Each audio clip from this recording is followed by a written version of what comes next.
Right. Here with more Amstrad Action as per usual. It is a little later because daylight savings. Started early this year, I guess. Whatever. Anyway. Here we are with issue number 55 of Amstrad Action. April 1990s. Still £1.45. Britain's best-selling magazine for the CPC. 4646646128. As always, it's not an official Amstrad publication. Here's history. Join the class of the 90s with AA's educational extravaganza. Plus, more superb software in the public domain. Fantastic readers' art in the gallery. Heart research pioneered on a CPC. Anatomy of an RSX. Win an RSX lib from Smogware.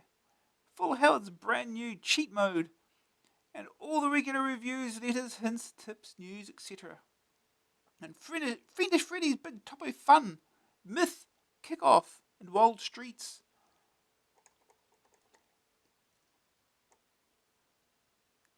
Take the law into your own hands. Voted Arcade Game of the Year. Chase HQ.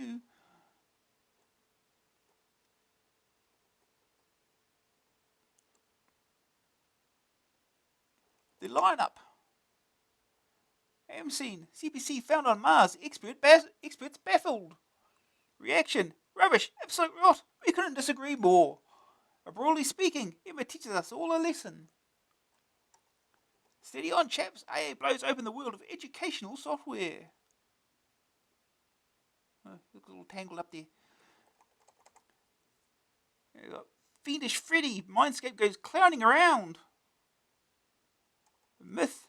History in the making from System 3.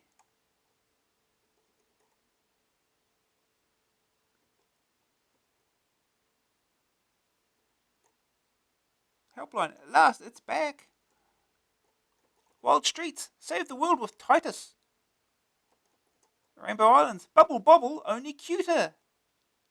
Doesn't play anything like Bubble Bobble though, but whatever. So we've got Fiendish Freddy on page 40. Myth, History in the Making on page 42. Got Kickoff on page 45. Beyond the Ice Palace on page 47. Striker on page 47. Samurai Trilogy page 48. Fighting Warrior page 48. Scramble Spirits page 50. Wild Streets page 52. And Rainbow Islands page 54. And I hope some of those game names sound familiar. It's probably starting to get into the time where we're reviewing a lot more budget re-releases. Anyway, Educating Arnold. Educational software? Don't make me laugh. That was our reaction to the idea that the CPC had a serious educational role. We all know that it's a games machine par excellence, and that is many a small business running smoothly for CPC at its heart. The educational sector, we thought, was dominated by that overpriced old relic, the BBC. Sorry, B-boners, it has to be said. Well, dominated it may be, ruled it's not. The fact is, yes, that there are oodles of educational packages out there for the CPC. They just need finding. And find them we did, as you will see when you turn to our educational roundup on page 16. And after last month's story about CPCs and weather satellites comes one about CPCs and heart research. Trenton talks to a man who aims to revolutionize electrocardiographic diagnostic techniques. And if you thought that was a mouthful, wait till you see the maths. Oh. The Balrog, the hairy fiend, goes adventuring again. Type-ins, get those knuckles clicking. People type with their knuckles? His Uncle Phil is here. Gallery, makes Renoir look like a weed. Oh. Afterthought, the bits we get sued for. The Amstrad Users Club again. It's always right here on that page. MScene, Amstrad's new CPCs. Amstrad console confirmed, plus new enhanced 464 and 6128 models. Amstrad is still saying nothing, but Amstrad Action can now reveal that not only is the CPC console definitely on its way, top software developers almost certainly have prototypes right now. Amstrad has a strict policy of neither confirming nor denying incipient hardware launches. The company's position on the long-rumoured CPC games console has been that we're always considering new ideas, and that may or may not be one of them.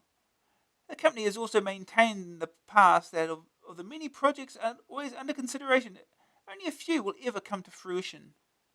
464-618 relaunch.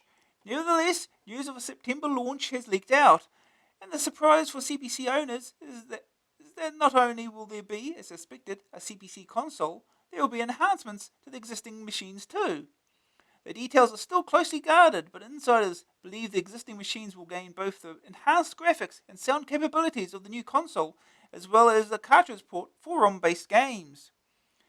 Prices have yet to be decided upon, but most believe the console will cost in the region of £100. This will place it slightly above the Sega Master System. But the Amstrad will be backed by the formidable marketing clout of the boys from Brentwood. Although the Sega may be marginally cheaper, you can be sure the Amstrad will be in 10 times as many shops. As for the new 464-6128 machines, expect them to cost the same as the current models. Cartridges are likely to cost in the region of £30. Not cheap, but about the going rate for console games. The problem is really the sheer cost of cartridges rather than software development.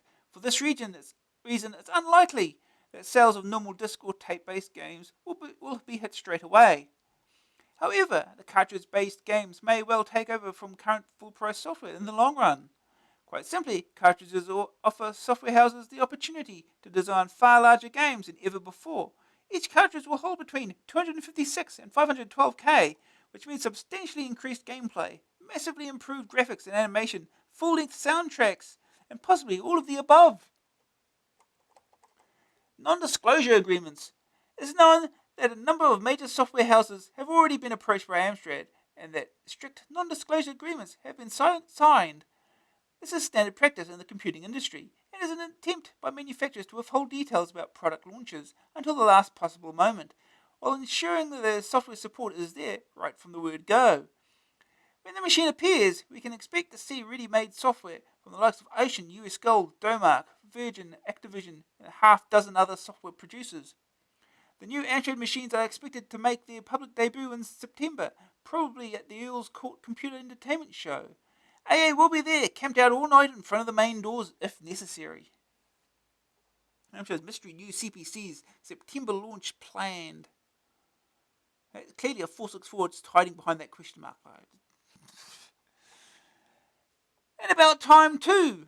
The CPC may still be the most advanced 8-bit home micro you can buy, but it was actually launched as long ago as 1984, on the 11th of April to be exact. Since then, the machine has sold over 2 million units in its various incarnations, most of these sales being in the UK.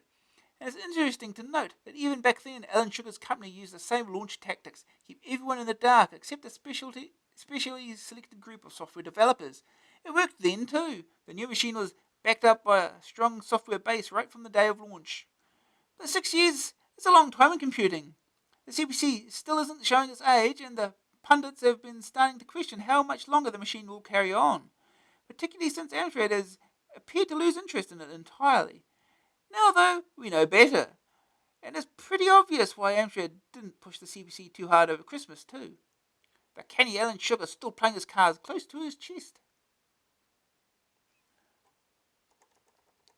Back from the brink. It's not been a happy 18 months for Amstrad. In AA51 we reported that the company's profits for the last year had fallen from a massive £160 million to a mere £77 million.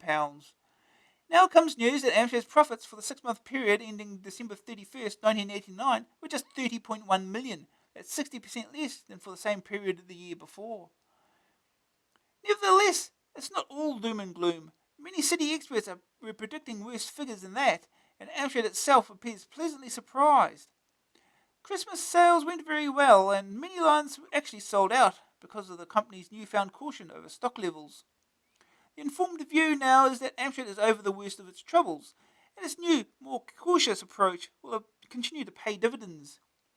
Part of its future success, of course, will depend on the new CPCs. Many people have been surprised by the continued popularity of the Z80-based CPC and PCW machines, and although Amstrad has long signalled its intention of moving more heavily into the corporate PC market, it's possible that the company has also decided to cash in on the success of its humbler models. Certainly, the enhancements planned for the CPC will cost less to implement than the design of yet another high-powered PC, and it may well be that in the long term, Amstrad's success will depend as much on the stalwarts that launch its computing era as on the latest 32-bit corporate wunderkind. Doomsday nears. Dr. Doom's Revenge, the superhero epic from Empire, blasts onto the CPC this month. An interactive comic book arcade game. The machine takes care of the plot while you do the fighting. In the battles, you take on the roles of both Captain America and Spider-Man, trying to use their superpowers in a desperate bid to save the US from atomic destruction.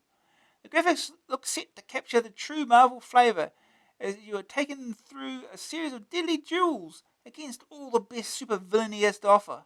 Rhino, Hobgoblin, Batroc, and Doctor Doom himself, to name but a few.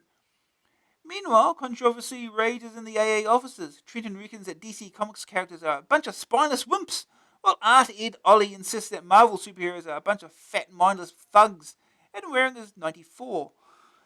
AA will have a full review of Doctor Doom as soon as we've finished the free comic that comes in the box. Last Vendetta 4. System 3 has begun a Vendetta. Its latest arcade adventure takes you on the hunt for some rather nasty terrorists who framed you and kidnapped your family. The aim is to hunt down the bad guys, collecting evidence as you go and hurting as many people as possible in the process. Set in a 3D world, much like Last Ninja 2, each level is composed of an adventure section followed by a driving challenge that takes you to the next level. The car sections influence the outcome, so a sharp eye for bends will be needed as much as sharp reflexes for the fighting. The Vendetta should be beginning soon, very soon. Extra, read all about it. An enhancement to the low-cost desktop publishing package, Page Publisher, has just been announced by SD Microsystems. Page Publisher Extra is a collection of new fonts and clip art that can be added to the Page Publisher system. The enhancement disc costs £10. A complete package consisting of the Page Publisher package and the extra disc is available for £29.95, a saving of £5 over buying the items individually. Alternative gets tanked up. Budget license specialist Alternative has made public its latest coup, Thomas the Tank Engine. The little chuffer has been signed to appear soon on a CPC near you. All the rolling stock from the books and TV series will be there. Percy, James, Henry, etc. And the Fat Controller is reported to be over the moon at the prospect of it all. The game will feature the famous TV theme tune and will offer variable degrees of difficulty, so both young and old can play. Barring timetable disasters, Thomas and Friends should be arriving at the AA platform soon. A good crack. Crackdown, a new arcade license from US Gold, will be on the streets any day now. It allows you to take on the evil Dr. K and his army of biogenetically engineered humanoids and simply blow the fortress to smithereens. In the guise of either Ben Breaker or Andy Attacker, you'll have to break in and plant 3 bombs on each of the 16 levels to stop the mad, bad doctor. It plays in the Gauntlet overhead style, with each of the 2 players able to roam around on their own screen, planting bombs and shooting villains by the score. You can pick special weapons, even super bombs, to help the kill ratio as you weave around between flows of lava, junkyards, and the perilous rooftops. AA should be able to get cracking on the review next month. Monty's back. After 4 years of mourning Monty Mole, fans are rejoicing after the announcement of his comeback. One of the most successful characters in the early days of computer gaming, Monty's specialty was platform adventures. He rushed around and collected teapots and other useful items, all while avoiding traps. Renowned classics, speak for yourself, Ed, that featured the cutesy insectivore included Monty on the Run and Alfida St. Monty. His success was unprecedented, and his fame still lingers on, even though his last full-price debut was way back in 1987. Gremlin has finally succumbed to the pressure and will take him into the 1990s with all the glory and pizzazz he was given in the 80s. Merchandise to death of t-shirts, sweatshirts and badges, the poor little digger's ultimate aim is apparently his own cartoon series. Well, Futures Awards. Future Publishing, the company which produces Amstrad Action, has thrown its weight behind the new European Computer Leisure Awards for products developed in both Britain and Europe. Future has joined forces with the giant US computer magazine publisher Compute Inc. and 9 other market-leading titles in Europe to thrash out the wheat from the software chaff. The first stage will involve a national panel of journalists sitting to decide the best product in each of the respective categories: software publisher of the year, game of the year, etc. These winners will then be compared with their continental counterparts, with an overall winner being announced on the first night of the European Computer Trade Show. The ceremony will be an Oscar-style affair, and the awards should carry considerable kudos. The one authoritative voice in the European computer press, backed by the leading computing trade body, ALSPA. Who won what will be revealed on April 1st, and AA, Future's first title, will be there to get the facts. Tic-tac tiles. Denmark continues to assert itself as one of the country's leading arcade converters, with the imminent release of Clax. The arcade machine is due to be launched simultaneously with the home computer versions, allowing you to bone up at home before spending any cash in the arcades. This is the first time the arcade and leisure industry have cooperated in this fashion. I don't know, Robocop was pretty close, pretty close together. Based on the Atari Tengen coin-op, the game is one of stunning simplicity and addictiveness. This is hard to read. It involves manipulating shapes as they roll towards you, trying to clean up in a preset pattern. It's a cross between noughts and crosses and the Russian classic Tetris. The rolling shapes, if collected in the right pattern, score a Clax. But if too many fall, then you're out and it's game over.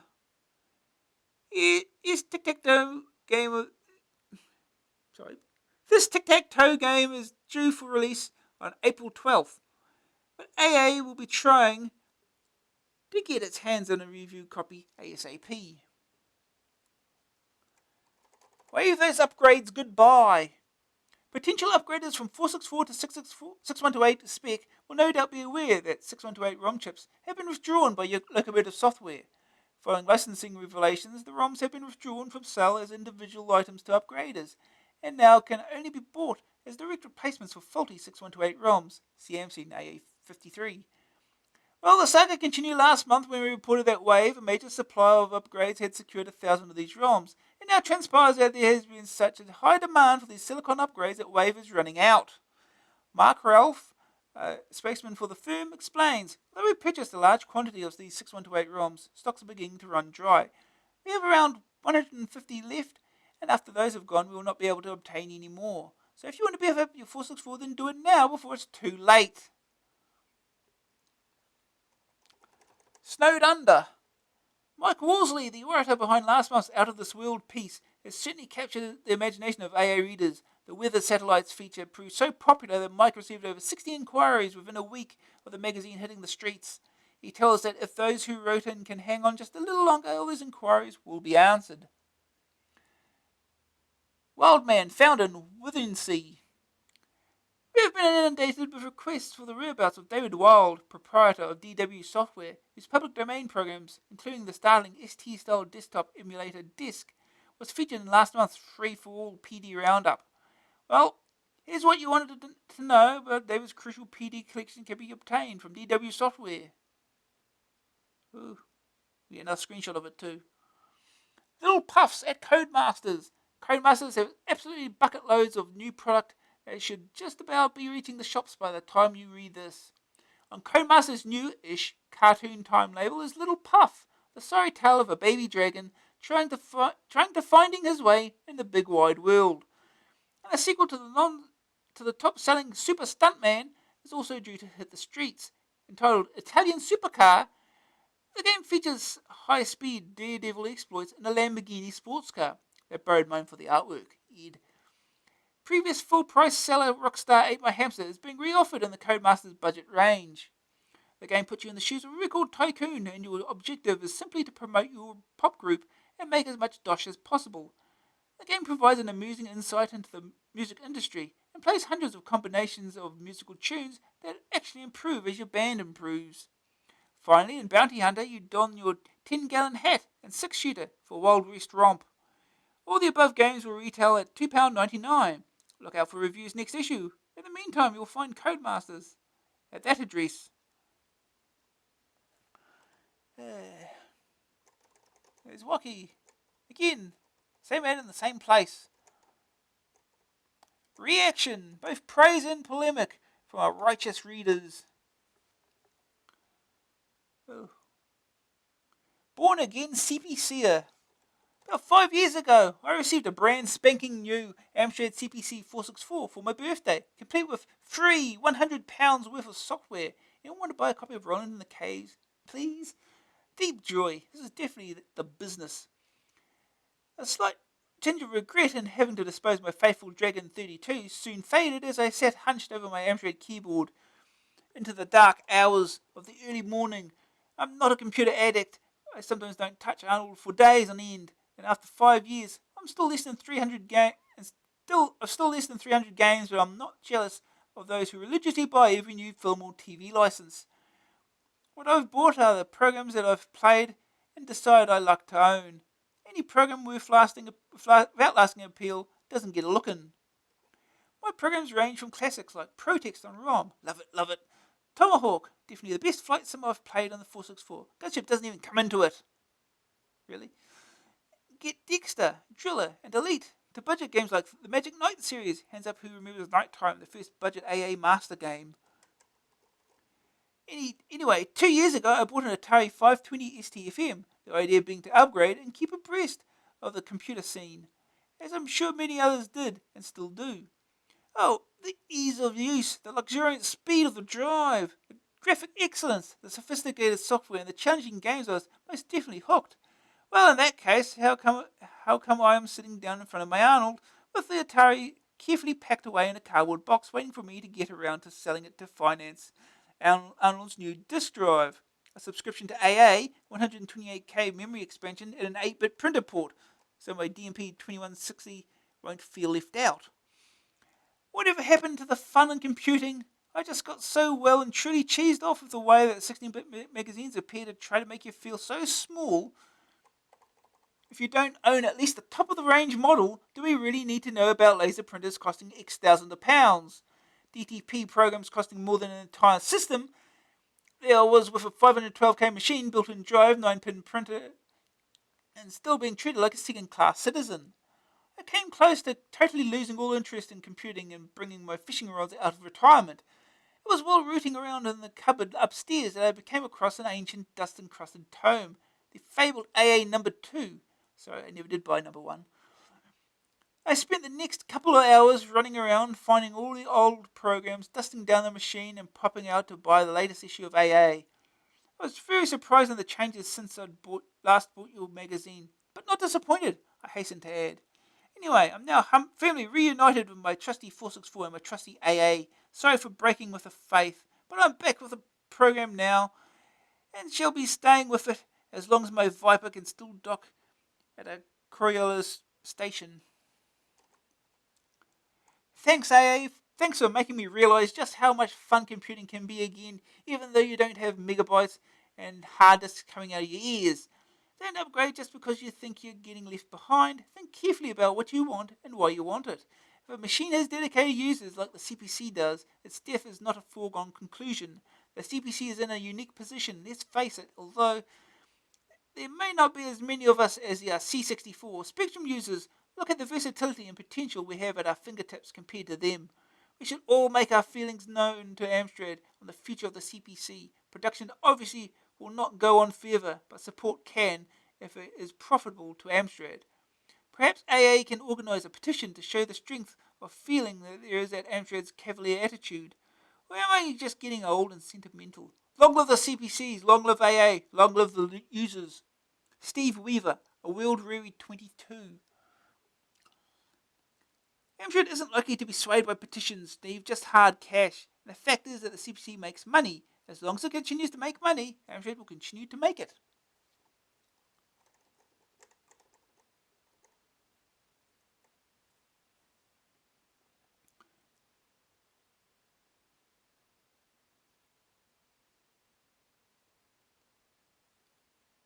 Uh, Fading away. Come on, help me. I've written to you before. Have you? Ed. Yes, I have, you know. I love my Amstrad, and it's much better than the Commodore and Spicky. But although it's virtually brand new, the letters on the keys are fading. Yes, fading. How come? Aren't they supposed to stay on? Let's be more precise. The letter it's not letters yet. Is the letter P. Please, please, please. It could be typing please too much. Ed. Tell me where I can possibly get something to print over it and to keep it there or anything else that will work. Print this and I'll keep buying AA. Okay, right. Well, what you do? As well as that, are there any books that can be of help to beginners, since the manual is well hard to understand? If so, what? Please answer and reply. Keep up this brilliant, utterly mega mag. Another word in your ear if you must. Why can't you sometimes put discs on the cover? I know it's expensive, well, maybe a little, but it would be nice for 612 owners like myself, for special occasions. Kevin Ho, Ellsbury. If your P disappears completely, you have several choices. You can redefine one of the lesser used keys, such as F0, to reduce the letter, or you simply examine every letter on the keyboard to find out which one hasn't got any ink in it on it each time you want. So, we're being facetious. All we can suggest is that you either use a marker pen to draw the letter in, or try to find a letter set kit with the right sized letters. You could always get a hold of a replacement key, but that's going a bit far. No, we can't put discs on the cover. Yes, it is too expensive.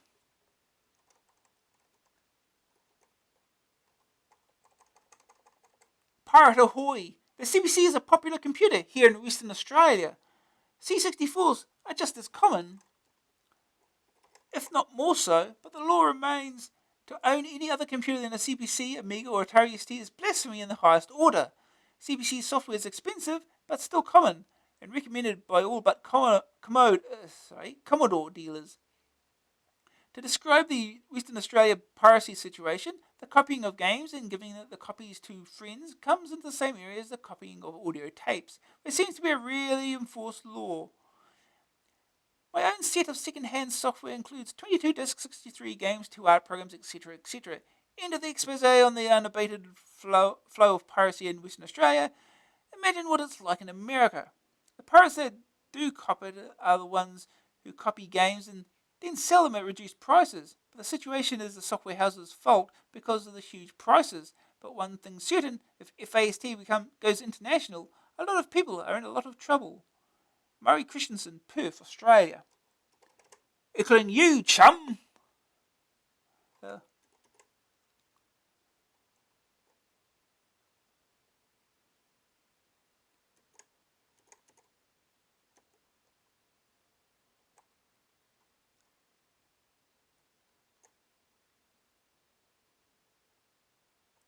Don't panic. All our computer programs, games, accounts, data files, etc. are going to be useless after 1993 when the new television channel 5 starts transmitting. I understand that they have been allocated channels 35 and 37, therefore wrecking channel 36, on which computers are tuned. If this is the case, then surely whoever takes over the Channel 5 franchise should be expected to pay for the retuning of the nation's computers. Do any of your staff or any readers know anything about this matter? Is there any reason that Channel 5 should be allocated these 2 channels instead of other channels? Laurie Mash, Wakefield. No, no, no, and no. First of all, only a small percentage of computer users will use a TV instead of a monitor. And out of those, most would be likely to unplug the aerial first. There may be some interference from neighbouring channels, even with the aerial taken out, but unless you live in a sleeping bag shackled to the mast of your local TV transmitter, it's hard to see it having any effect whatsoever. However, we could be wrong. Anyone else have any ideas? AA52, just too much fun, says Mr. Cummings. Oh. Mr. Glum. 3 years ago I started purchasing your magazine, in the hope that I might learn to use my 464 to my advantage. I found that I got more knowledge from your excellent typins than I got from other sources. Some of the programs have been a real boon to me. The last I used was the Home Accountant. It is the most useful prog I've ever managed to make sense of so far. By trial and error I've acquired other little bits of useful information, and did so look forward to the monthly typins. Then all of a sudden there seemed to be nothing but errors in the printing and the progs themselves. Some taking me literally hours to type in, only to find something was wrong. I tried getting other people to recheck my input typing, but even when this was found to be correct, the progs wouldn't run correctly. For this reason, I stopped buying the magazine. I then saw your Christmas issue and decided to give it another try. I shouldn't have bothered.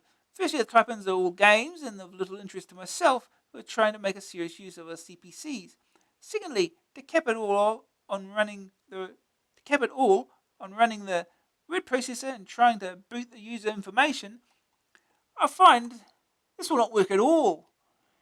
There are even several mistakes in the wording of the garbage section, taking into account that there has been a hell of a lot of work involved in producing both the magazine and the cassette. Surely these cannot have been carefully checked prior to production. I'm not even going to bother to send the cassette back. It's a waste of postage.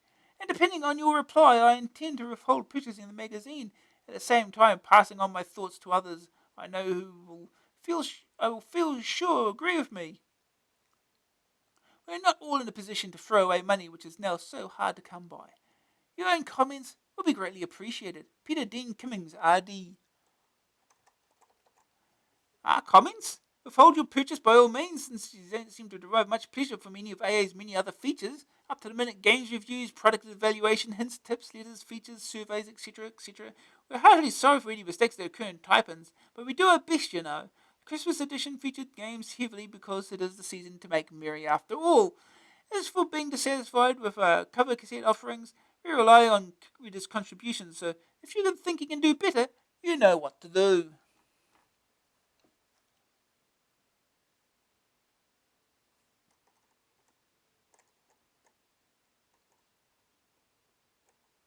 Oh, it's that woman again. Broadly speaking, Emma Broadly gets excited over the new CPCs and gets some of the flack over her ST comments. Broadly brickbats. What absolute utter codswallop. This woman has no grasp on reality whatsoever. She simply hasn't got the faintest idea of what she's talking about. Is that what you think? Well, don't just sit there fuming. Write in and tell her. We're doomed if we will. Oh, we're damned if we will. There you go.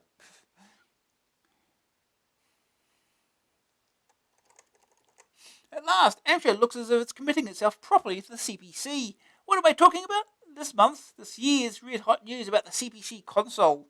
Mind you, it's not really the console news that excites me as much as the talk of enhancements to the rest of the range. Amstrad is being its usual cagey self and saying nothing about the new machines.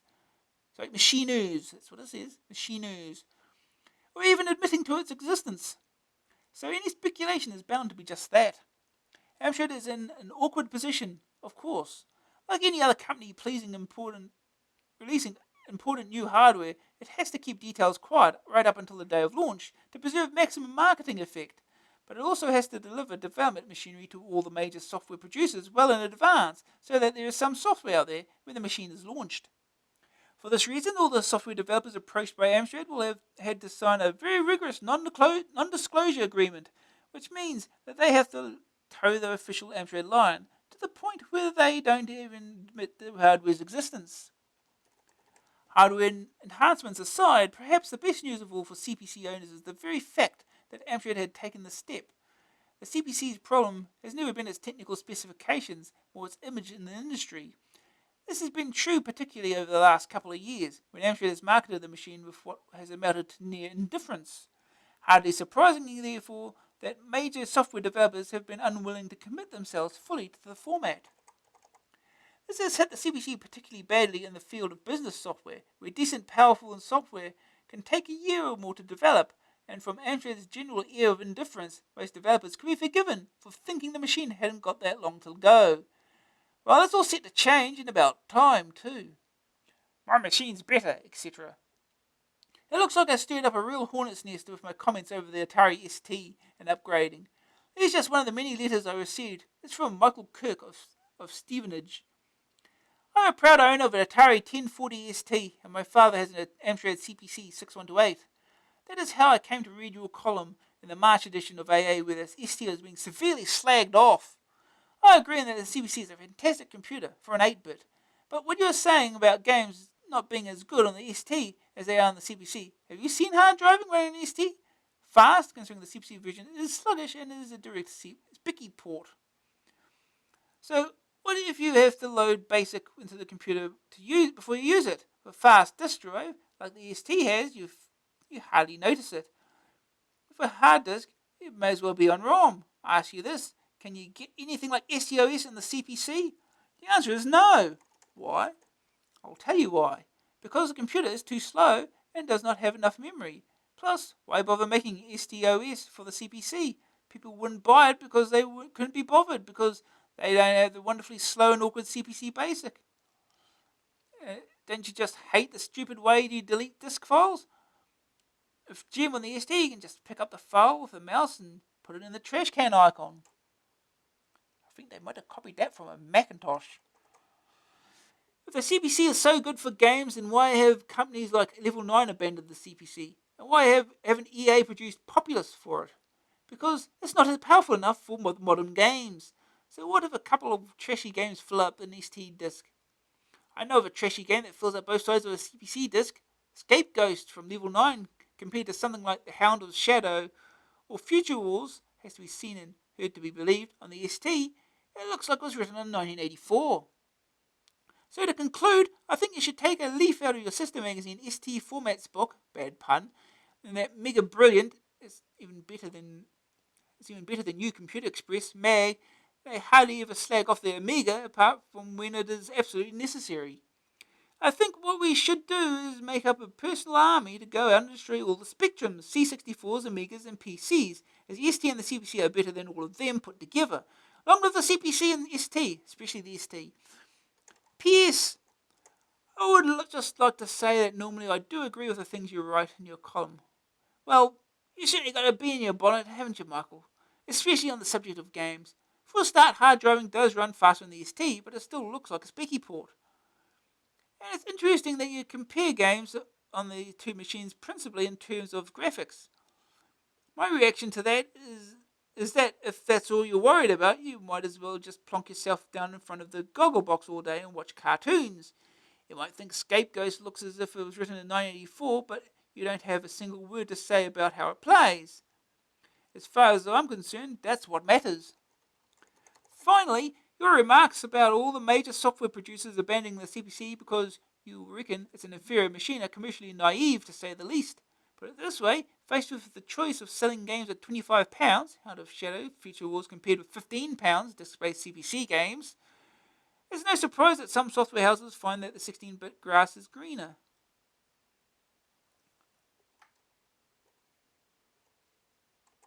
I won't bother reading this bit because that's hard to read again.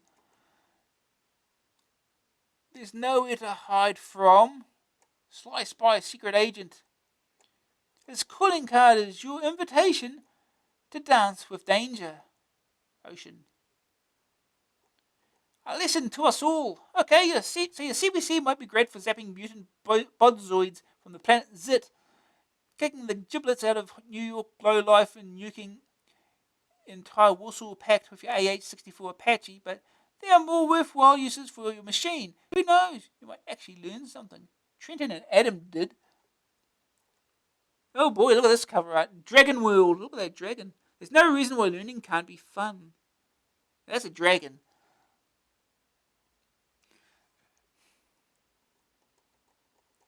This ugly rich took baby bear.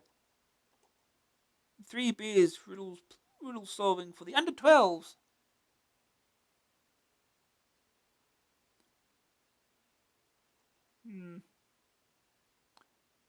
Yeah, somehow I think they might have traced that image from somewhere, perhaps. Just a thought. Happy letters. Ooh. Work or play. Ooh.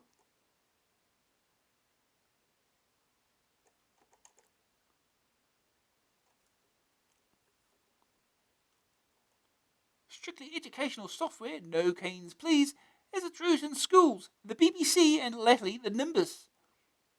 It was there that the style of educational software was laid down, so that when other micros became available they logically followed this style. Recently, however, software has appeared which uses the CPC's capabilities far more fully, yet the new educational software has been largely overlooked by the press and distributors alike, which is a shame as the demand for such software has been growing steadily. The King David High School in Liverpool uses CPCs in the classroom as a teaching tool. The school is equipped with a total of 15 464s. They were bought in 1985, the reason being that the CPC offered far better value for money than its competitors. Tony Burrows, the school's information technology head, explains, "We had a choice of buying either 15 CPCs or around 8 BBC machines. It was important to give hands-on experience to as many children as possible, so the CPC was the obvious choice for quality and value." And what are they used for? A lot of software on the CPC is ideal for teaching information technology. Word processors such as TASWord are extremely easy to use and excellent for familiarizing pupils with computer packages. Unfortunately, the lack of publicity marketing of much educational software means that teachers are still short of information and or software. There is a great lack of educational software on the CPC, says Tony Burrows. The BBC is the only one machine particularly well supported. This is a great pity, as I know of many schools in the area that have also opted for CPCs.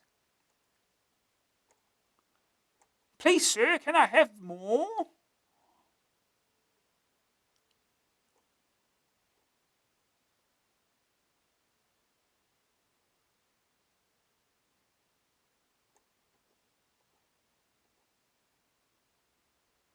Oh, the French mistress.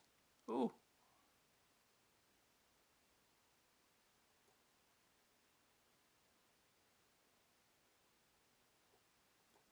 learning with logo. Oh, who remembers using your logo? And it comes with your system. Oh, well, disk-based systems it does. Well, 128K machines anyway.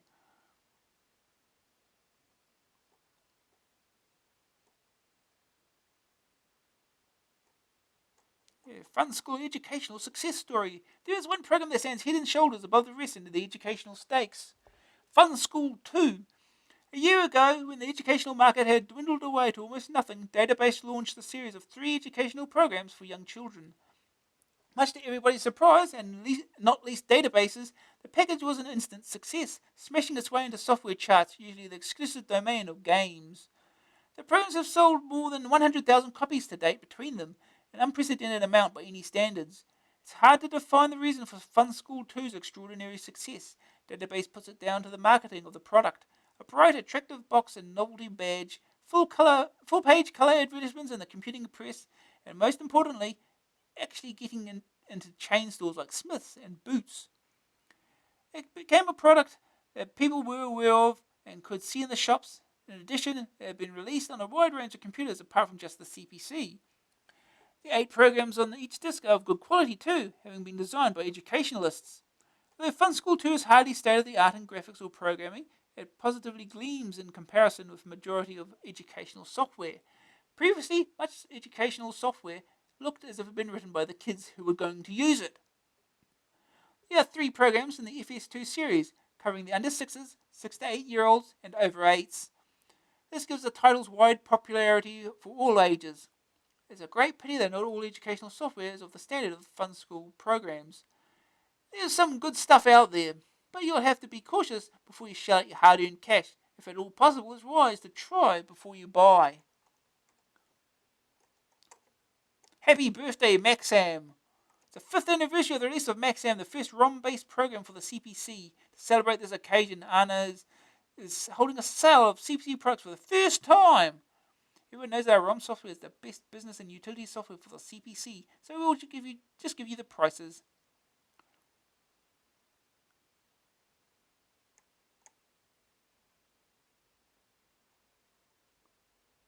The ROM box can also be supplied at all additional cost of just £20 if one or more program is being purchased. We are unable to supply the Rombo separately. Please note that if Maxam 1.5 and Protex are purchased, then Maxam is not needed.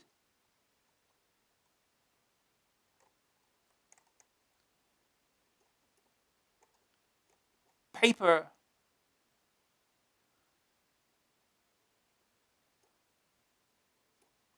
Forum. Adam Waring picks another crop of technical teasers. Can you make your CPC compatible with PC? Not on your Nelly. DOSing around. As well as a CPC, I also use an IBM PC clone. My question is, will EMS-DOS work on a CPC 464 with a DD1 disk drive? Thomas Chambers, Wolverhampton. No, you haven't a hope in hell of getting EMS-DOS to work on a CPC. Straight into the point. Repent ye pirates! I owned a CPC 464 recently. Several of my copied games ceased to load properly and crashed. All my other games worked perfectly. Is this the fault of the cassettes or the computer tape recorder? Is there anything I can do to rectify this problem? Jack Maxwell, Aviemore, Scotland. It's clearly an act of God that your pirated software won't work. The only way to rectify the problem is to visit your local software shop and buy the games you want to play.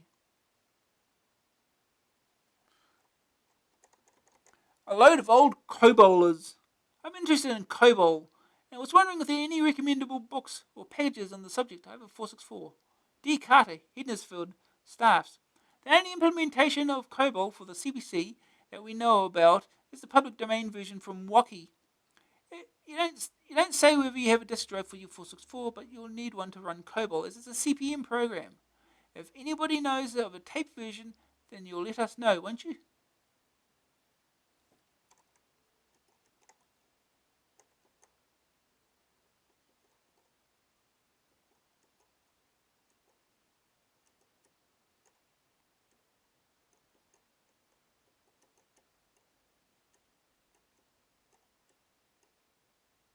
What are you waiting for? Get those tips rolling in. The best one each month wins a massive wad, £20. Well, runners up will each get an Ultra Fab AA t-shirt. Don't be seen without one. Subscription plus a free game. Oh no, Space Harrier 2. Oh boy. Haven't even reviewed that yet. Marvel Comics and Paragon Software present The Amazing Spider-Man and Captain America in Doctor Doom's Revenge.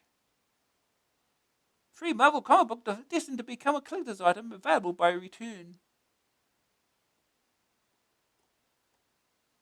So your screenshots. Screenshots taken from various computer formats.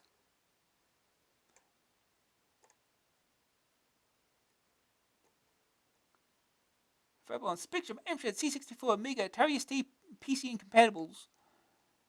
Empire Software. I wonder what the PC version of that's like. Ooh.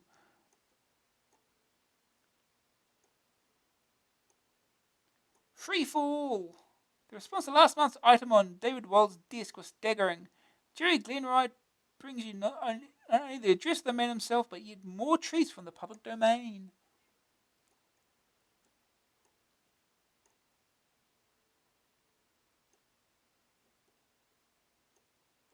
Drop the bomb. Oh, time bomb. Yeah, it looks like it was written in BASIC.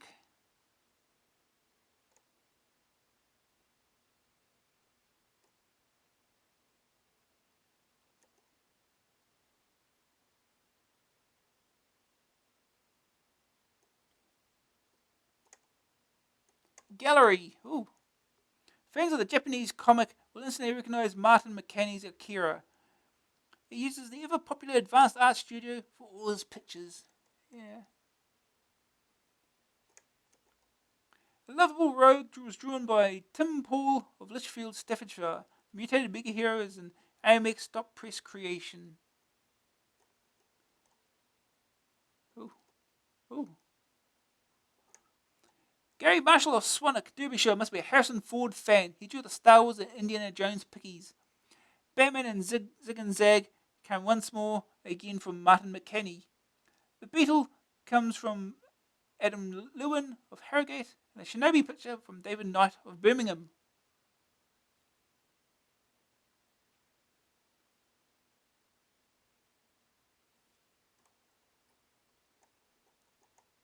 Martin McCann of County Dublin, Ireland, has been very busy indeed this month. His final contribution is Hicks from Aliens. All you great CBC artists out there stand to win yourselves £20 in the eternal glory of having your pictures printed in AA. So send those pickies in to the above address together with some brief notes on the paint package and any special techniques you used. And don't forget to enclose an SAE if you want your disc back.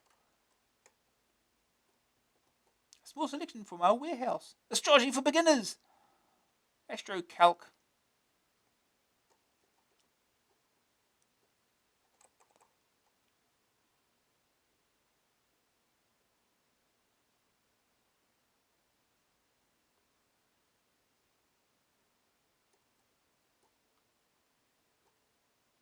More adverts. Ads everywhere. Helpline. Feeling helpful? Just send your name, address, phone number, say if you don't want it printed, and subjects on which you're offering help to. Helpline. Piracy is not welcome. Don't try it. You'll get booted off. Keep it legal. And if you receive SAEs, for heaven's sake, return them with some acknowledgement. Finally, if you want to come off Helpline, just write in and say so.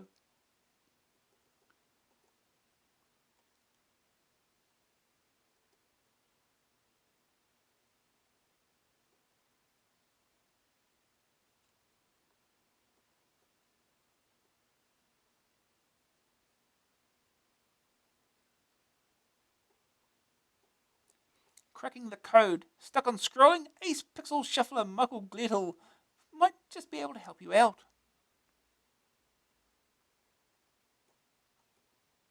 The shade area scrolled left. Hardware scrolling.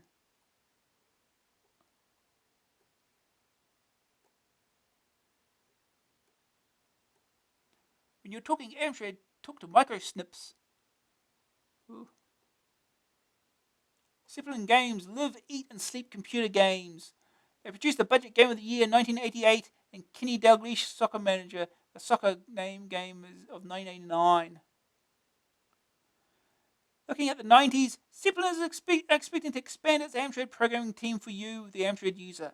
Therefore, if you eat, sleep, and dream computer games and would like to produce games for a company whose support to the CPC range will continue way into the 90s, then please do not hesitate to contact us immediately. We look forward to hearing from you.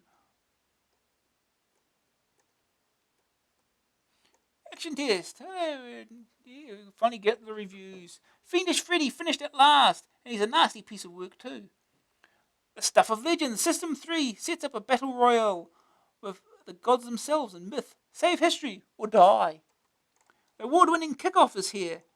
Is it 1st Division stuff or 4th Division? Turn to page 45 for the classified results.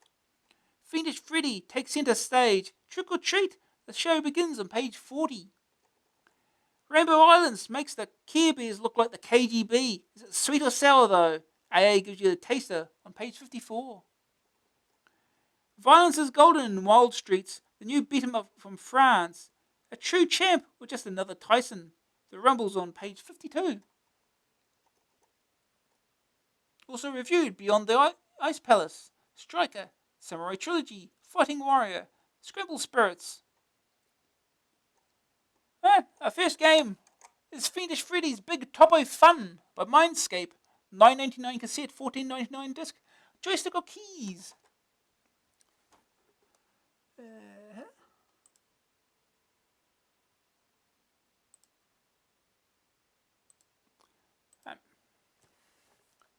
Hurry, hurry, hurry! Because the greatest show on earth, the Big Topo Fun, is about to begin. Unless that is, Fiendish Freddy has his way. The happy-go-lucky circus folk have hit lean times and owe the big bad bank bundles of bucks. What's worse, the bank wants to tarmac over the site and turn it into offices, putting you on the dole and depriving thousands of children of the magic that is circus. There's one last chance, a chance that the circus has to take. There's time for one more big show, the chance to raise more than $10,000 to pay you away and to save the day. The bank, too, is aware of this and has hired the infamous East Coast hitman, the clown prince of crime, Fiendish Freddy, to ensure the show must not go on. You must complete 6 acts, each more daring and more dangerous than ever before. If you're to put bums on seats and pay the bills, yet Freddy has a foul and foolproof plan to frustrate each performance, so beware as you enter the dangerous world of the high divers, trapeze artists, jugglers, knife throwers, high wire walkers, and human cannonballs. A multi-event game, Freddy follows in the footsteps of games and daily tops and decathlons of days past, using the circus as its base instead of sport. Each event builds cash up to the magic 10 grand that can save the circus.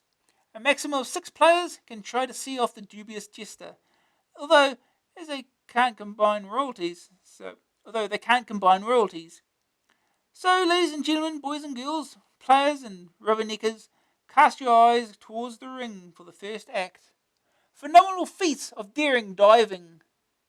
Take Horace, the fearless flying diver, higher and higher as he sets pulses racing and turnstiles ticking. He has to dive from 4 different boards and perform different tricks, all while aiming for insubstantial targets. On level 1, he gets a relatively huge barrel. 2, a bucket. 3, he aims for a damp sponge. And 4, he has to hit a teacup from about 5 miles up. Freddy seeks to ruin this act by flying in using his jetpack and forcing Horace off target.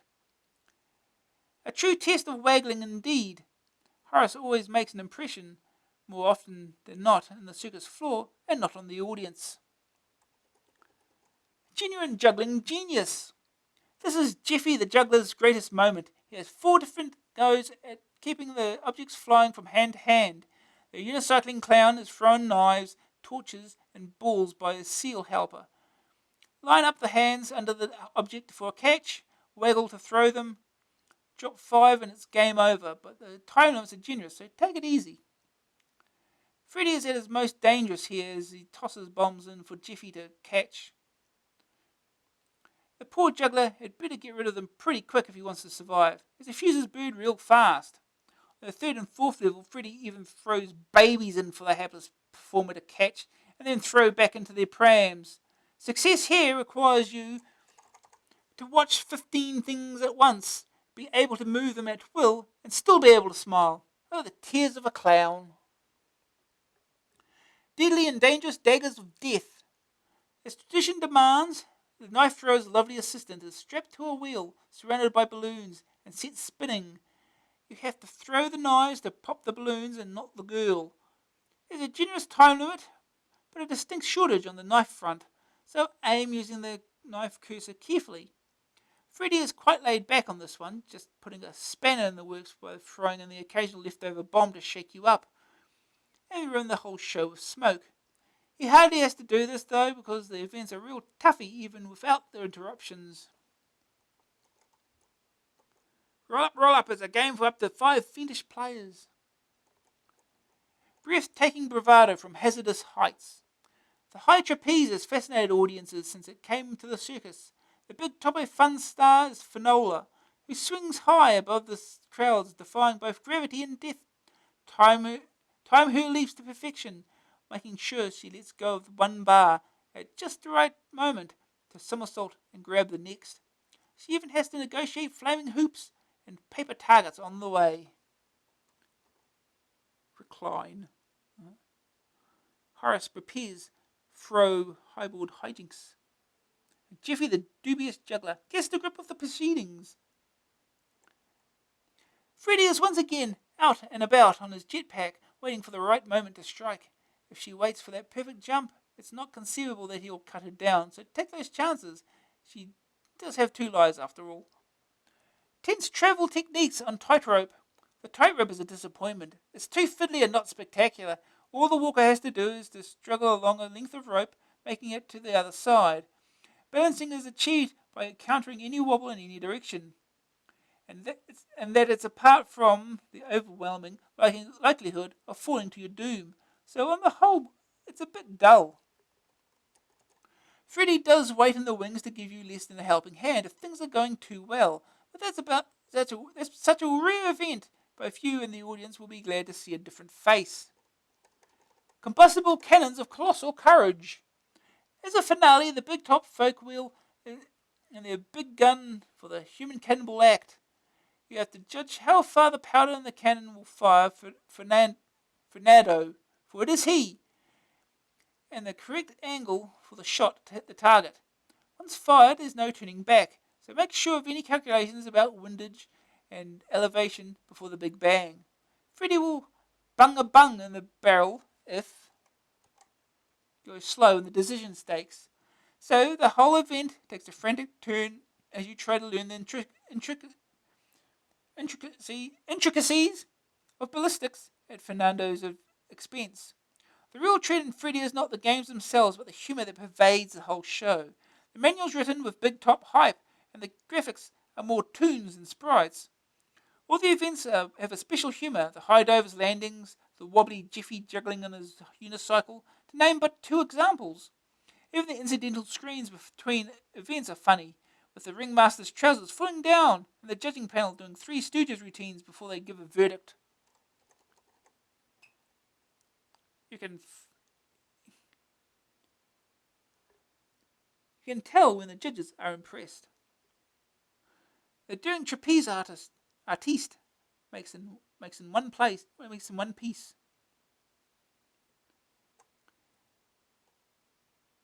Freddy X as an unpredictable joker that is played without warning, given a random and more dangerous edge to the proceedings. He actually makes competing, even as a single player, interesting, because you never know where or when he's going to strike. Never in the history of gaming has there been so much real humour crammed into a game, and it lifts what would be an ordinary multi-event game to rave levels. If you want a barrel of laughs, then you won't go far wrong when you enter the big topo fun. First day target score, $5,000. Second opinion, a graphical extravaganza, a novel plot, and wicked humour lift what could otherwise have been yet another multi-event sport 'em up into something special. Green screen, the circus is still magic in green. The verdict. Graphics 95%, hilarious cartoon capers, brilliant animation sequences.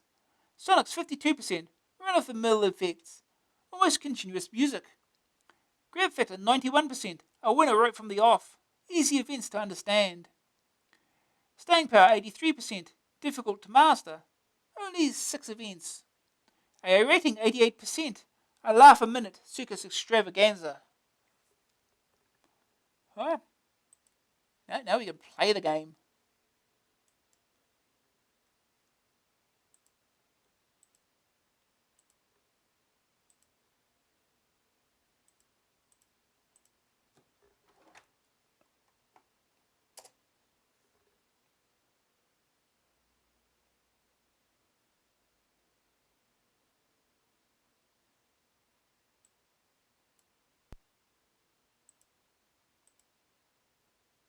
Yeah.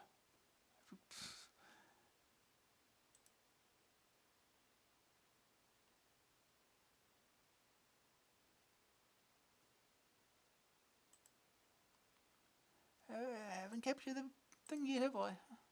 Here we go. Alright.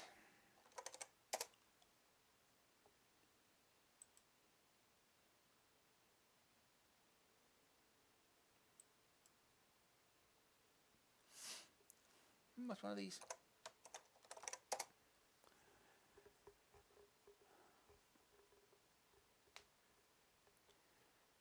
Into the third word on page 13, line 1. Oh, that's right, I forgot. Copy protection. We've got to look that up now.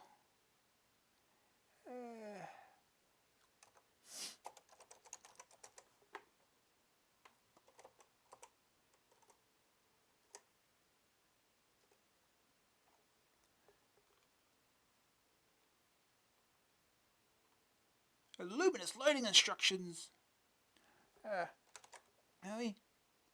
Third word, page 13, line 1. Page 13. Page 13, line 1. Word 3 is begins.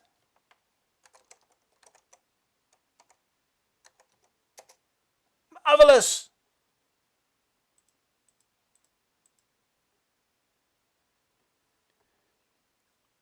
Grey matter. Spotlights.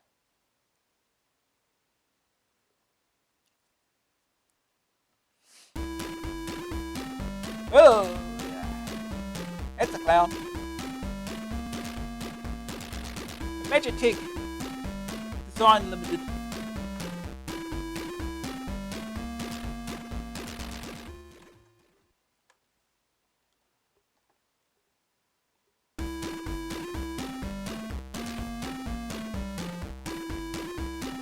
Funscape presents Fiendish Freddy's Big Combo Fun, 99 grey matter.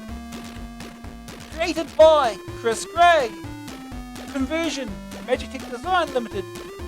Production, Phil Harrison, Neil Young. Managed by Axel. Coding, Axel, Leslie Long, Simon Golden. Graphics, Christy Louise Hurd. Music and Magitech Design Limited. Game design, Chris Gray, Rob Anderson, Edsel Nurix, Raymond Chiang, Dennis Turner.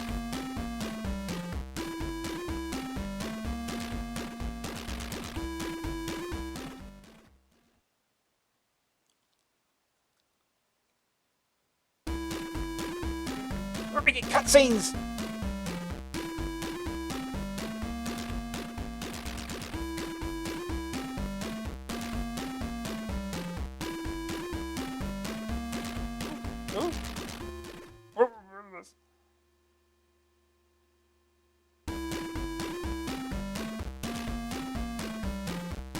Teams with extremely big bang clone made to the Big Combo Fun for $10,000. Just happens to be due 2-9. But we're not kidding either. Legal mumbo jumbo. Party of the first part was really bang, and the party of the second part was Big Combo Fun without money. Hereby agree to theretofore that the foregoing agreement is notwithstanding the blah blah blah blah.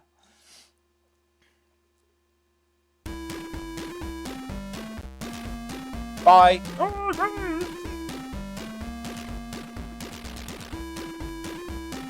Little car. Whee!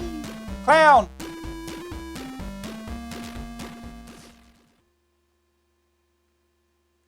Hurry, hurry, hurry!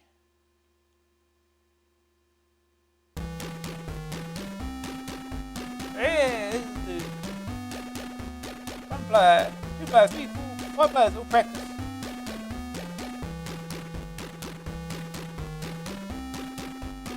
Take this beast, it's a beast, alright. Next beast. This one, it's an elephant. It's bored. Ah, monkey. Oh, we'll do this.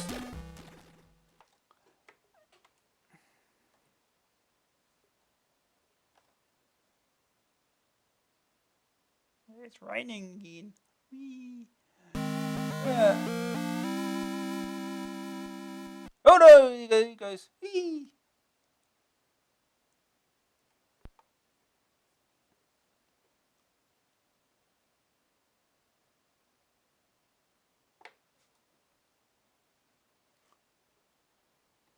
Diving.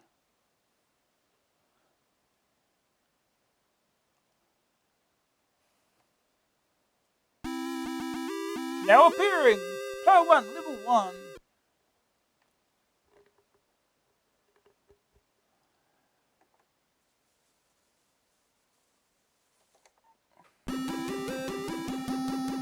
Yoga.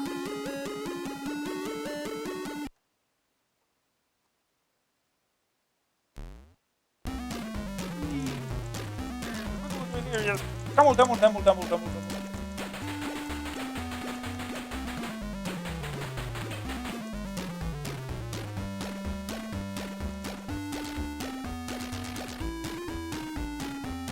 Splash.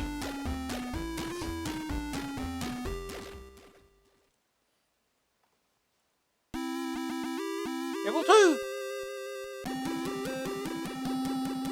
Fine.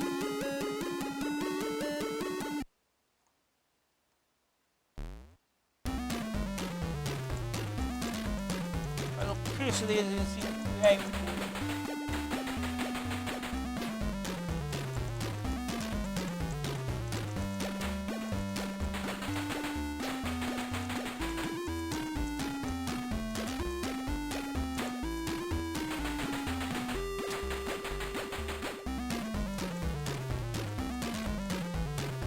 And down we go. Flash.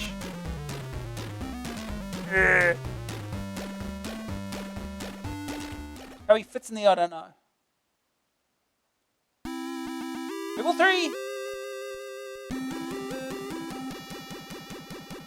King Tut.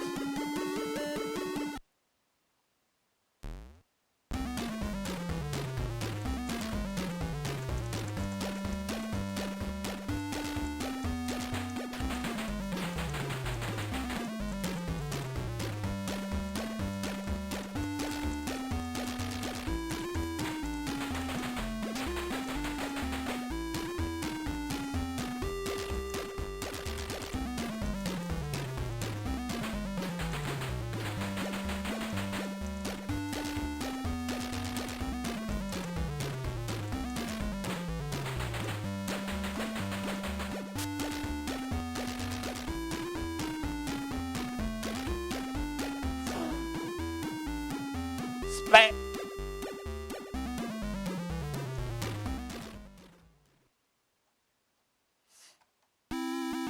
Level 4.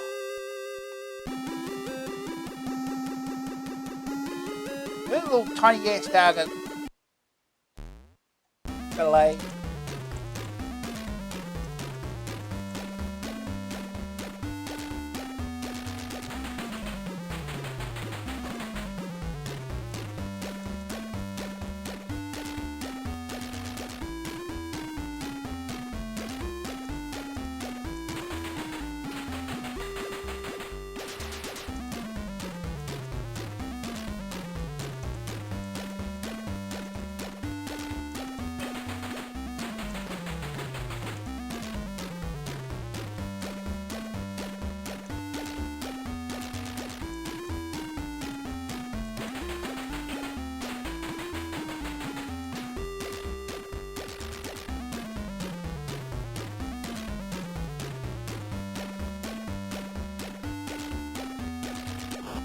Oh, yeah, made it.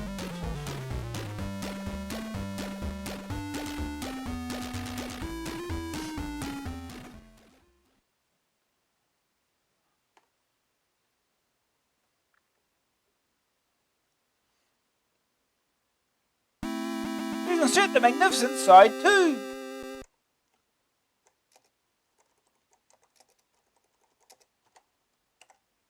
Here comes the judges.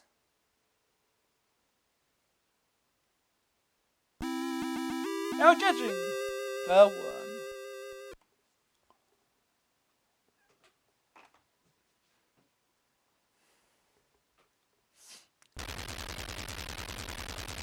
These are judges.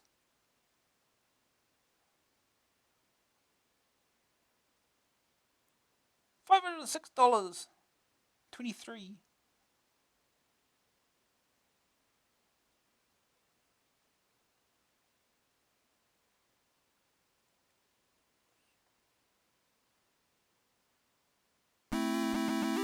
Please insert the astonishing side 1.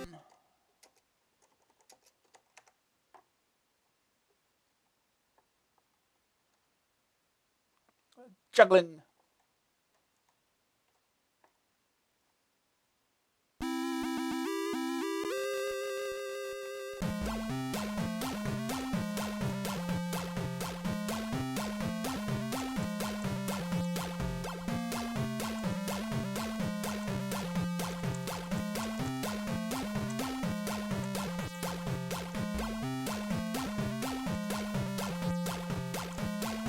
Oh, took one already. Wonderful.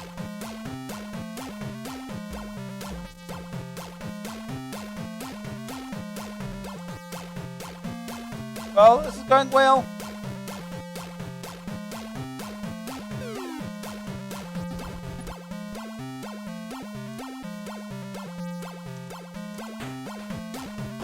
Oh. Dead.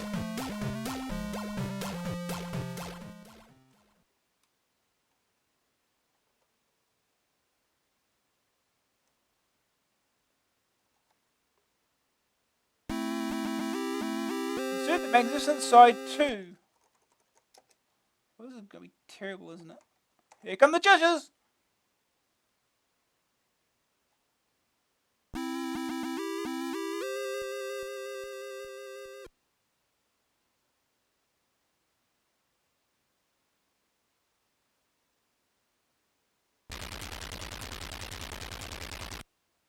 They did.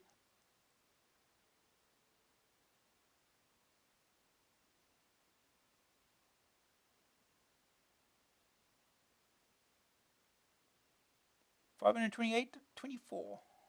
Yeah, we didn't get much for that one.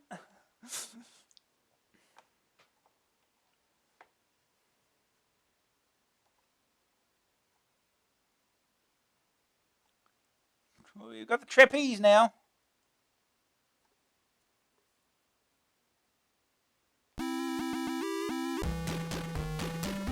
No idea how this works.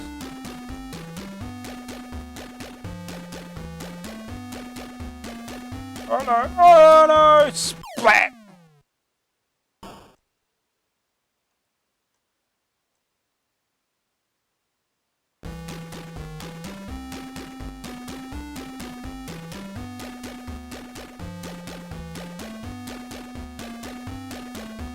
Hey, got one.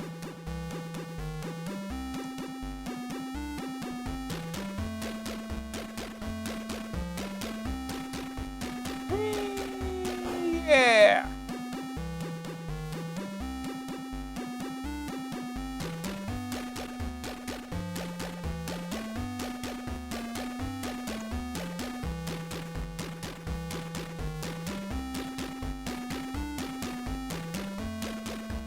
Well, this is going to be awful timing.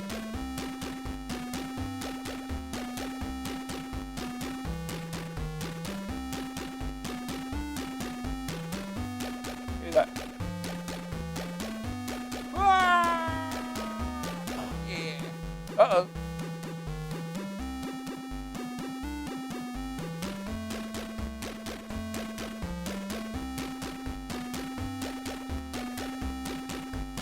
Yeah. Whoa.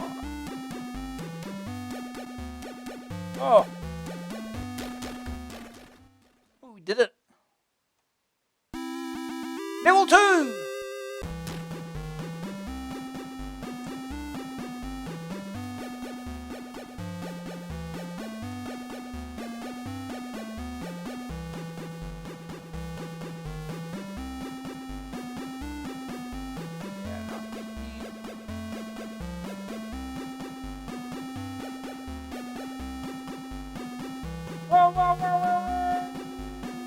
Yeah, no.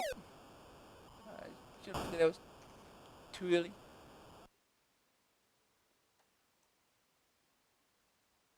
Get another chance. Nope. Here come the judges.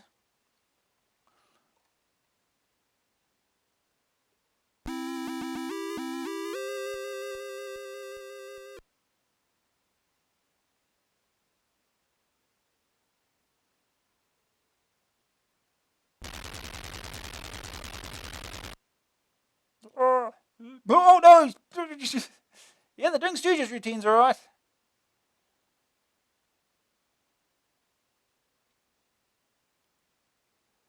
$1,342.61.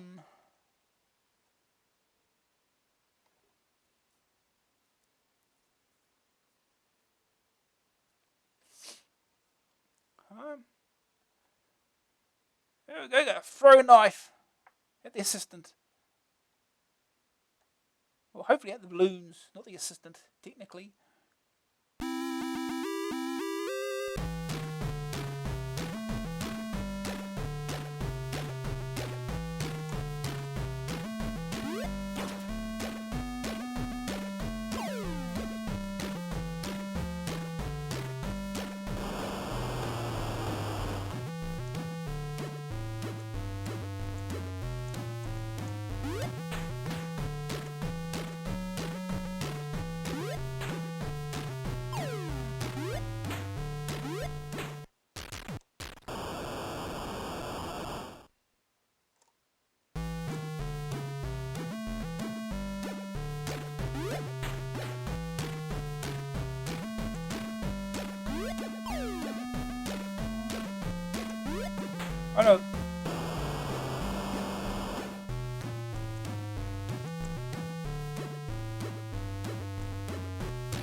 What?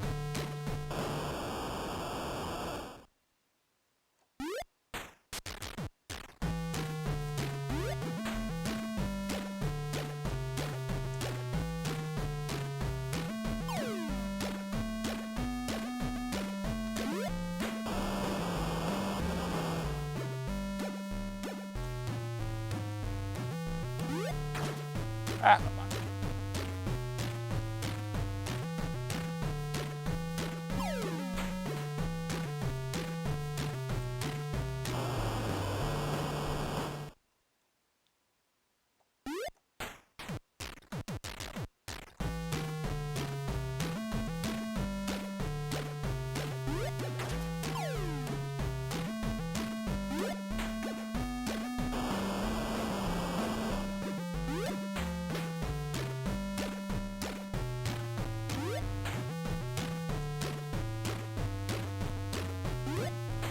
Ah, missed.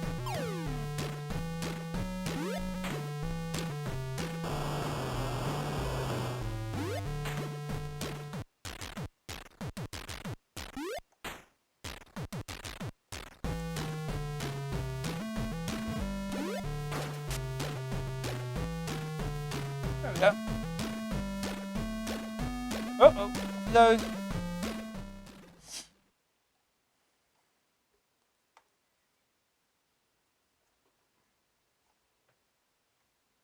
Here come the judges.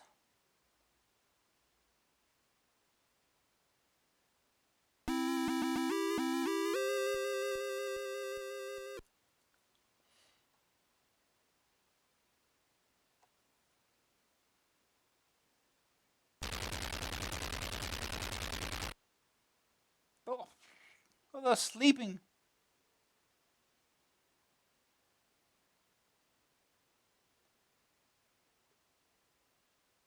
132 bucks. Terrible.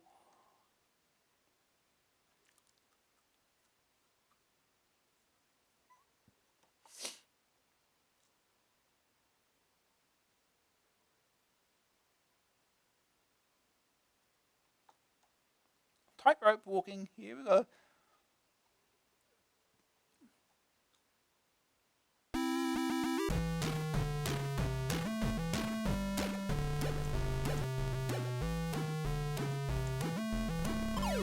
Oh, jeez.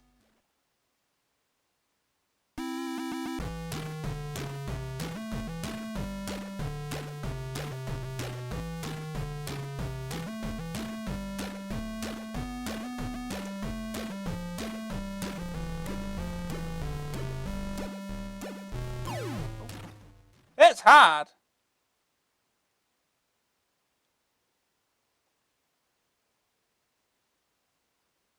Oh, we're not getting fry there.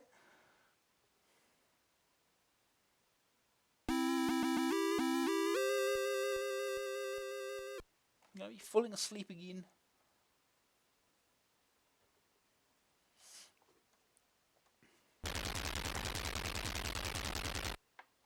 Yep, there they go.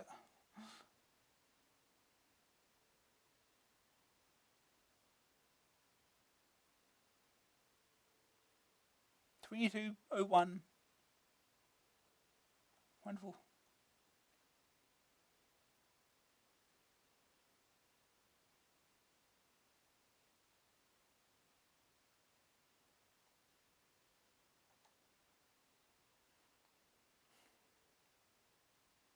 There we go, the human cannonball.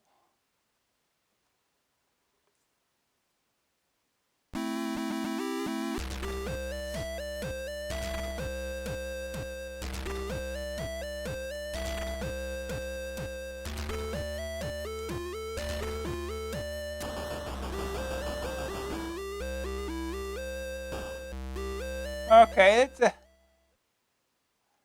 you don't have long.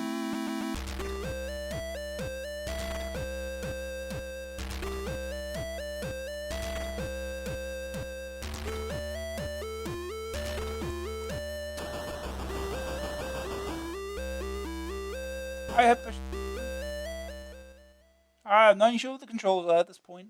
That's getting nowhere.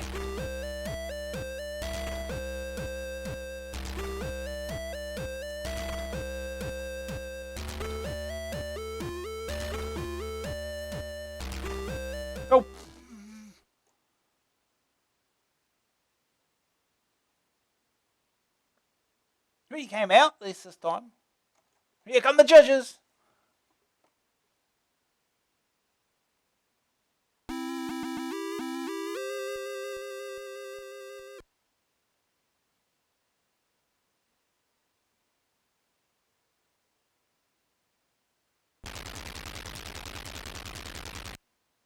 Oh, indeed.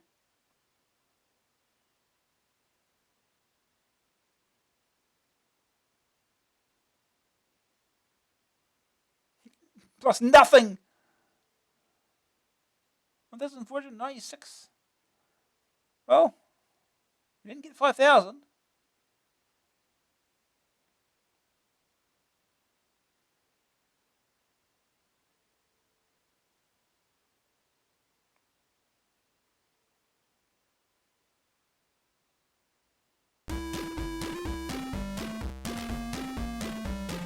Oh no.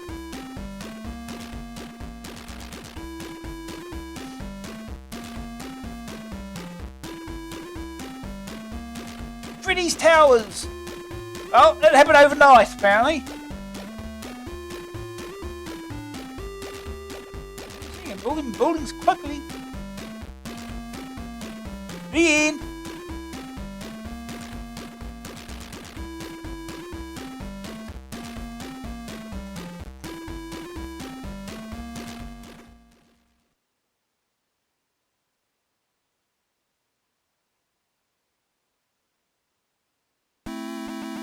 Insert the astonishing side 1.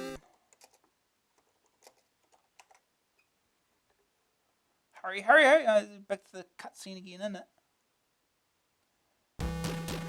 Alright. Just a bone menu. Oh. Ball dude's sticking up there.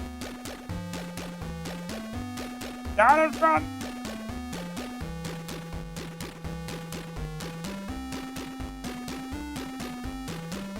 Anyway, we'll move on. We'll be at this all night.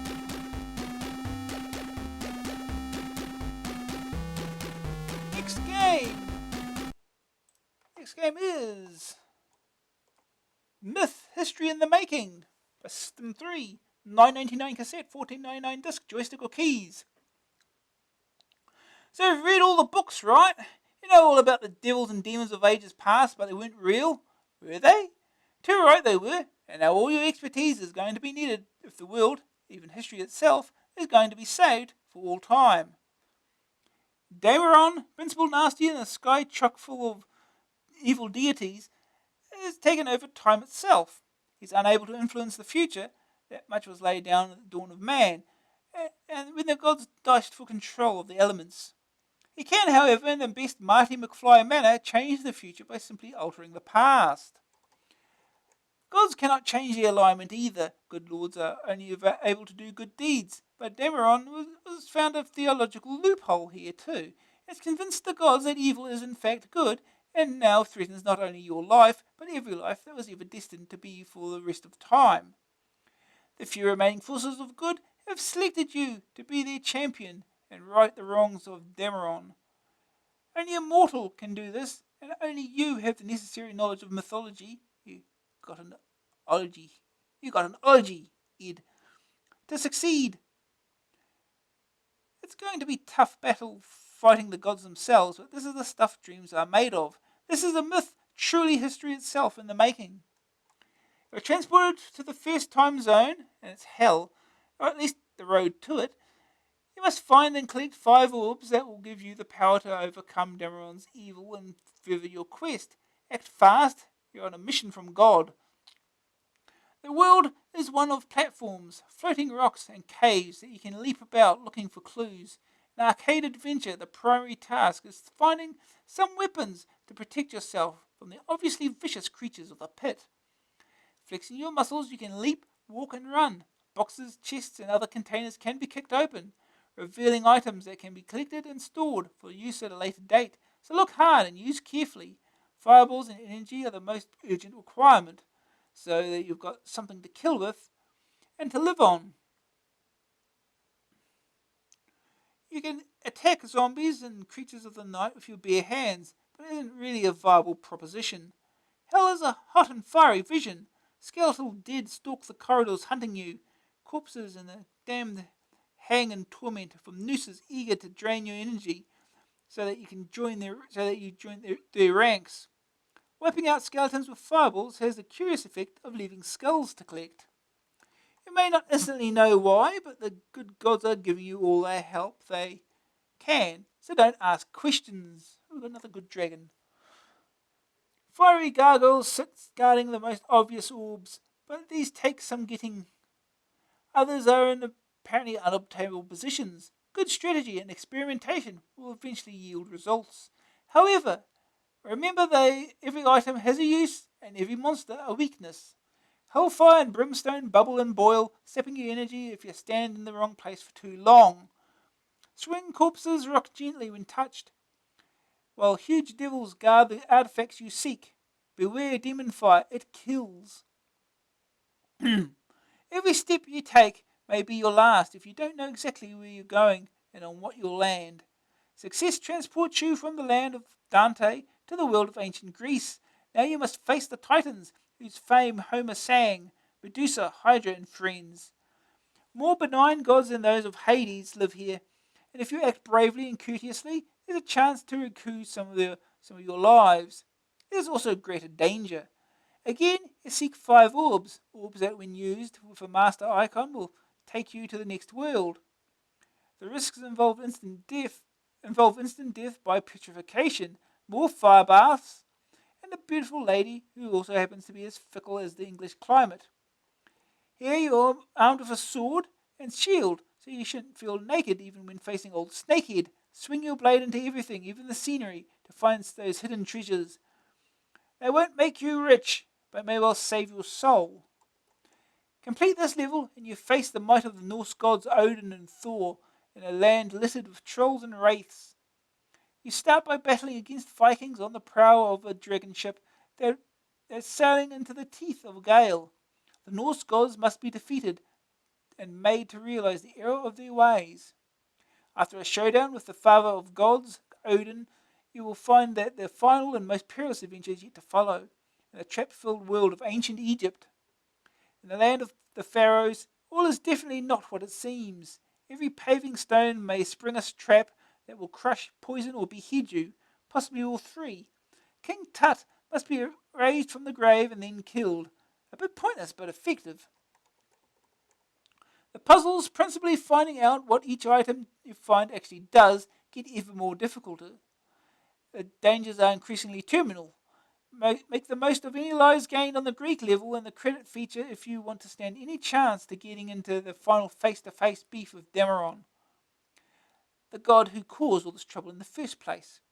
As an arcade adventure, Myth is unsurpassed. It has depth and cunning gameplay, subtly blending joystick speed with grey matter power and to a near perfect degree. Luck and guesswork become integral to your success. Using an icon system means you have a variety of options at all times, in terms of what to do and how to do it. A little clumsy at first, the pause taken when you select objects' actions with spacebar and joystick often gives you the vital time needed to think out a problem and to second guess the programmers. Graphically, the choice couldn't have been better one. Small, bold sprites are used in single colours, thus avoiding clashes and making all things clear at all times. Wit and humour is readily apparent in the animation, the transforming woman's hair waving, wraiths diving into the ground, and skeletons that look like extras from a fantasy B-movie. The sound effects are varied and interesting. The overall impression of the game is helped by the huge monsters. Some are pretty immobile, and all are as impressive as they are deadly. Myth feels full. It's detailed and challenging. A game constructed by games players for games players. Care is taken at every turn to impress and confuse would-be heroes. The gods of ages past are waiting, and their rumblings of the stuff legends are made of. Share this legend and make history. If you fail, the world will suffer for eternity. Win, and you will join the deities of times past and myth. First day target score, finish the road to hell. Take a close look at the statue of Achilles. The verdict. Oh, we've got a second opinion somewhere, haven't we? Yes, we do. Second Opinion, an epic adventure that is sure to keep you playing for many moons to come. Clearly pulled it straight over from the Spectrum, but for once, none the worse for it. Green screen gets a teeny bit dark in places. The verdict, graphics 93%, beautiful, detailed and thorough, exceptional animation. Sonic 70%, no music, vast array of sound effects. Grab factor 88%, so much to do, really a start. Very tough. Staying power 95%, four very tricky arcade adventures in one. Good reactions are essential. AA rating 94%, an arcade adventure that will go down in legend. Reduces little pet, the Hydra. Ooh. Right.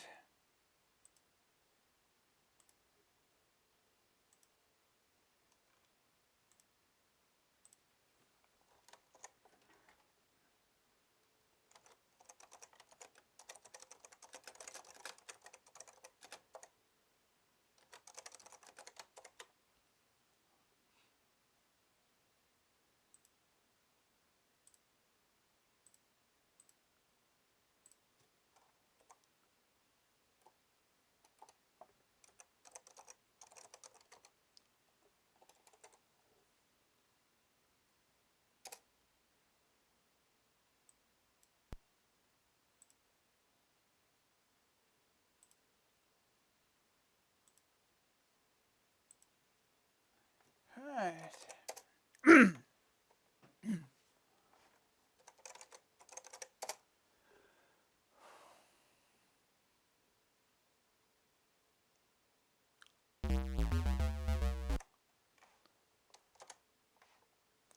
Programmed by Neil Donwell. Graphics by Dave Do. Sound by Neil Donwell. Designed by Mark Cale. 989 System 3 software. At least they didn't get Mev Dink to do it. They have it sounding like Spectrum Buzzer again.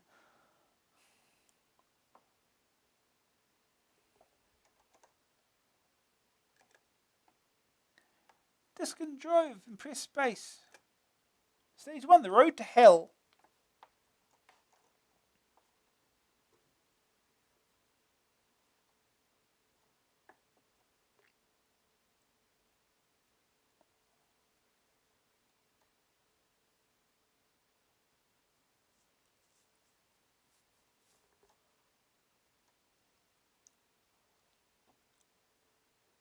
Alright, here we go. Ooh.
Okay.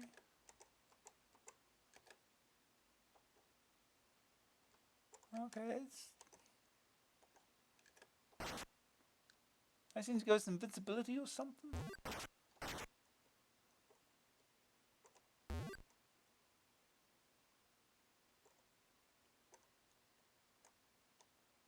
Get more skulls. I think we need 15 skulls. How many do we have? 8.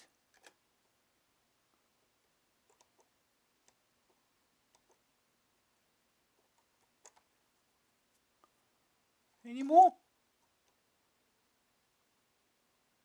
Any more? Oh, now one cup. And it's gone. Oh.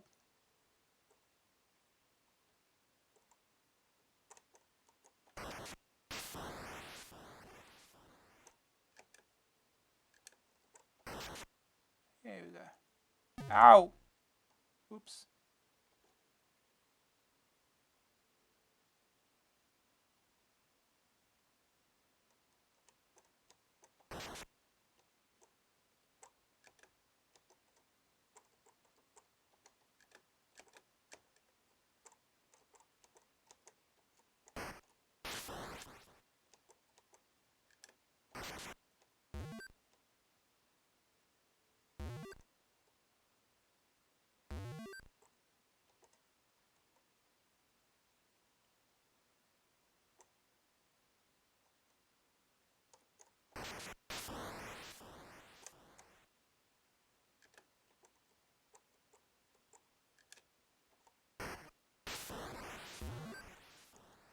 Can I not kick the skeletons here?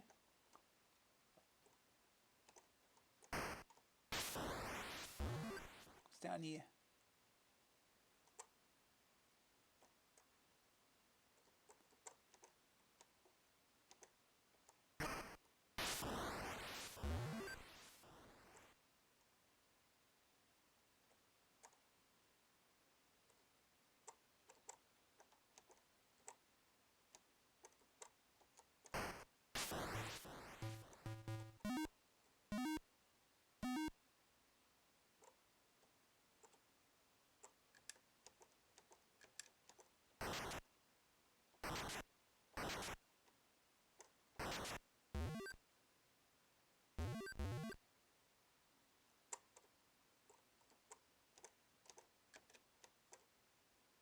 How many do we have? 19. 913. 13.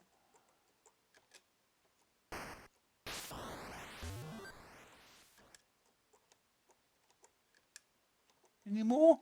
Any more skeletons?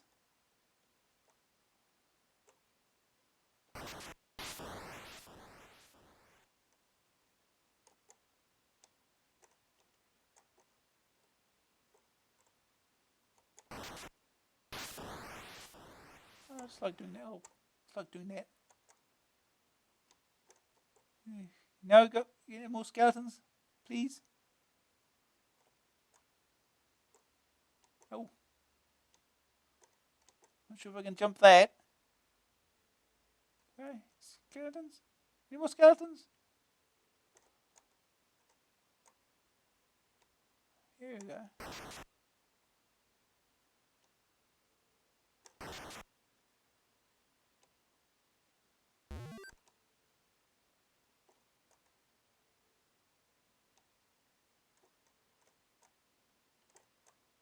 Ow.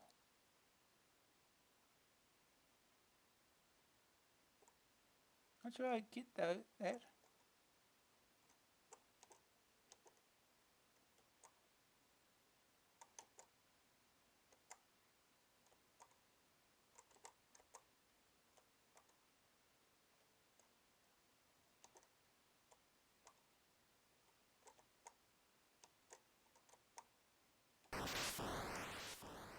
Sure I can't open this.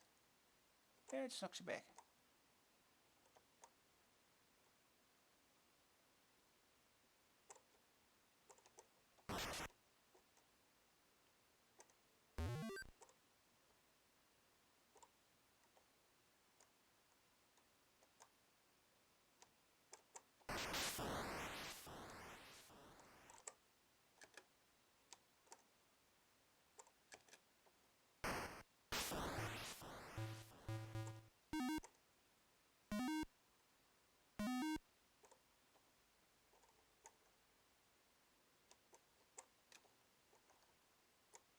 So how do I open these?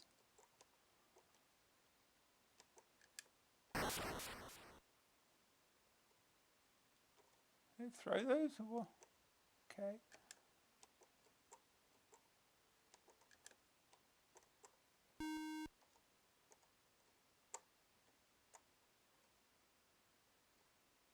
What do I do with treasure chests? How do I open them? Do I need a key or something or what? I don't know.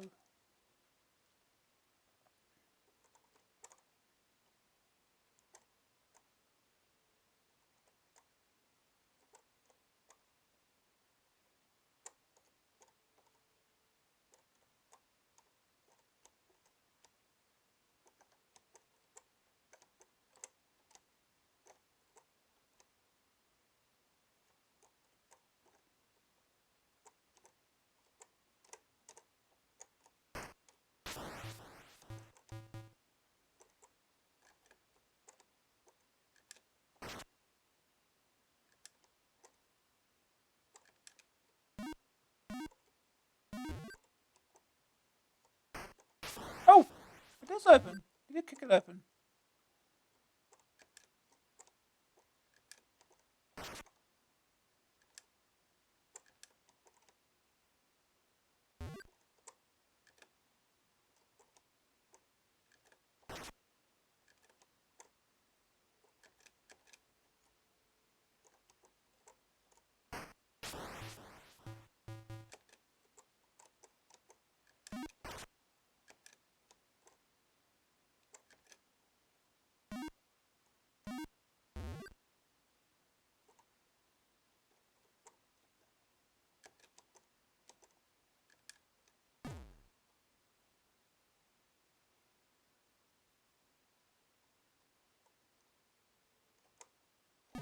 Oh, that was a mistake.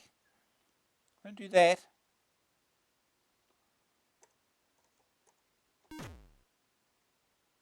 That kills you instantly too, huh?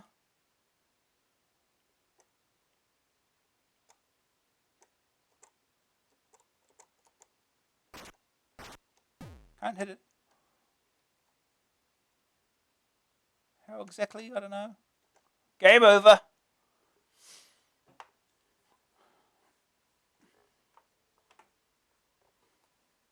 Press space to select. Restart the stage. Start from stage 1. What's the difference?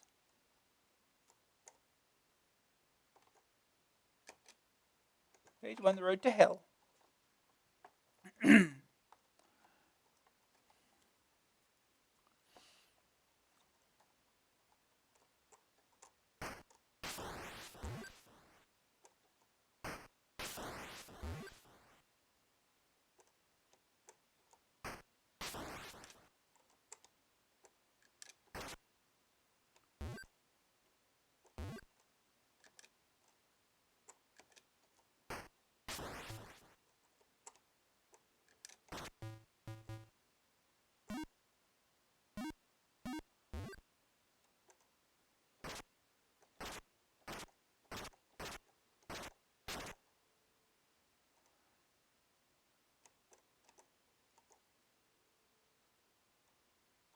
So this kills you, right? No? Oh, going there does.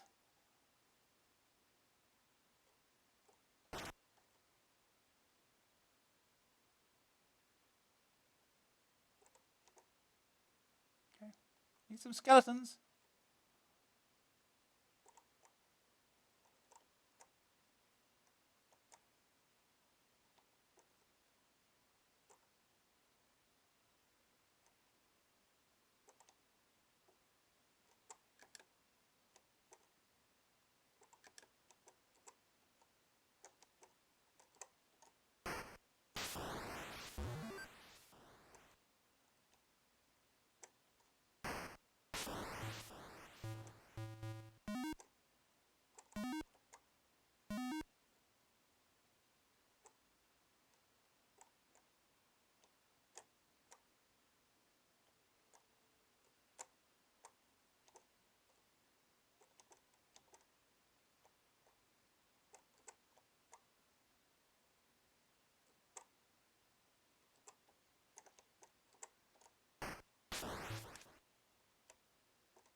Yeah, I know what to do there.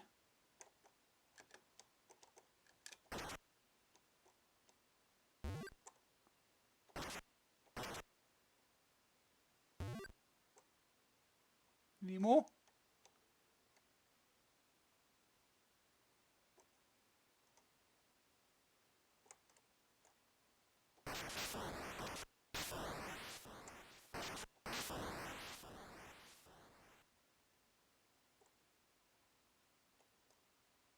Oh, it's not clear. You can't jump into that. Shouldn't it just be a wall or something? You bounce off or something?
Hold on there.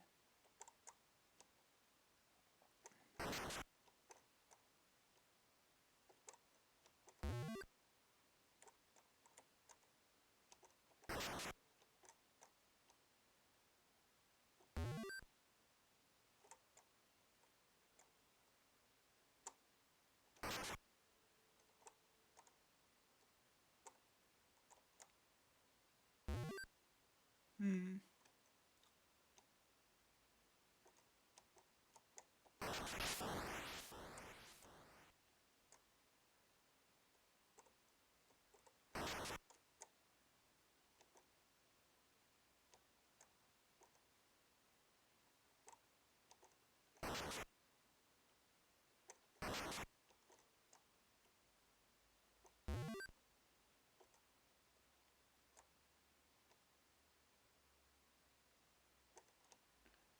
Uh,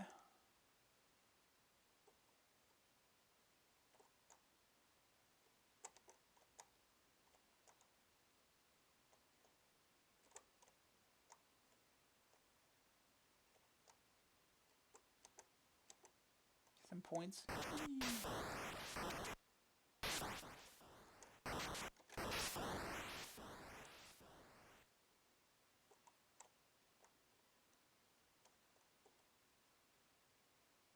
Oh. No, I'm actually not sure what to do now. Oh, I've got an idea.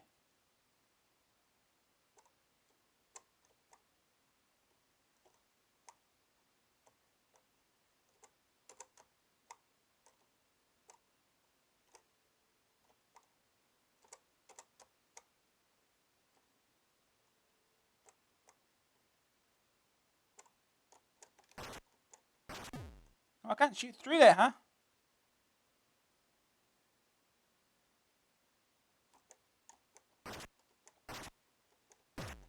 Yeah, he died far too quickly.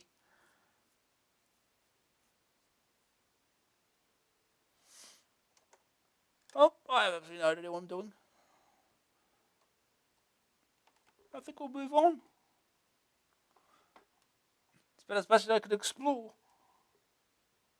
Move on.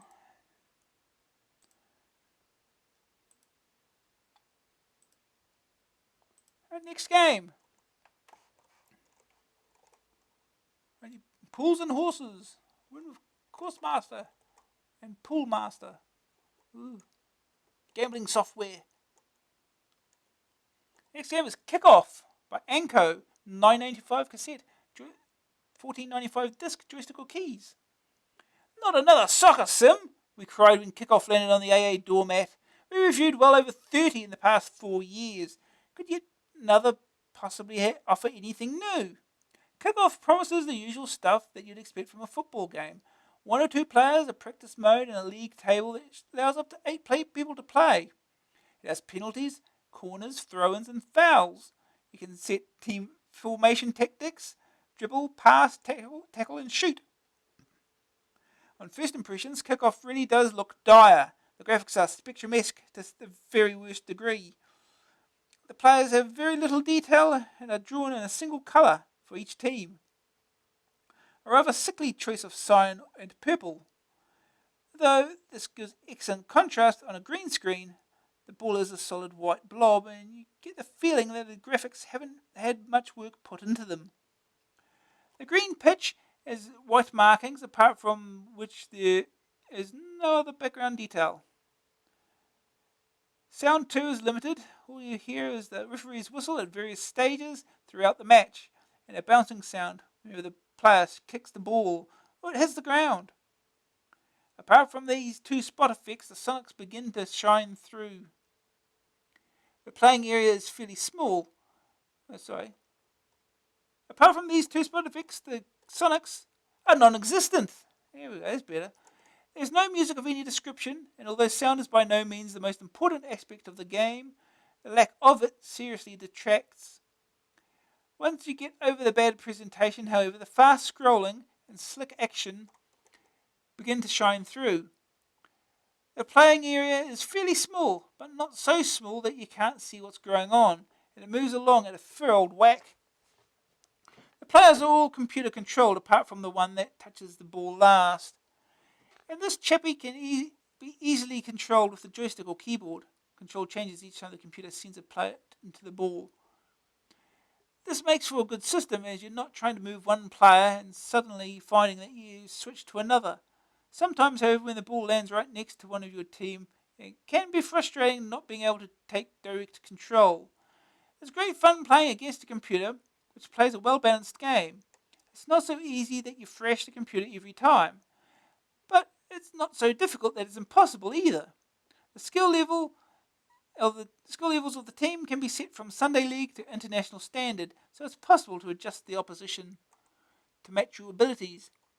The real fun comes when the opposition is human. The sheer exhilaration of playing real enemies, our colleagues, had the entire AA office enthralled for hours. It really is one of the most playable 2-player games we've come across, and certainly the 2-player footy sim. The league is another excellent option. Up to 8 players can compete at once, and the ongoing competition can be saved to tape or disc. We had mixed feelings about Kickoff. The fast gameplay and pinpoint playability are over the moon, whilst the appalling graphics and naff sound leave you as sick as a parrot. That's enough metaphors, Ed. At the end of the day, though, the good points outweigh the bad, and Kickoff is well up in the first division. Second opinion. Only footy game I'll play, enough said. First day target score, beat the computer on international level. The verdict. Graphics, 13%. Dreadful flickery sprites. Sonic, 17%. Conspicuous by their absence. Grab factor, 67%. You soon get into the action after the initial disappointment. Staying power, 86%. Once you've played one game, you're hooked. AA rating, 78%. Superb soccer sim marred by bad presentation. Okay.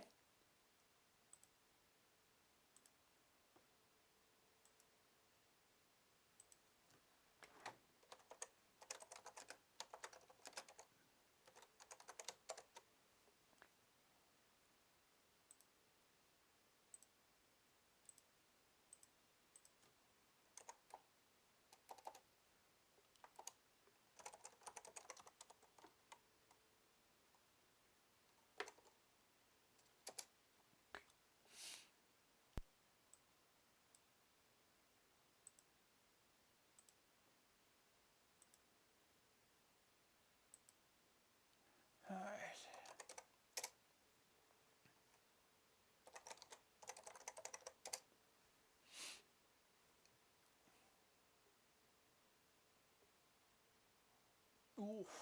Yeah. Kickoff by John Mitchell. Correct. 1990. Anco Software Limited. English, French, Spanish, German or Italian. One player. Please select joystick 1. Kickoff. Practice skills, penalties, single game, the league, match length. We'll just play a single game. Team class, International, National Reserve, Youth, Sunday League. We suck, so we're Sunday League. Player formation, 4-3-3. We'll go with that. Computer team class, also Sunday League, because we don't get asses kicked too badly. Referee, Franz Gunther. Okay.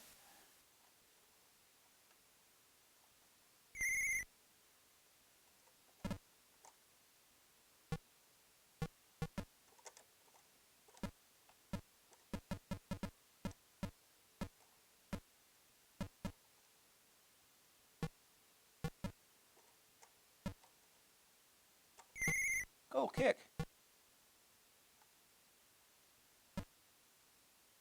So these were hitting down then. Okay, get the ball. Thank you. Get the ball. Oh.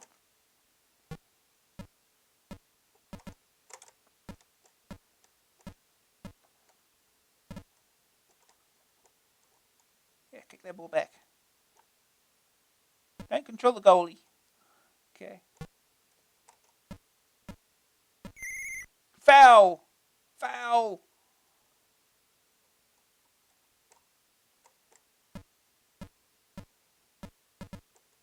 Oh.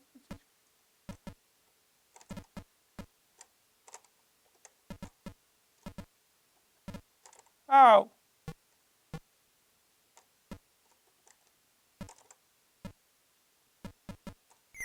Foul by player 2. I don't know how. Foul by player 6.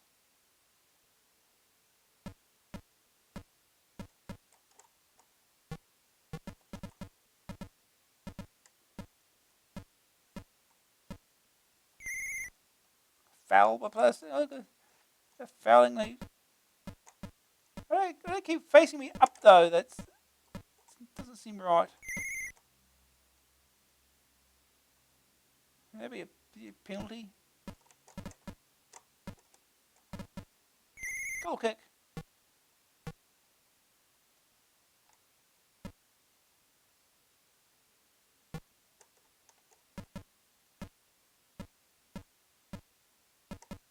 Ah.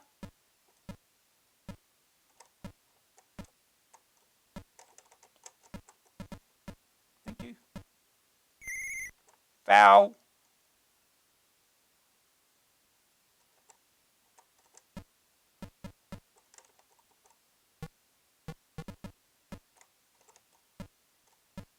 Oh, get back here.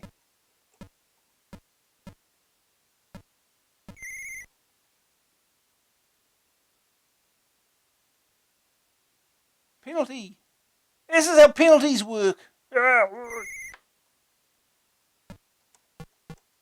Missed.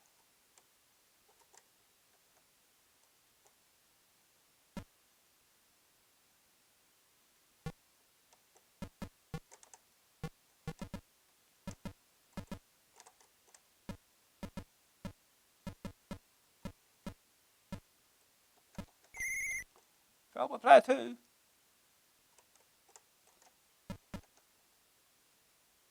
Oh, missed.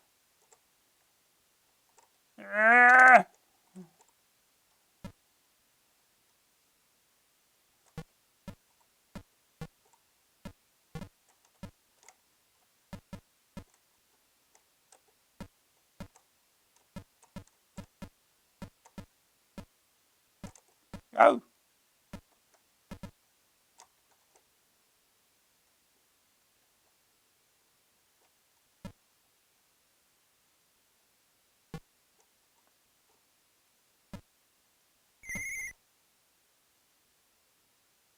Foul by what? What?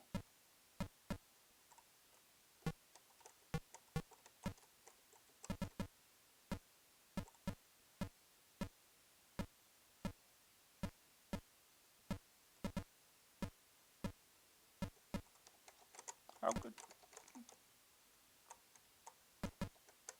What are you doing? What are you doing?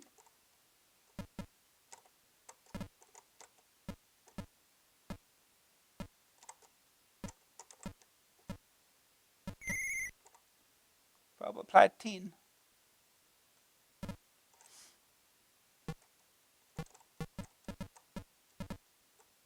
Oh, god damn it.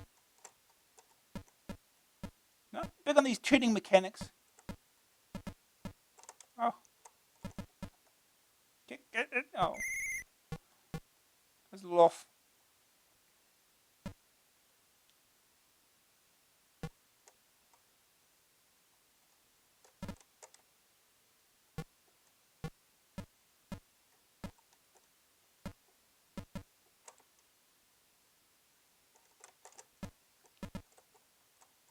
Oh no!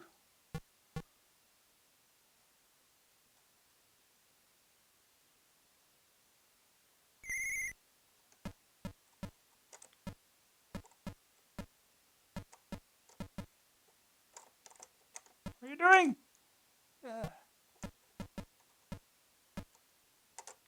Turning is awful.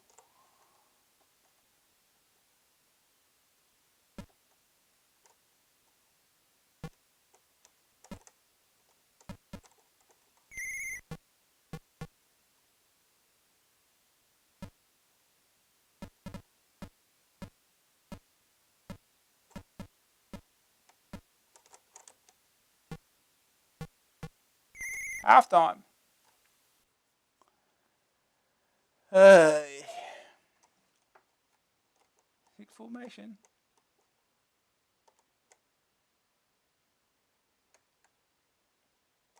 2-4-2-4 for a change. Now we're going upwards, right?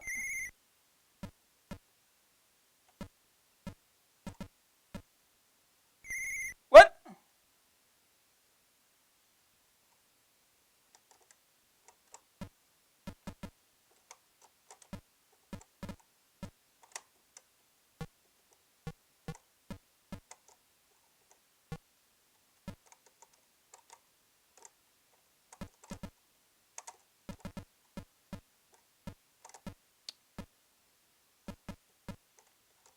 God damn it.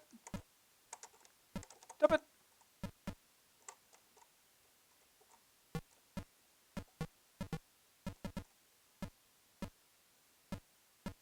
Let's go. Let's run. No.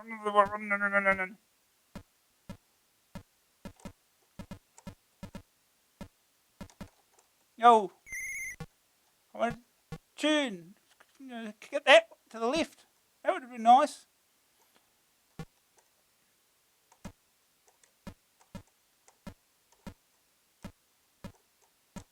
Where will we mean? Well.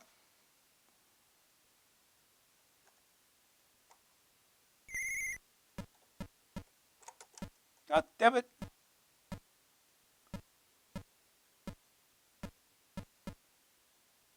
God, really? This is the easiest difficulty.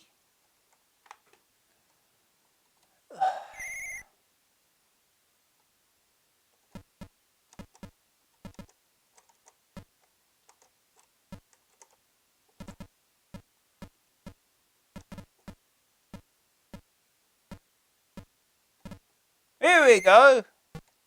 I have to go score another 3 times. That's all.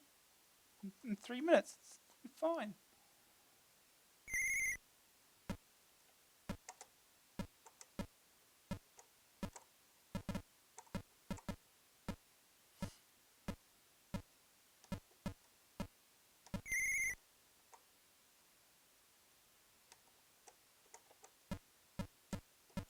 Come on, get back here.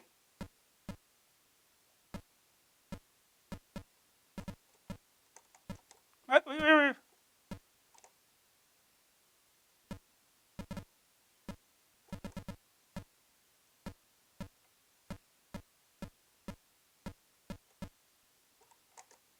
What are you doing?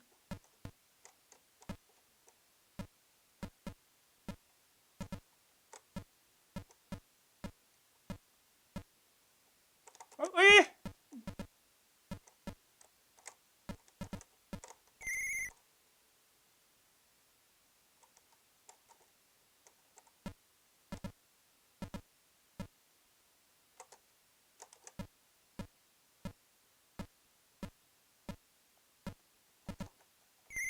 here we go.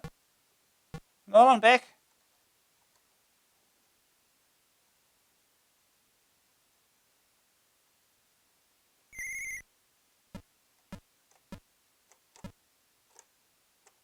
Throw in.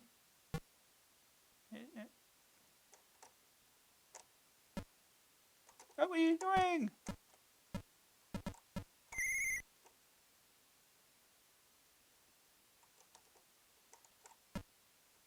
What are you?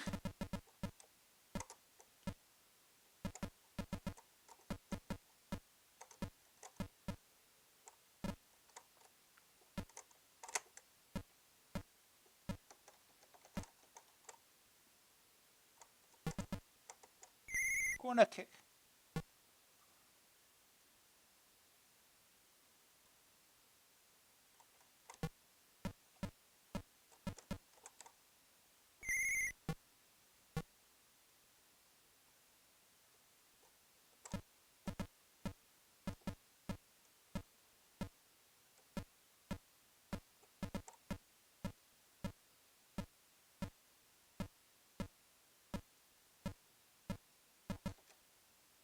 Oh, I missed.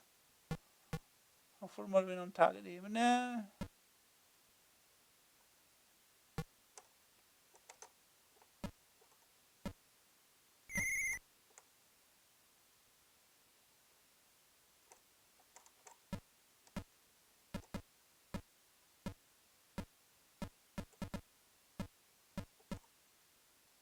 What?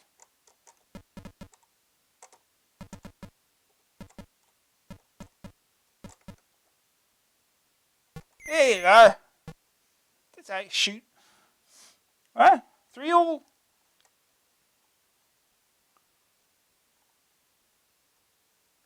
A minute to get another goal. Ooh. Oh! What are you doing? Leaving a behind for, you idiot? What?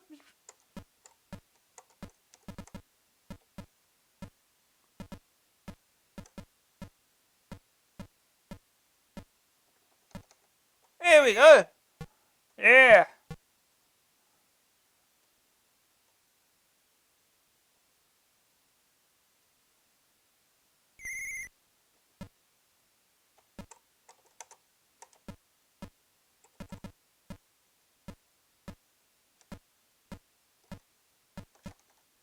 Oh, missed.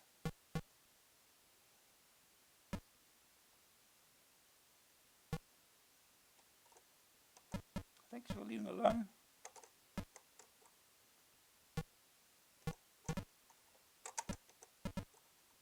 Oh no! 7 seconds! 6. Oh.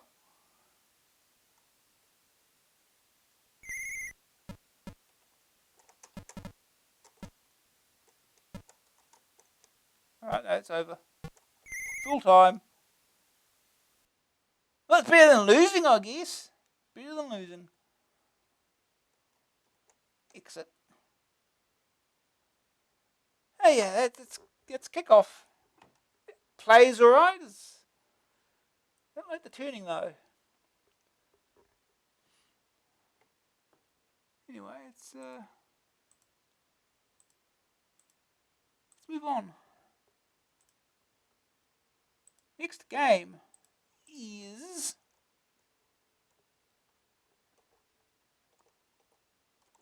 Striker by Cult. Yes, it's more football. Woo! By Cult, $2.99 cassette, joystick or keys. Life as a professional footballer isn't all glamour, glory, getting drunk, and partying with bimbos. There's hard work to be done in the training pitch and the nerves of the big match to face. As star striker for a 4th division side, you must work through a year of matches, trying to improve your goal average and helping the team to win promotion. And all the time you should stay ready to make a move if a really famous club takes an interest in you. This is a football management sim that puts you in the control of one player, not a team. You concentrate solely on career opportunities and getting your name in the tabloid press as the next Gary Lineker.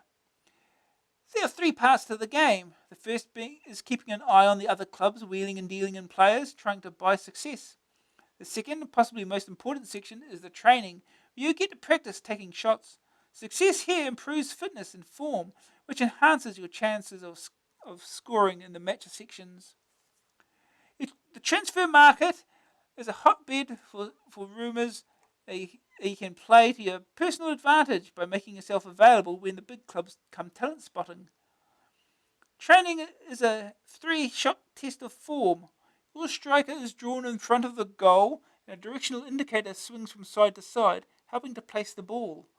The goalie saves shots and the angles are sometimes hard to judge, but if you score, then your form and asking price start to climb. In the match that follows a training session, you simply wait as the seconds tick by until the message that you're through with a chance appears. Then, like the practice before the game, the line indicator pops up and you have the chance to score when it really counts. The standard conventions of a management sim are met, and there's seemingly endless hours of waiting around while you wait to be transferred to or recover from an injury. But concentrating on one player keeps the complexity to a minimum and the game speed high. The chance to influence the outcome of a game with shots is refreshing, even if you do have to wait a whole 90 minutes for a single moment of glory. Management games will never be exciting, but this one's at least fun and reasonably quick. For wannabes, I want to be John Barnes, everywhere, it would prove a cheap and amusing diversion. First day target score, get out of the 4th division. Second opinion, for a decision-making football game, you don't seem to make an awful lot of decisions. Green screen, no change.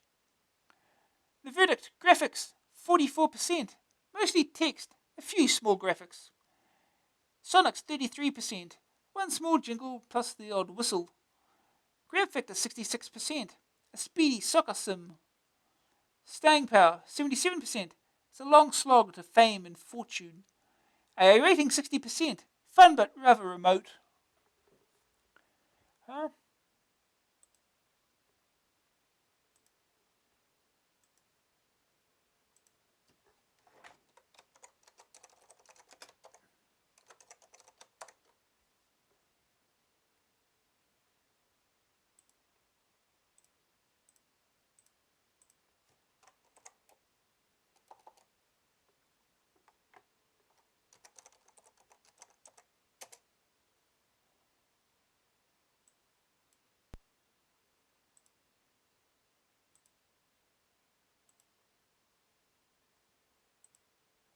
Okay.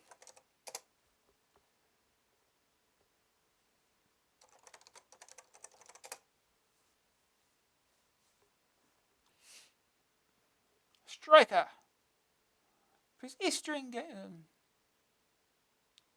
Cool dude loading system. Enter your surname. No. Okay. Let's have one letter then. Choose your team. Northampton, Preston, Southend, Colchester, Aldershot, Scunthorpe, Wrexham, Peterborough, Cambridge, Swansea, Cardiff, Exeter, Halifax, Carlisle United, Crewe, Hartlepool.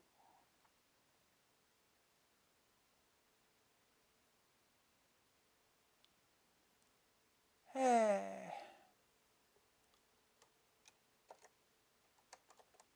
Where's 9? Cambridge.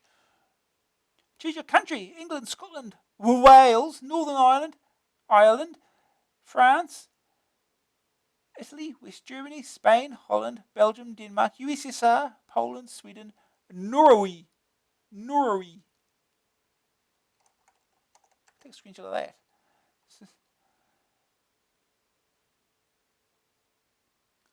Who do we play for?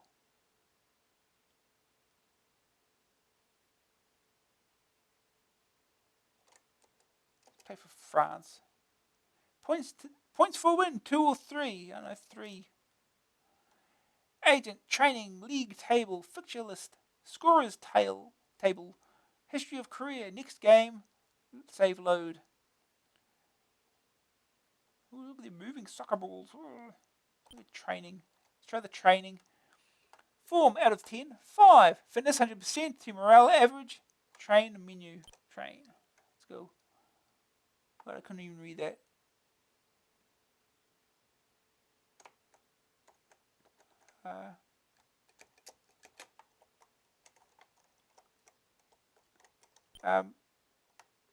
Oh, is it Easter shoot? Here we go.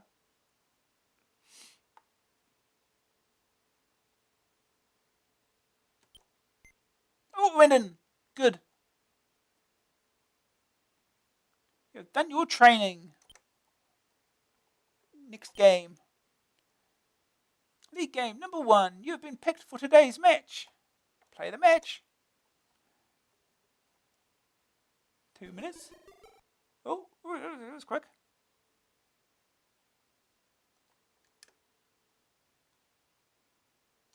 Oh, that was a terrible shot.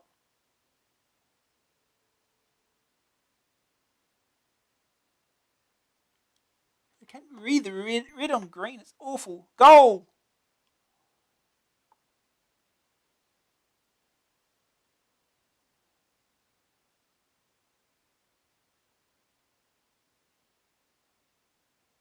Come on.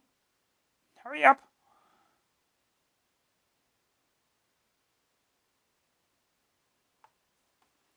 Come on. Something's going to happen. This guy's just going to sit there and get bored.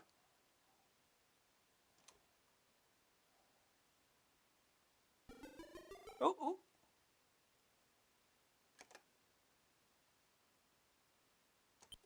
Oh, I missed. Half time. The terrible angle. Oh, here we go.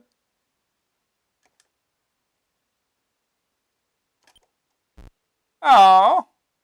Boo.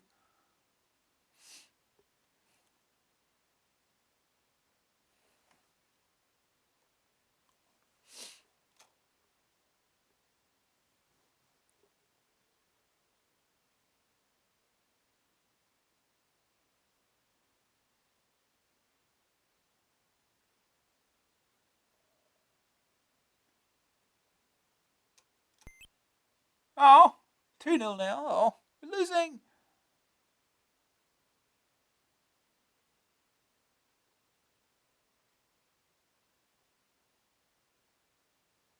Injury time. Oh, that's it. Well, that didn't go so well. You're not playing badly, but not great either. A little more effort and will to win wouldn't hurt. Some more training. Oh no, form is 2. Oh no. Oh, that was wide.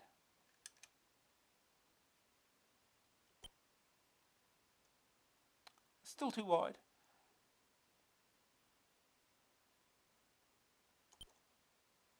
How did that miss? Team morale low. Oh boy. Oh, we gotta suck. Can we do more training? No. Next game.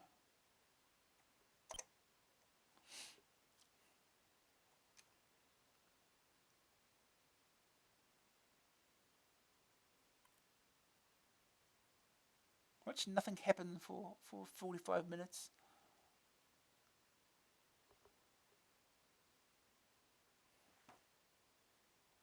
20 minutes. Oh. Oh no, we scored. Never mind.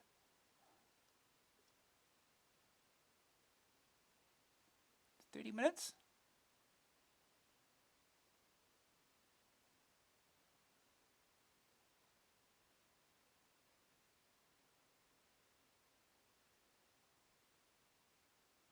It's half time. 50 minutes. Nothing's going to happen, is it? Absolutely nothing. Another goal. It's 1-1.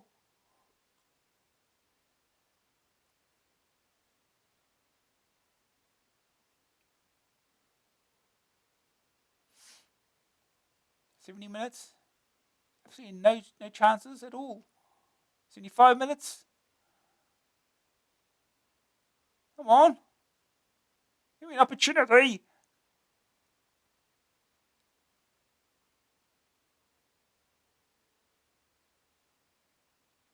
Nope. We've got nowhere. There's a draw. There's some draw training.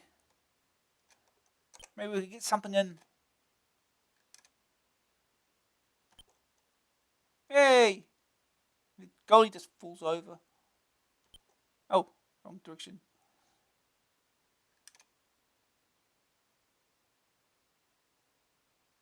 Oh, that was way too high. Performance still 2. You've done your training. Agent. Transfer news. I've been approached by Northampton inquiring about your availability. I've told them that they should make a firm bid and perhaps we can do business.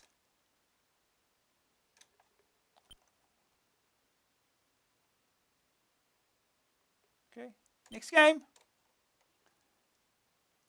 You have not been picked for today's match. Oh no. Well, no wonder we're not getting anywhere. Oh, they hate me already. Oh, just speed through this faster.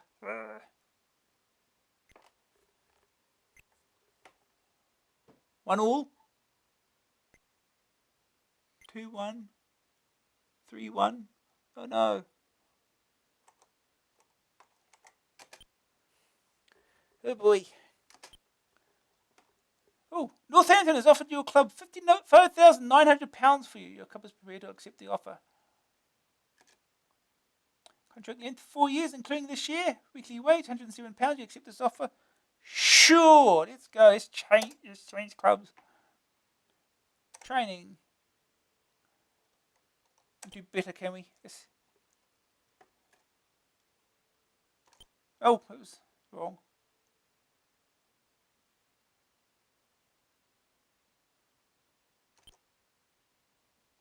Good. Here we go. Performance still 2 out of 10. Fitness 100%. Team morale low. You have done your training. Next game. You have been picked for today's match. Oh, let's go.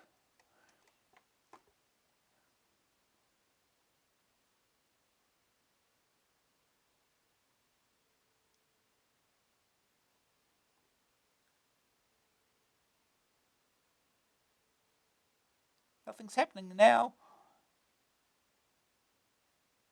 20 minutes.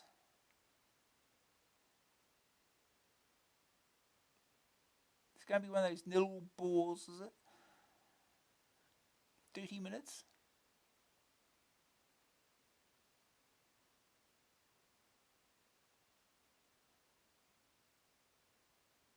40 minutes. Half time. Nothing happening. Nothing's happening.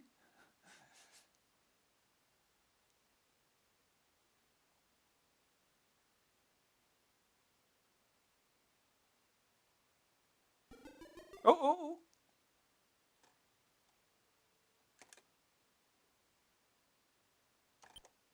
Oh, stupid goalie.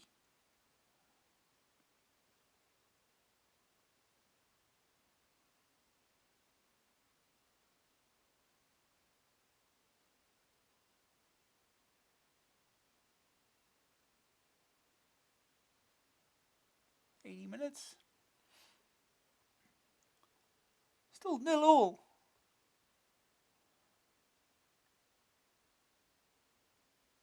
Injury time. That's it. 0-0. I'm not totally satisfied with you at the moment, but you're doing okay. Maybe your confidence is lacking a bit. Crew is offering your club £39,800 for you. Your club refused the bid. Okay, training. Train.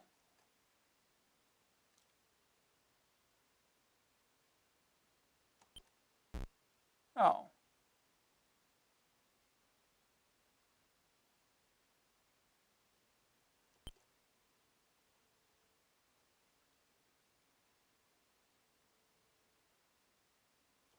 Oh, that's wrong direction. What did I throw it up for? That was stupid. A form is now 1 out of 10. You've done your training. You're getting worse. Ah, next match against Scunthorpe. Will anything happen?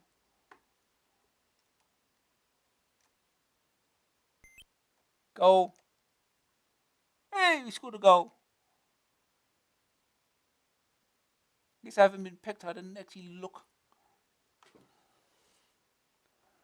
Oh, speed it up. Oh. 2-2. Oh well. Keep going. Yeah. 3 all. Oh, that's a draw. Right. Training. We've got to do better at training. Team morale's average.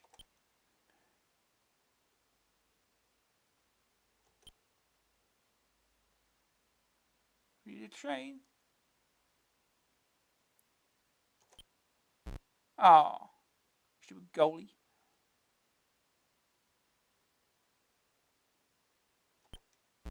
Ah, well, he's aiming at the goalie. Try to make it as centered as I possibly can, because otherwise I just misjudged the angle.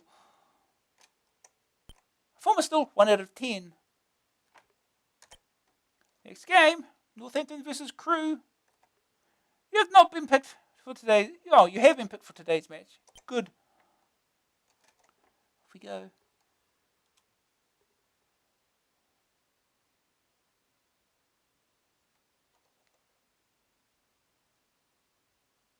Come on. Let's speed this up.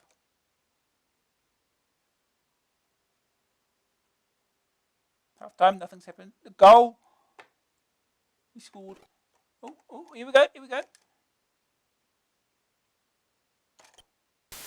Goal! Goal!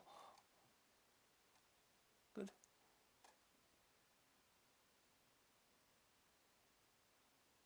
You scored a goal in a match. I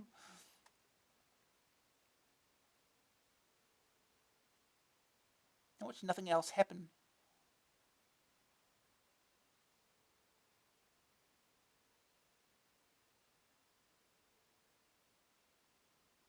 Injury time. That's it. 2-0. We win. We are through to the second round to play Luton Town. Oy. I'm not totally satisfied with you at the moment, but you're doing okay. Maybe your confidence is lacking a bit. The training. Oh, form is up to 2 again.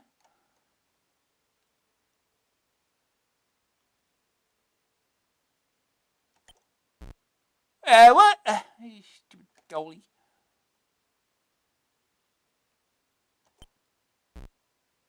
Really?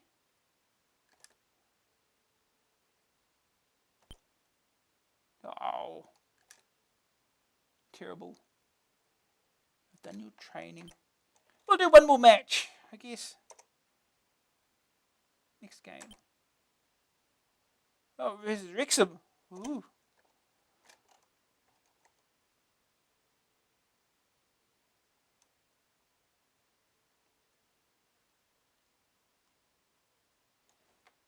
Speed this up.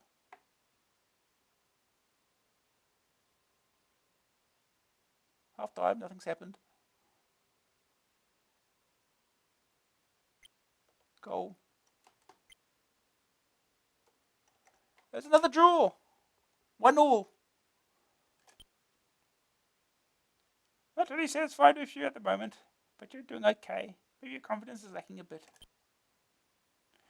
Yeah, it's tricky. Just do that over and over, I guess. Where are we in the fixtures list here? for this season 001. I think I'm going to have you play this through this 100 times or something. League table, that's what we want. 10th. But yeah, we'll move on.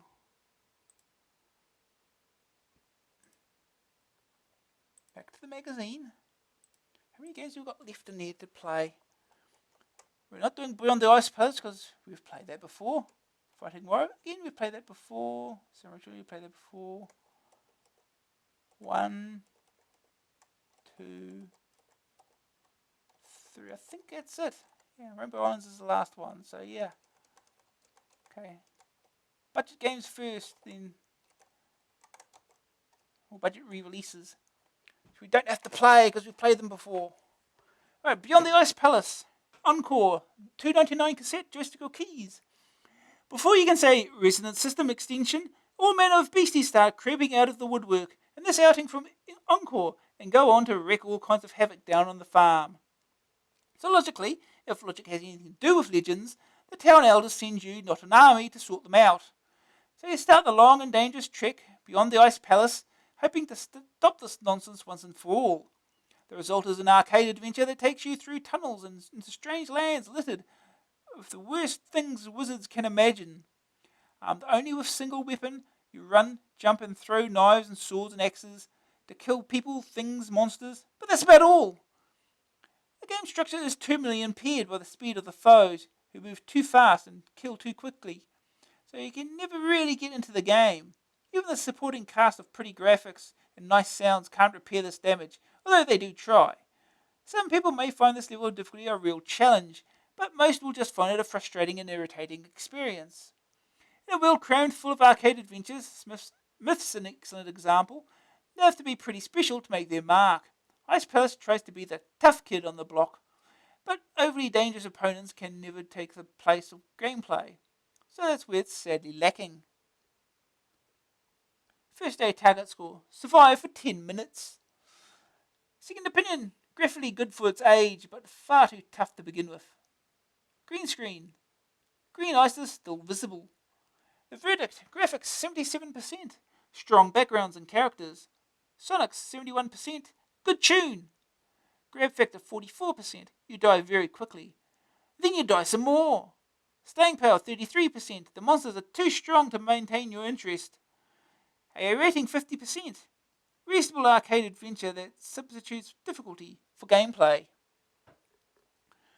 This is very different than when they first reviewed it. Fighting Warrior. Mastertronic $2.99 cassette, joystick or keys. In the red corner, the undisputed heavyweight sword fighting champion of all Egypt. That's you, and that same sorry tale of daft royalty and heroic commoner. They get kidnapped, and you have to risk everything to save them. But what else can one expect when you're a fighting warrior? That's the plot out of the way now. It's down to some pretty intense violence. Mr. F. Warrior, your man, has to walk along a horizontally scrolling landscape, killing monsters and guards in a bid to rescue his queen. He has a sword and a little bit of skill to help him on his way. The rest is up to you. All he has to do is use 3 fighting sword strokes and few defensive parries to see off demons and devils. The most immediate need is surviving long enough to reach the next bottle of life-giving elixir, though. He needs it because with such a limited number of sword strokes, he's bound to get hurt in every encounter. The monsters vary, but not much, and they're all vicious and potentially deadly. The outline graphics show the age of this re-release. Combine this clue with the antiquated gameplay, where 7 moves are enough to justify the game. And you know, this is something of a curiosity. It's an attempt at parallax scrolling, but little else. It's just walk, fight, kill and die. It's easy to be killed and hard to stay alive, and this mix, while knife-edge stuff occasionally, is a flawed basis for a game. There's no room for the development of skills that will help you overpower the opposition, whereby following a learning curve you get further into the game. This is patently not the case when Fighting Warrior quickly becomes Dying Warrior as the game stagnates. Set in the world of ancient Egypt, it's more relic than archaeological treasure. First aid target score, stay awake. Second opinion, not enough fighting moves, slow and boring, crushingly dull. That's about covers it, I think. Green screen, outline sprites are clear in any colour. The verdict, graphics 41%, dated main characters, reasonable background scrolling. Sonic's 54%, authentic Egyptian music. Grab factor 66%, killing is hard work but simply understood. Staying power 31%, too few fighting moves, very repetitive. AA rating 42%, tired old warrior looking for a new home. And next is Samurai Trilogy. But first, I can hear my cat being a nuisance. I'll go see what he wants. I'll be back in a moment. Hopefully won't be long.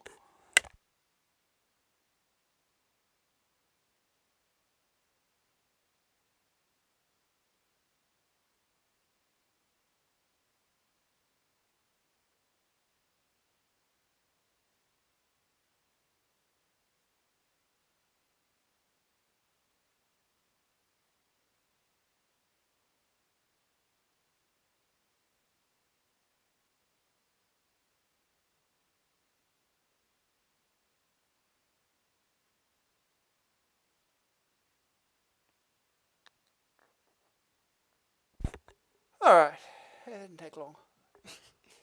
Just once out. Samurai Trilogy. Kicks, $2.99 cassette, joystick or keys. You've seen the movie, one swift chop to the neck, and the heads go flying. Well, now's your chance to live out these 7 samurai water margin fantasies. As Kicks let you train up in the Samurai Trilogy. Karate, Kendo, and Samurai are the disciplines, and there's a whole stable full of talent who want to beat you up every step of the way. You can only win the title of Lord by defeating 4 others in a fight to the death. And you only have the right to go for the title once you've proved to the master that the 3 disciplines have been learned properly. First you go head to head in the karate, prancing about on tiptoes trying to kick the living daylights out of each other. Kendo and Samurai are much the same, just using different weapons and techniques. You can vary the training to gain an edge, using special techniques to improve your stamina or speed. Then you allocate the amount of time you want to spend on improving various elements of your defense and attack. The right choice is imperative, and the wrong decision here could leave you frighteningly vulnerable. The variety of choices before each fight make the characters exceptionally flexible and very strong. These elements are actually reflected in the way the guy fights too, with hits being more damaging from a strong character, but more accurate from a skillful one. There are some vagaries in controlling the combat, but for big sprites they handle well and fast. The joystick controls seem really sensitive. Like Fighting Warrior, the first few battles are very hard going, but here there's definite room for some skill development. This makes the game a more challenging proposition and gives it a depth that's really found in the budget rounds. It's almost worth the price just to read the biogs of the other samurai. They could have been written for the Sunday sport. First aid target score, beat someone. Second opinion, a complex and fiddly combat game that's nevertheless good value. Green screen, slightly jaded. Ho ho ho! The verdict, graphics 55%, big sprites, colourful backdrops. Sonic 69%, oriental music throughout. Grab factor 57%, hard to control at the start. Constant humour.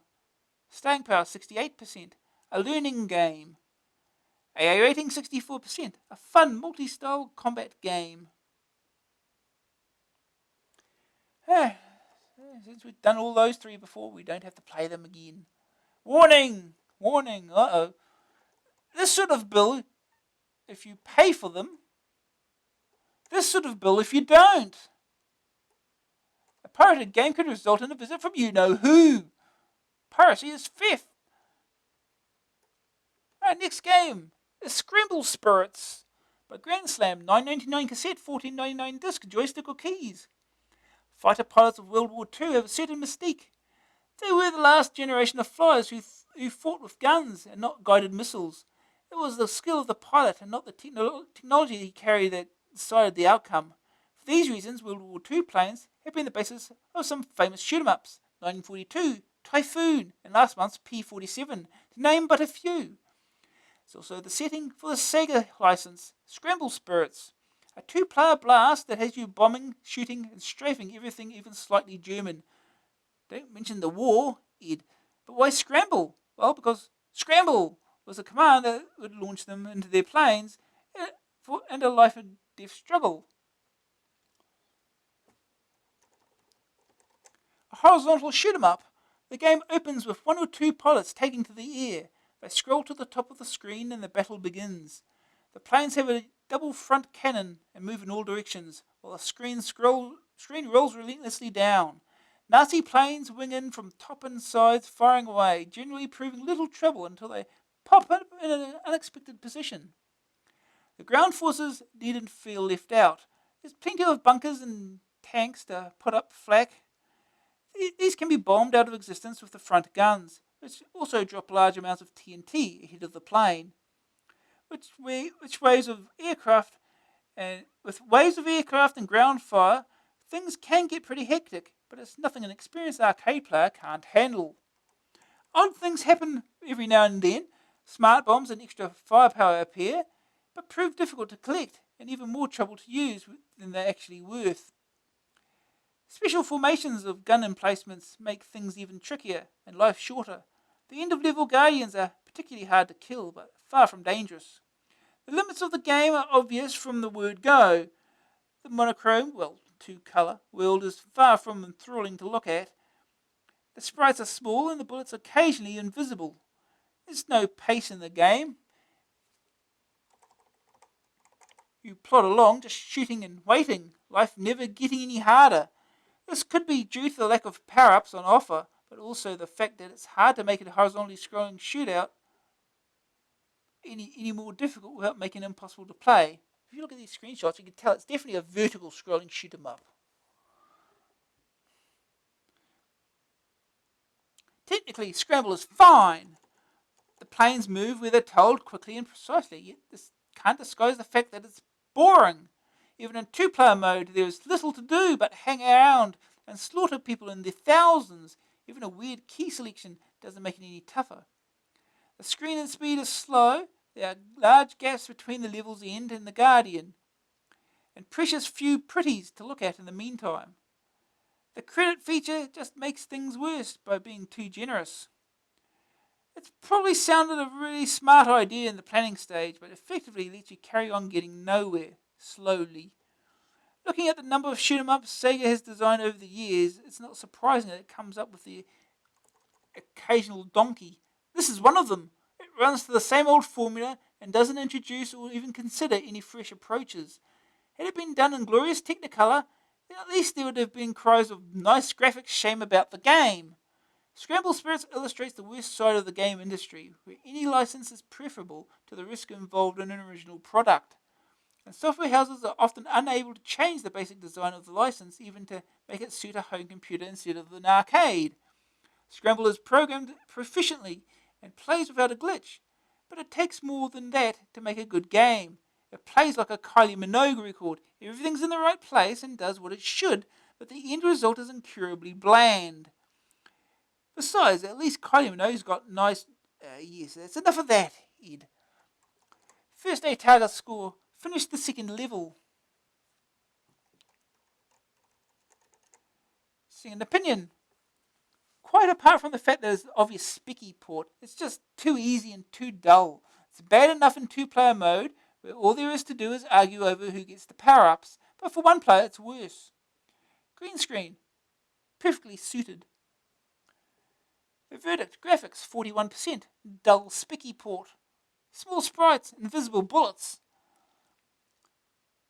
If it's too easy, then you don't want... bullets can't be that invisible, can they? Sonics 50%, average acoustics. Grab factor 66%. You can go far on the first at the try.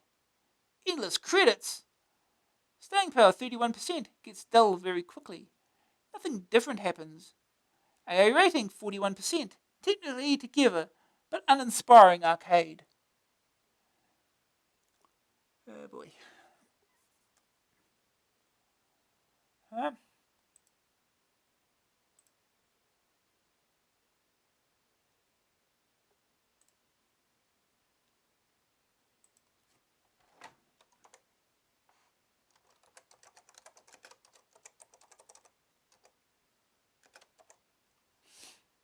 Who published this?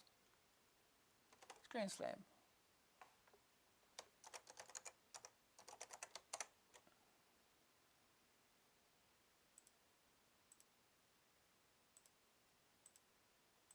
Okay.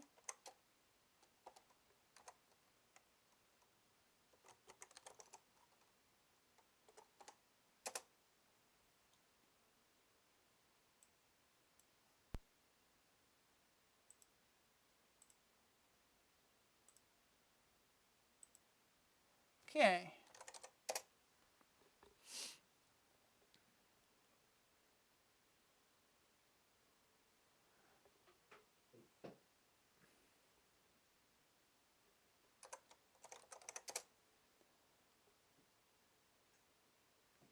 Copyright 1990, Sega Enterprises Limited, licensed by Grand Slam Entertainment Limited. Programming by Tick. Music.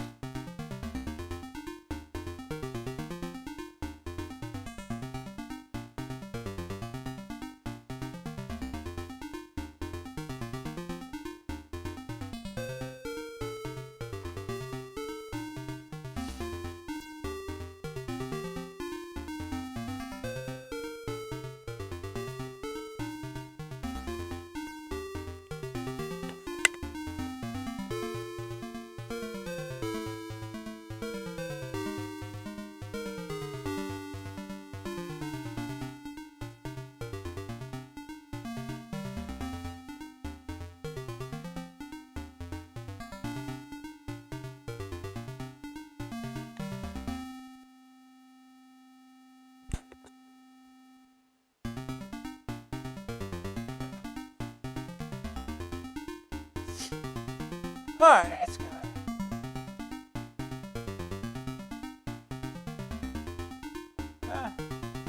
Keys. TFZX. Well, that's different. Or joystick. Good. Formation change. W for player 1. Face stick and shoot. Let's go.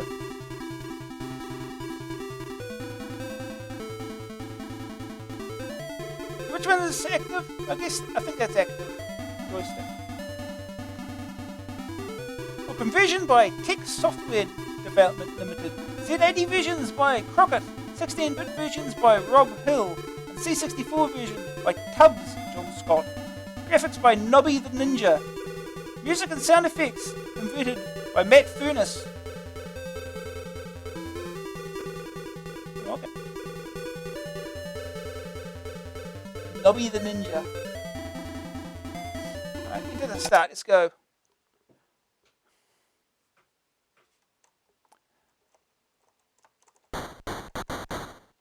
It's fast enough.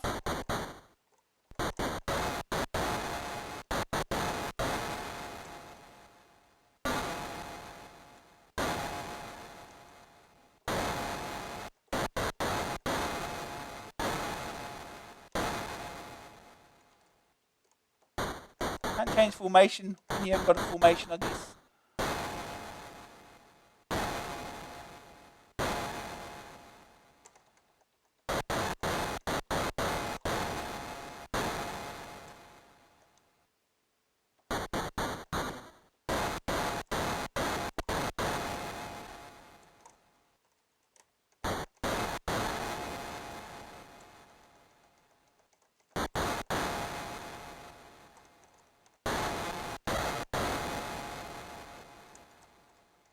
So now we can change formations.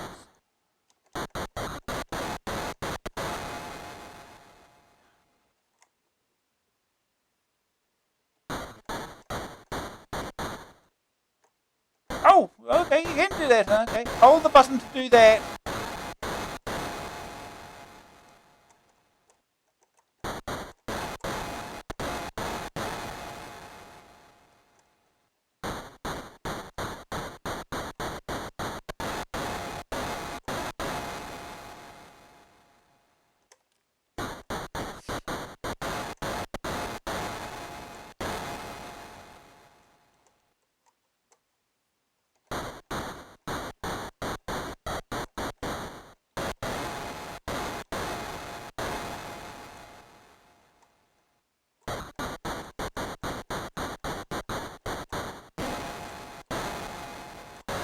Oh.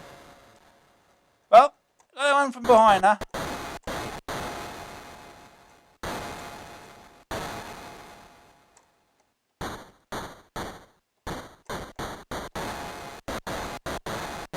It's blinking into existence now.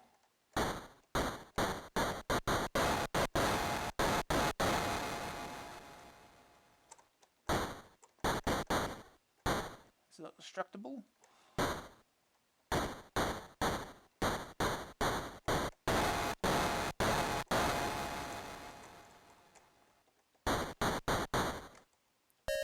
So you can do that.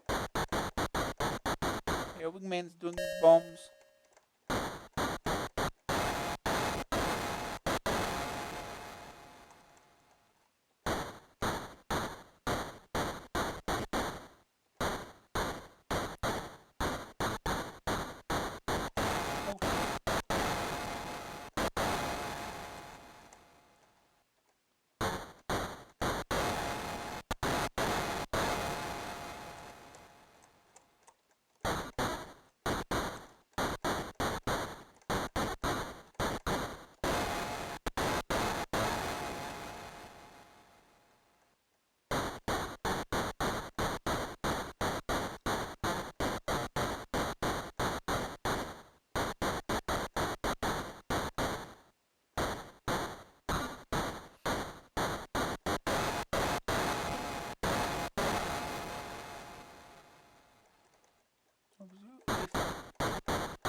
Oh god, get from behind! Oh!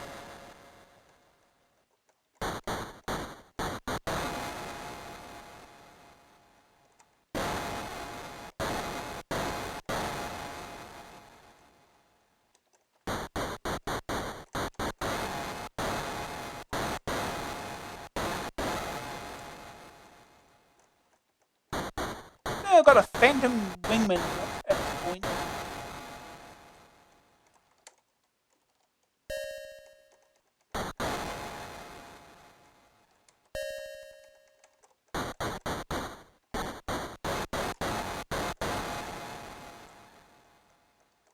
Just popping from out of nowhere.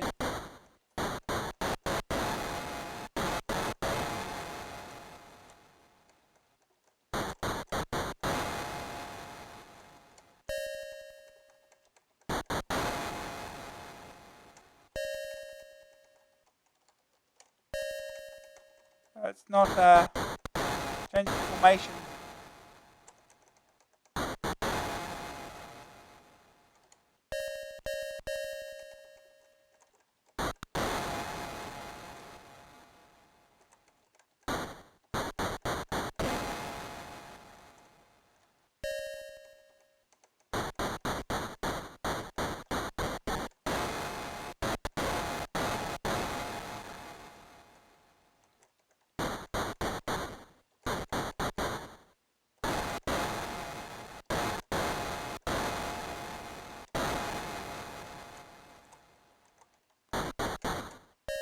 It's not changing formation.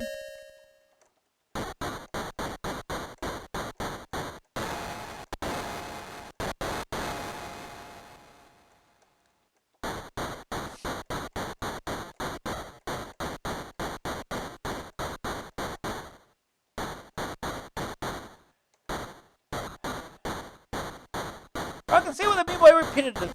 It's a lot of the same thing.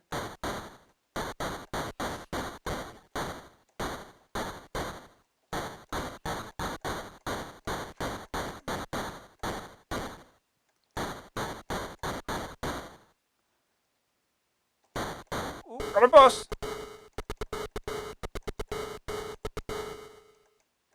Oh, the game's chugging now.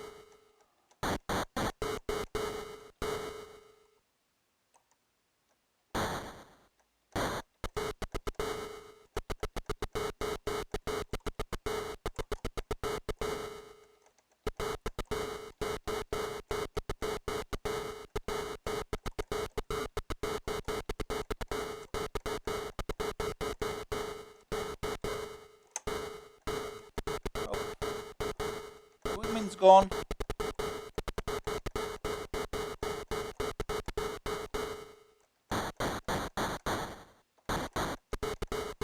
How many hits does it need? Okay, here we go. Off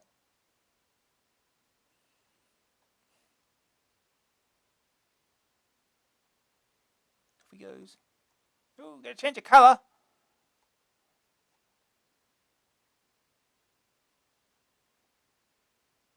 Press space. Off we go.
Yeah.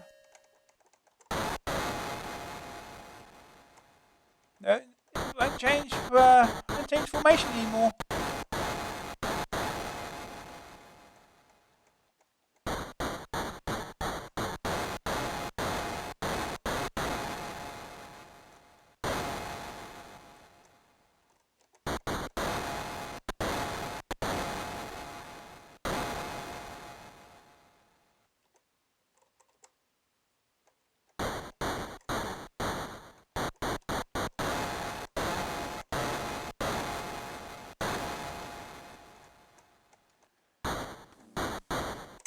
Oh.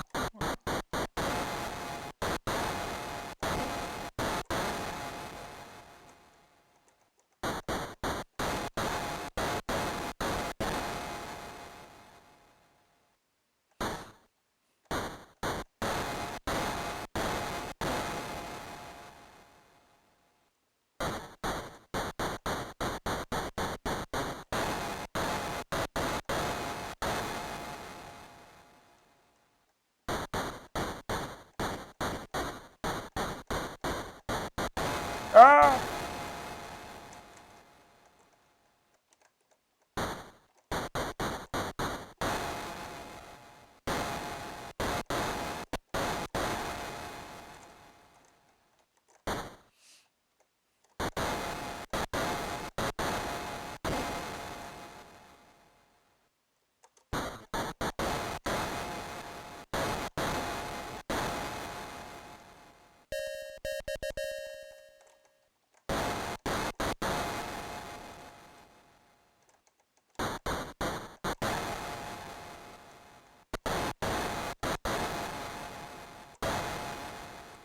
Oh, there goes my wingman again.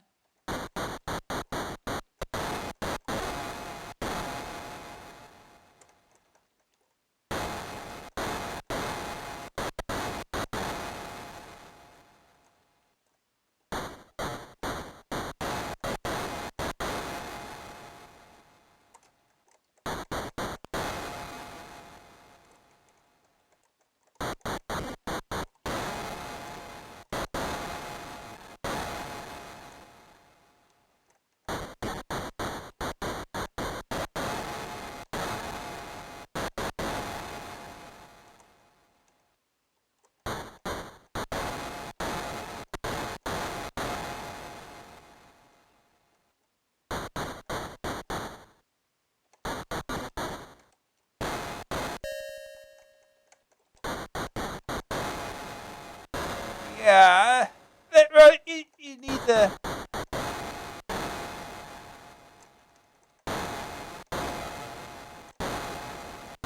Oh.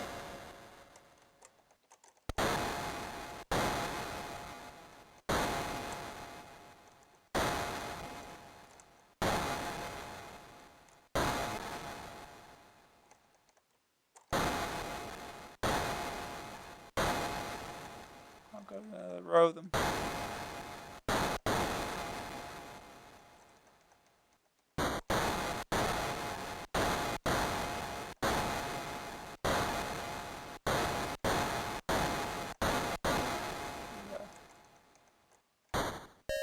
Nope, still can't. Still can't change formation.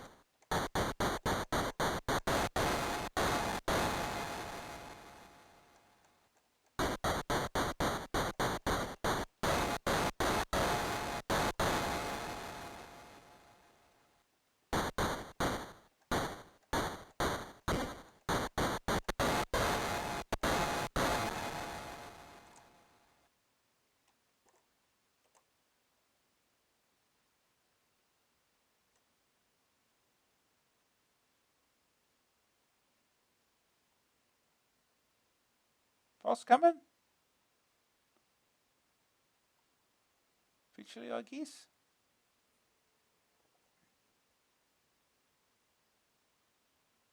Any time now.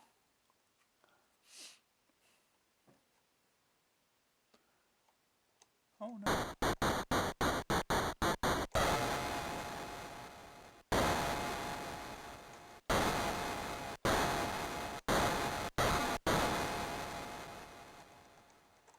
Oh. Well. Yeah, let's continue. We'll get to the boss, see what it's like.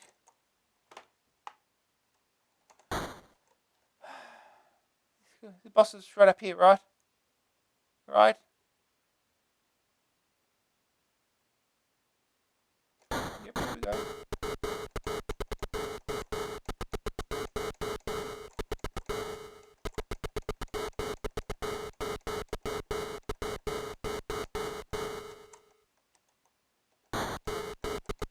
Leaves a bit of itself behind, I think.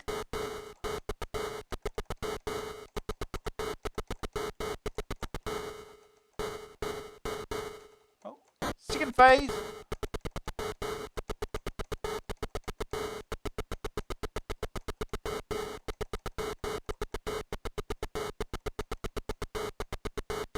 Okay, I think I've got a spot here. Dead. 200,000 points for beating a boss.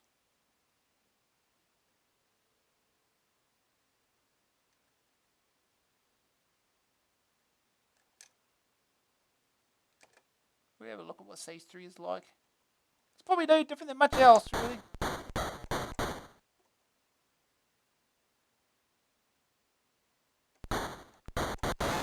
Yeah, more of the same.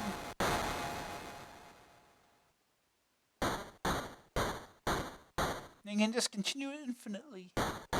Ain't nobody got time for that. Oh, jeez. We got a lot of turrets now. Oh, couldn't get through there.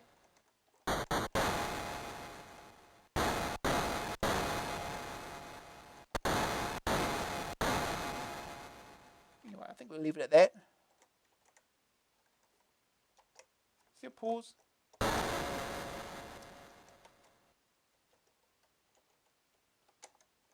Yeah. Anyway, we'll leave it at that. We'll see if we can get through all these. What, 2 more to do? 2 more games to do? Let's do it. Let's go long. Fiendish Freddy's Big Top of Fun. Reasons to be cheerful. Available for Amiga, ST, IBM, and compatibles, Commodore 64, Amstrad, and Spectrum. Alright, next game is Wild Streets by Titus. $9.99 cassette. $14.99 disc, joystick or keys. Do you get a kick out of your job? James Taylor does. In fact, he gets kicks, punches, headbutts, and even knees to the groin. All as part of his daily routine. He's an enforcer for the CIA, a super spook who takes on missions too dangerous for even the most elite army units. It's his task to clean up New York, where once peaceful suburban boulevards have become wild streets. The year is 1998, the future. Organised crime barons have had a stranglehold on the metropolis until 2 weeks ago. then a massive security operation was launched in one last desperate bid to save the city. The drug lord's response was swift and decisive. They kidnapped CIA top dog John Stevens and will kill him if the cops don't ship out immediately. Your job as James Taylor, hitman and kickboxer extraordinaire, is to set him free. The concept's pretty straightforward. You walk your main man horizontally along scrolling streets, beating thugs out of your way for 5 levels in order to save your boss. Then you guide your lord and master back through the same 5 levels to a waiting helicopter and safety. On the way, you get assistance of a large Black Panther, who leaps into the fray at a moment's notice, and an even larger pistol that can be used to top any particularly sticky opponents. Fighting needs fast reactions and a whole gamut of moves to allow you to outreact and outmaneuver opponents. James Taylor has lightning fast hand speed and 15 different actions, a true Terminator. The other guys have a similar range, but really stray away from predictable patterns, making them easy meat for the quick thinker. James Taylor feels the heat in the later levels. If the going gets too heavy and your energy bar dips to dangerous levels, in pops your pusscat and tears a few of them to shreds. If you're far enough away, you can blast them with a gun too, but with only a limited number of shots and a few chances of a reload, discretion is definitely the better part of valor. Once you manage to get to the end of the 5th level, your Panther pal does a runner, and you pick up the zombified CIA boss, no, not George Bush, who follows you slowly back. Objective 1 is staying alive and keeping on the move. Stand out reveling in the fist fights, and the bad guys begin to kick the living daylights out Mr. Stevens, your boss. If he dies, then it's game, set, and matched to the Sicily squad. James Taylor can beat his boss about too, but that smacks of stupidity even if it is satisfying. As an action adventure, Wild Streets relies on its graphics and animation, and in that respect, it is above reproach. Flashing fists and feet are the result, with James Taylor's moves clear even in the heaviest traffic. The incidental graphics, too, which we've come to expect from Titus, are viciously pretty with 2 stunning overscan screens thrown in for good measure. The action's helped along by great music that plays constantly. Its regular tempo providing a counterpoint for the peaks and troughs of the war that's begin raging on screen. All these efforts are recorded for posterity on a permanent high score table, a feature that will go down well in most games. Unfortunately, the big failing of the game is the way it plays. On the earlier levels, it's possible to avoid all contact, apart from the end of level master, just by frog hopping past everyone. The Mafia are apparently unable to attack anyone who moves in mysterious ways, and on the later stages where it's really necessary to use the gun, the real difficulty ain't in staying alive, just keeping them jumping, but getting far enough away from somebody to shoot them. It may be realistic, even New York thugs not relishing the idea of being shot, but it makes for some wildly irritating minutes of leaping and blasting. Wild Streets is a beautifully executed game. It comes close to simulating the speed and accuracy needed for serious street fighting, but it's unbalanced. James Taylor is too powerful to begin with, while the lack of variety on the villain front means that they just become agonizingly difficult to catch rather than kill.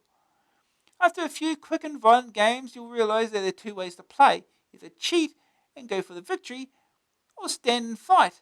If you decide that winning is the only thing that matters, it's far too easy to complete. It's streets ahead of games like Ninja Warriors, with which it shares a great many gameplay features, but isn't nearly wild enough. First day target score, reach John Stevens. Second opinion. Looks great, the graphics are almost 16-bit, but as far as I can see, it's just another scrolling kick 'em up. Green screen, mean and clean in green. The verdict, graphics 88%, slick animation, great backdrops. Sonic's 83%, constant theme throughout, strong effects. Grab factor 77%, thugs are easily beaten. Staying power 42%, easily finished if you cheat. Very frustrating in parts. AA rating 71%, strong fight sim but lacks that extra something. It's a kitty. Huh.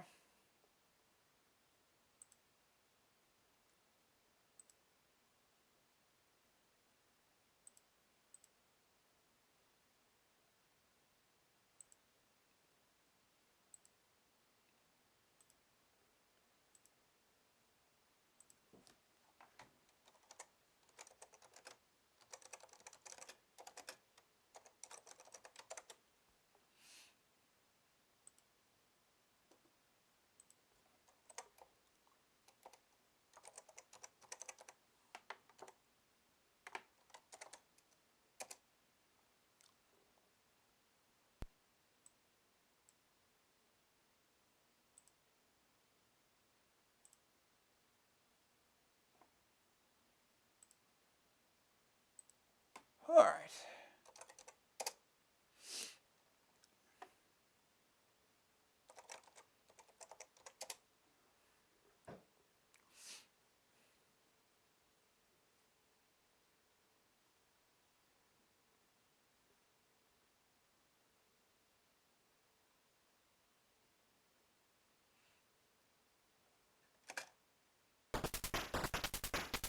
Yay! We got a quick throw.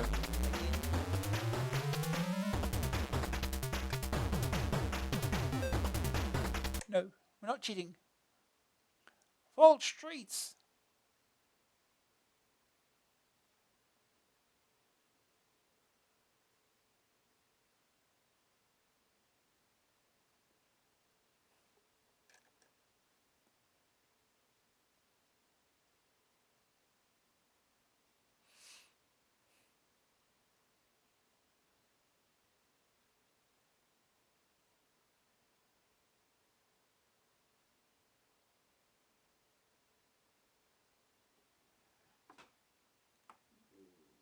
Ooh. Oh, it's a... Start up eventually.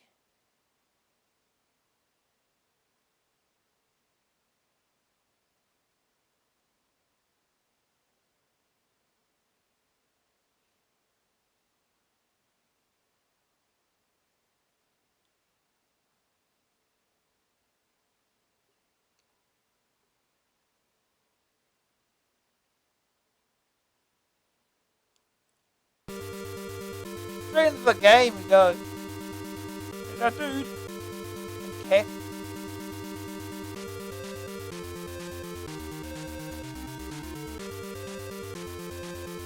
Okay.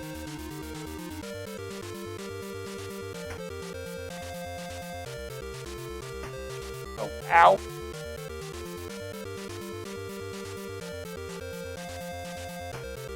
Run the depth. Here we go. Ow.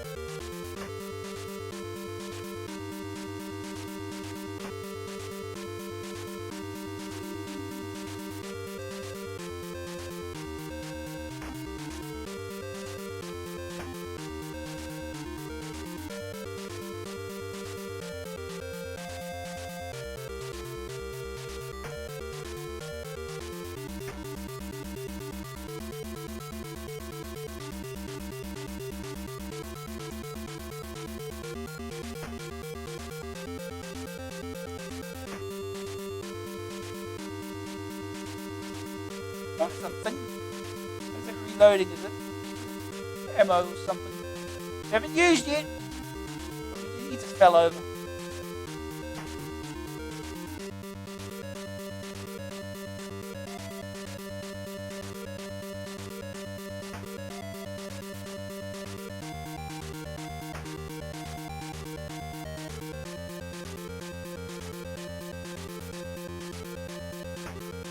Oh, he's going for him.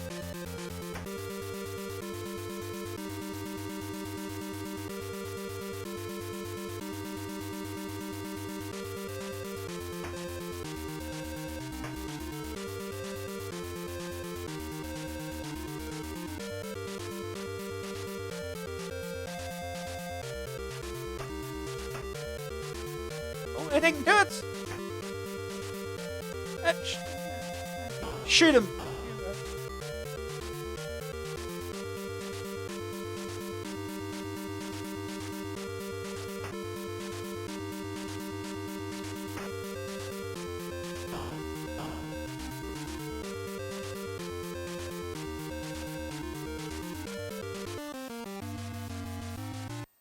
Yeah, it's one stage.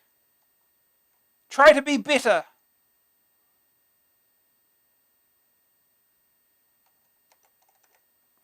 See a screenshot of that too.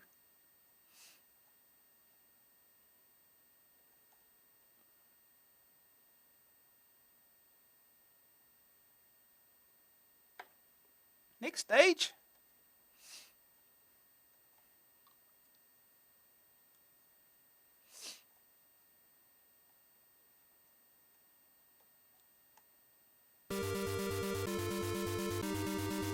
Okay, these guys are going to be easy or harder. Ow.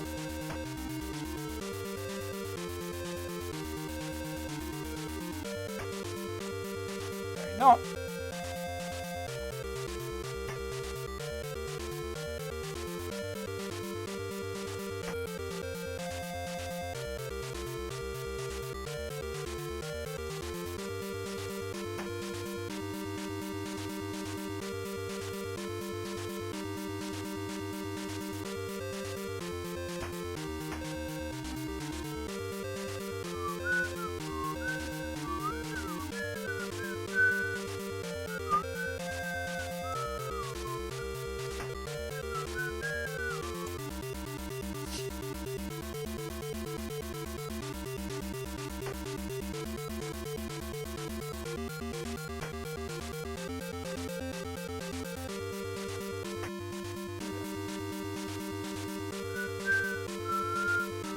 Years to pass them.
Shoot the gun, yet. Here we go.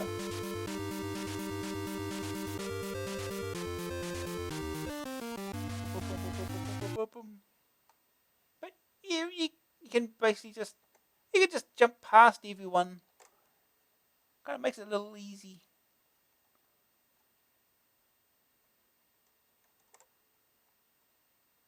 Next stage.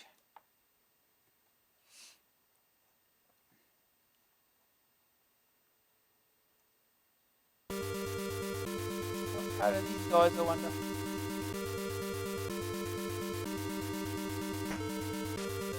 Oh, they're taking 2 hits. Oh, 3 hits. Oh, let's just go. Jump past everybody. That's the easy way to do it.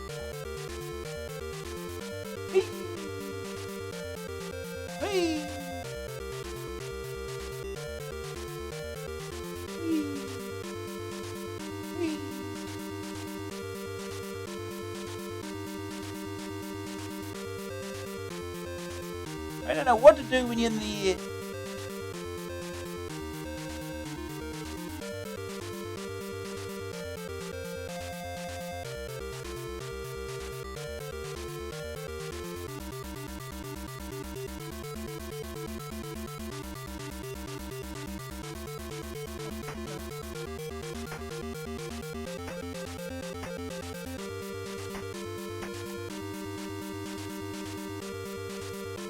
Just felt like punching the fuel.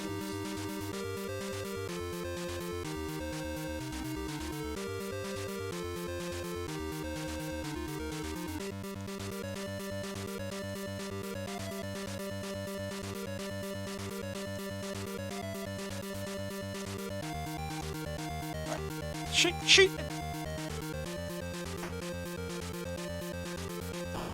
There we go.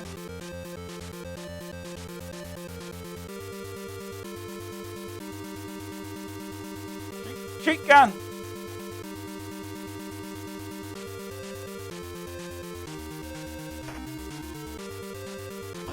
Here we go.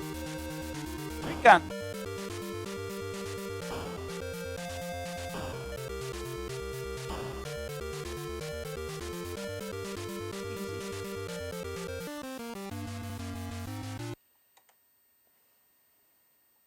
Try to be better.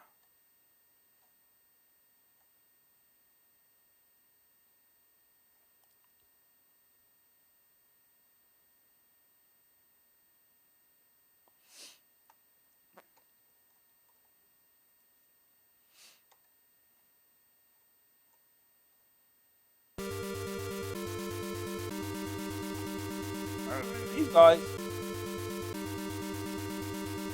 Jump past them again. Sure.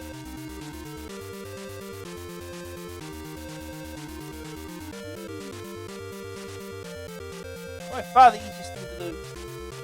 Oh, ow!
Shoot him!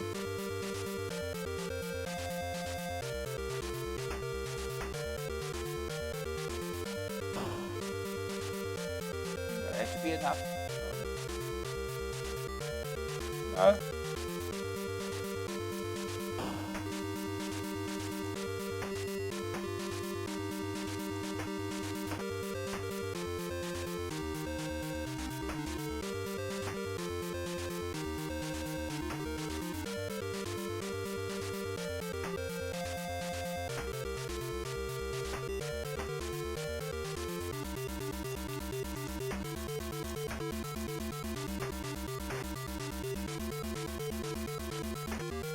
Shoot the gun!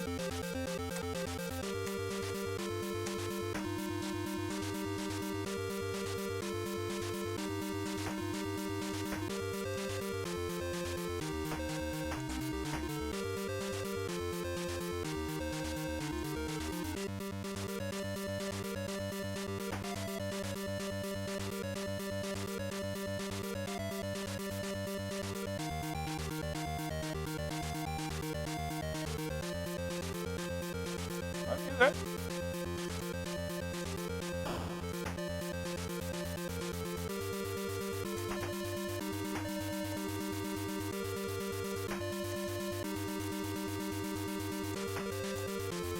Shoot him!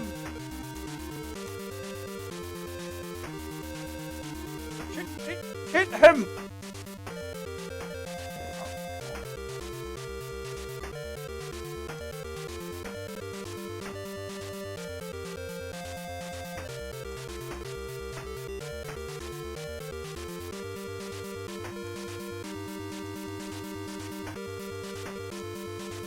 shoot! For God's sakes!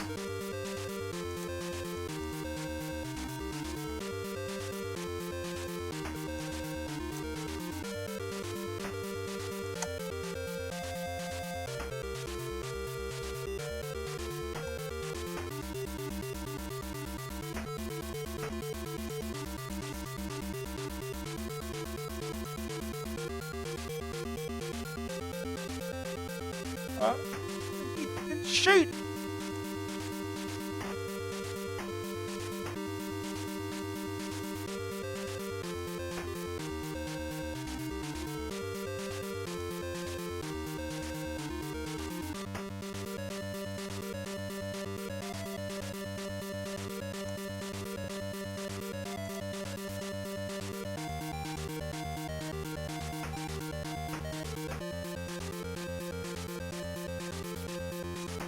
It's getting ridiculous now.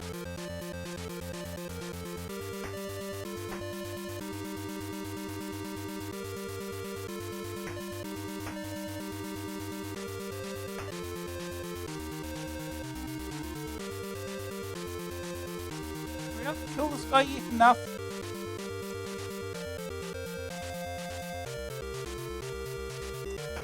Shoot him.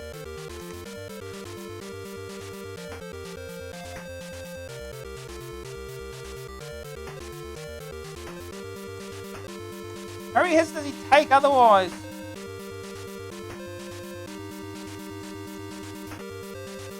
Oh, dear. Why is he having trouble taking out his gun? Got bullets left?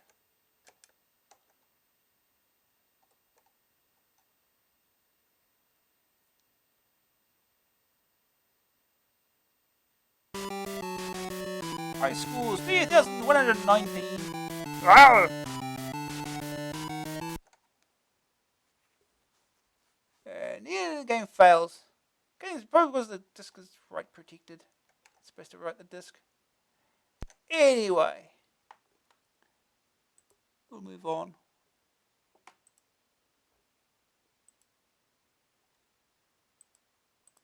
Got one more game to do. Going late. Heavy metal. Commodore 64 and 28 Amstrad cassette and disc, IBM PC, Spectrum, Atari ST and Amiga. Includes free beachhead game. Oh.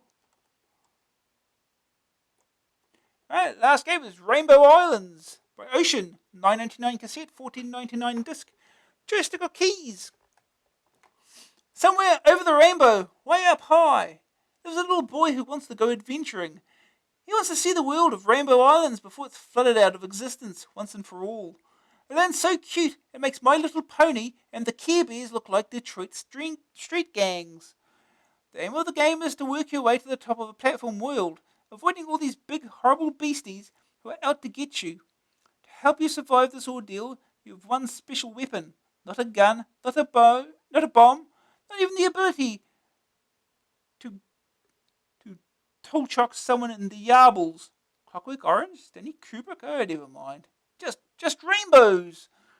Now, this isn't the raw deal it may sound, because if there's one thing the inhabitants of the islands don't like, it's rainbows. They hate them, in fact, mainly because they're fatal. Now, these rainbows can also support your body weight, which proves very handy indeedy. Fire one out in front of you and jump on, and all of a sudden you're a solid platform in mid-air. A definite must in the land of ever smaller platforms that are ever further apart. The star of this cutesy extravaganza is a small lad. The villains of the piece are all manner of monsters and machines. Our hero, who can be politely described as stout, wobbles more than runs, but his size doesn't inhibit his ability to leap up to the next level. When he finds himself out of reach of the next platform, then the true value of the rainbows becomes apparent, paving the way ahead like multicoloured stepping stones. I think I'm going to be sick, Ed. On his travels to the top, our hero encounters mountains of food left lying around, and of course, picking up the grub gives him special powers in the best platform game tradition. The bows come in handy here too, because if your rainbow touches an object, it's yours! The first 4 stages are on Insect Island, a land filled to overflowing with caterpillars, bees, ladybirds, butterflies, and a spider big enough to put Miss Muffet off Curtain Way for the life. Playing with the rainbows reveals that you can trap your enemies as well as kill them, but don't mess around for too long or it will end in tears. Killing a bug results Killing a bug results turns it into munch, or even better, one of the magic crystals you seek. When one of them gets you, a tantrum's the result. Over onto his back goes the little guy, feet kicking and spurts of angry tears squirting out of his eyes. Soon the ways the various insects attack become obvious, as do the special properties of the items collected on your journey. The best of all has to be the double bow jugs. Get one of these and the range of your rainbows increases by a factor of 2. Get another and it's tripled. Then you can zap the creepy crawlers from a safe distance and get items almost without moving. As you work your way through the first island the text messages give you helpful hints like, "Hurry up! You better pay attention. The whole island is flooding and you must make it to the top before time and tide catch you out. Hang around too long and the water will start creeping up the screen." Reaching the top of the world earns you the right to some freebies. A shower of stuff flies up, which you've only got a limited time to catch. It doesn't seem to do much good, though, apart from earning points.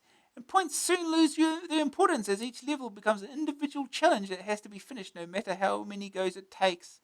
The conclusion of the insectoid aisle is a showdown with a big spider, a super arachnid, who says to be systematically stripped of his energy. This can only be achieved by running, jumping, and shouting a lot. The first 2 factors reflect the gameplay, the third increasing difficulty. After topping the spider, you travel to Combat Island, which is inhabited entirely by small-scale models of military vehicles. These are cute but deadly, and actually fire back. Don't blame him, Ed. Island world after island world follows in this nice small stages, each with a harder nasty to kill and a more severe flooding problem. The difficulty factor increases almost as fast as the addiction. The gameplay level is intense, as more and more of the platforms can only be reached by carefully laying a rainbow trail ahead of you. This is dangerous stuff, especially once the floods have become a visible threat, because if you hit a bow wrong, then it crumbles into multicoloured dust. This leaves you hurtling downwards, desperately trying to find something to land on before splashdown. There are also jewels to collect en route, each displayed at the bottom of the screen. But for the first few games, these are of little interest as you strive to get further than ever before. The overall execution is exceptional, with only the slightest hint of flicker on the main sprite to mar the extremely polished effect. This is soon forgotten as the rainbow magic works its spell. It's simple in concept and laid out as if to appeal to the 3-year-olds among us. Look deeper, and after a few games you'll be hooked. It's refreshing to see a game that doesn't rely on violence to sell itself. Just solid gameplay, vivid, colourful graphics, and a neat coin-op license. Rainbow Islands has a blend of overtly cute humour and cunning design that will win a horde of fans. One thing though, whatever you do, under no circumstances should you ever play Rainbow Islands in front of any younger brothers or sisters, or your CPC won't be yours much longer. First day target score. Finished the Combat Islands. Second opinion.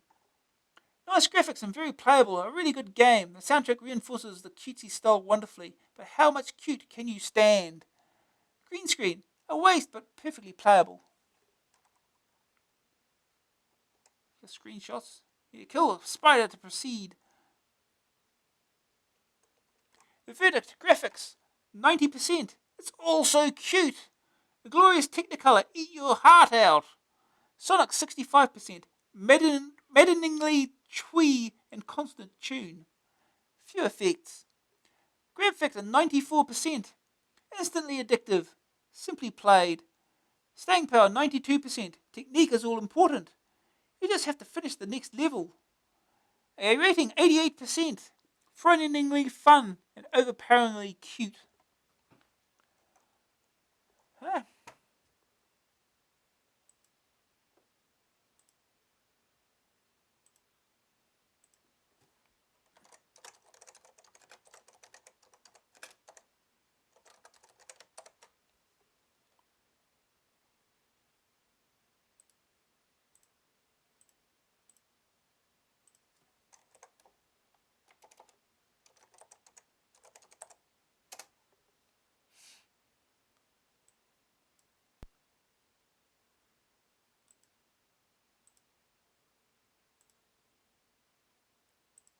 Okay.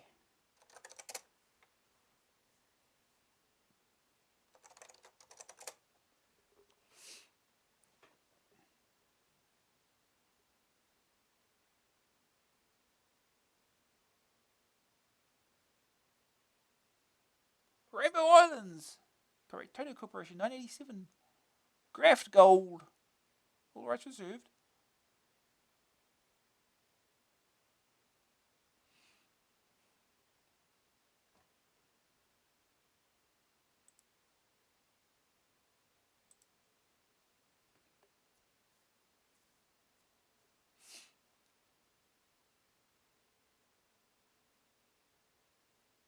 Rainbow Islands, the story of Bubble 2.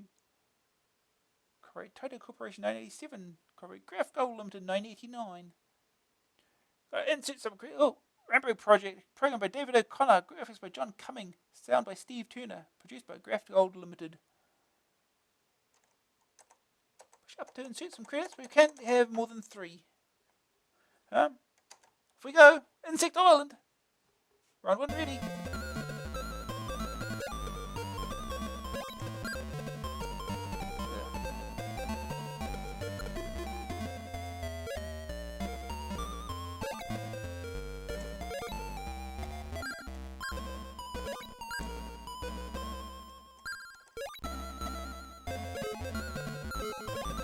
Ah, Mr. Shoes.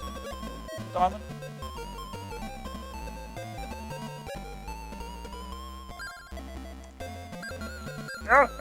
Oh.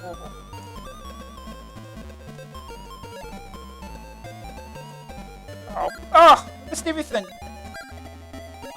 They don't stay on screen long enough.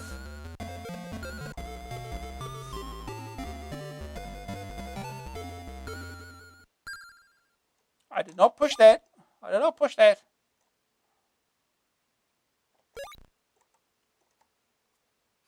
Round 2, ready.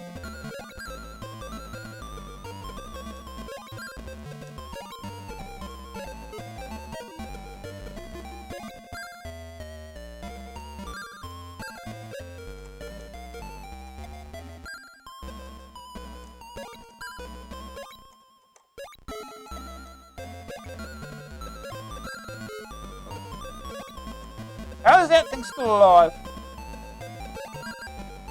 Oh, yeah, they're still alive.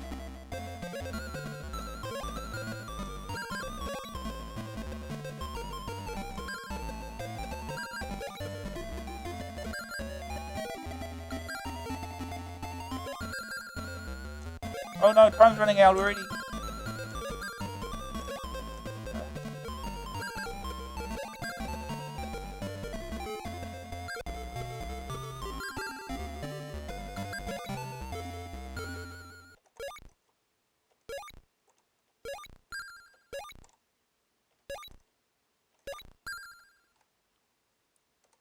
Golden.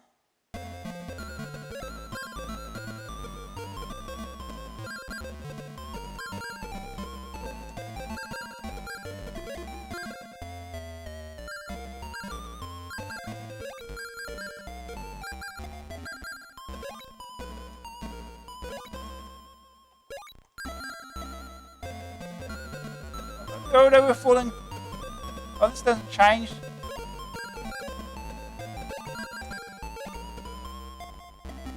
Oh, jump.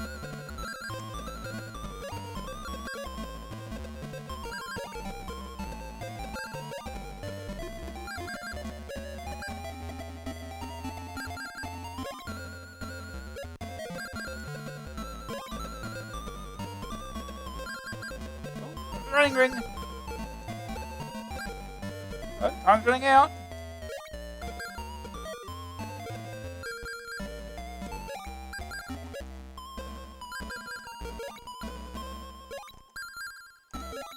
Here's the water.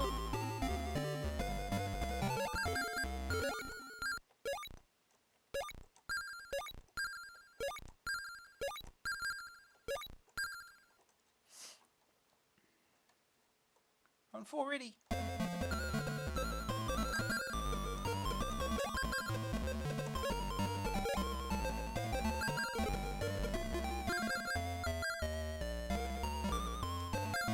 Ah.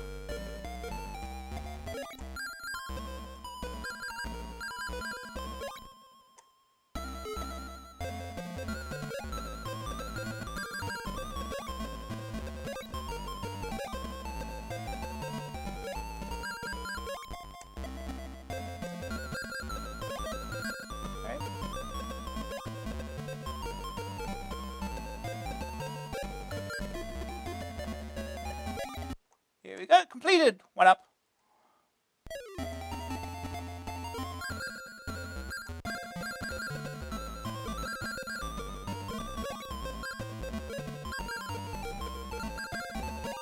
Hurry!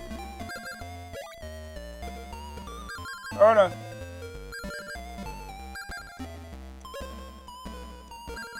Oh no, oh no.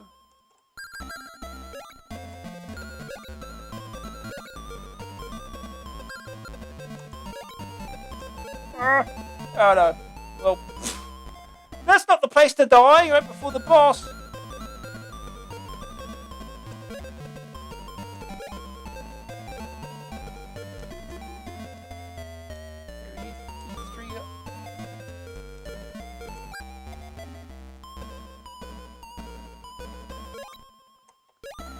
One more item to get us shoes at least. There you go.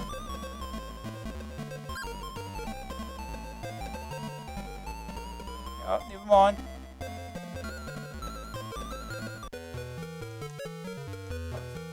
Spider. Oh, I thought it was a spider. I'm so used to extra vision, I kept thinking as the Darius boss.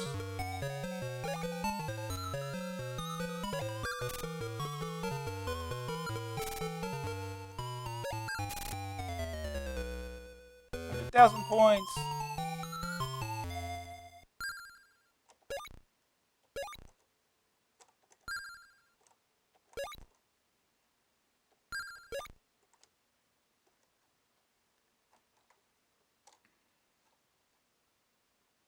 Combat Island.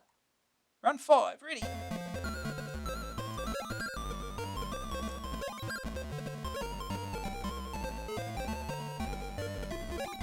got the shoe.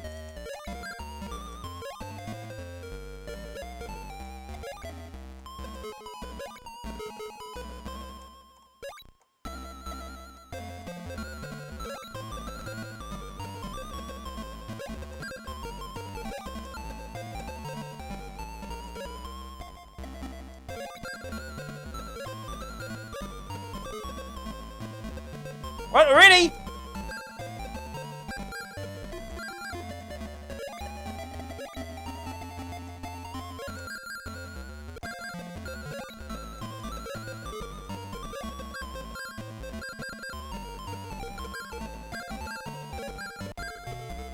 Jeez. Time limit is way tighter. Way tight.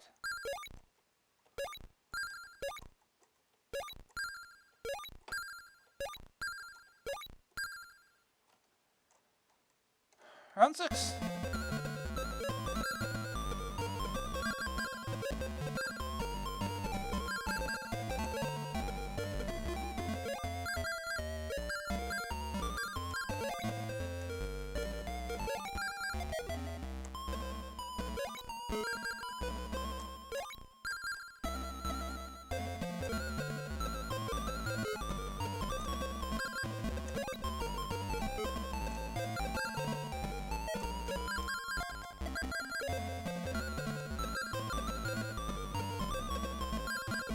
Already?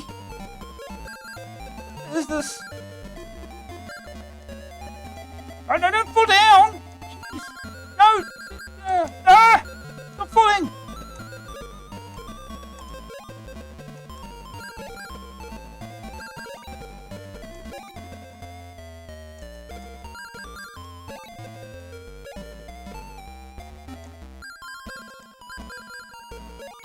Ah! Is way too short. No time to do anything.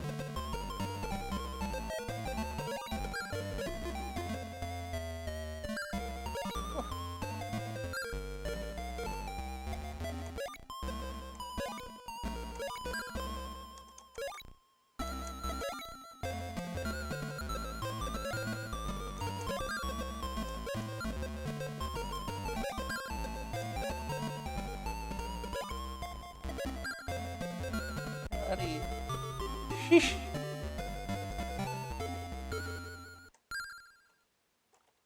What does it do? A phantom rainbow when the music ends. It's weird.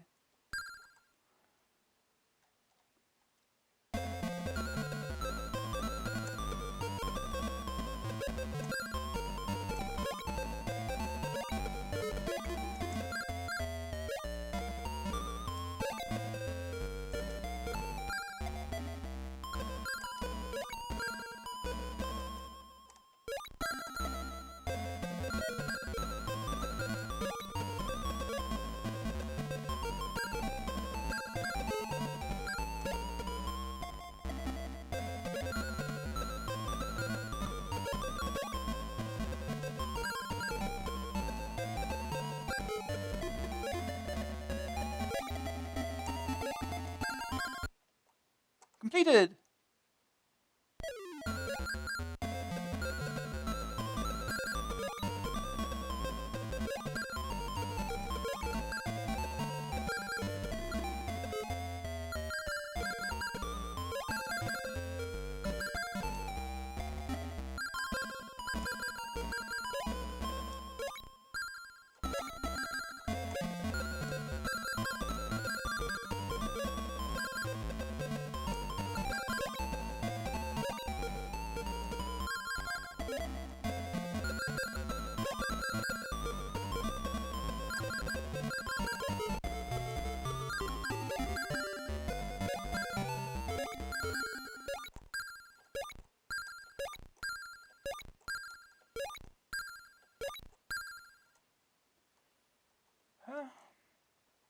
Round 8.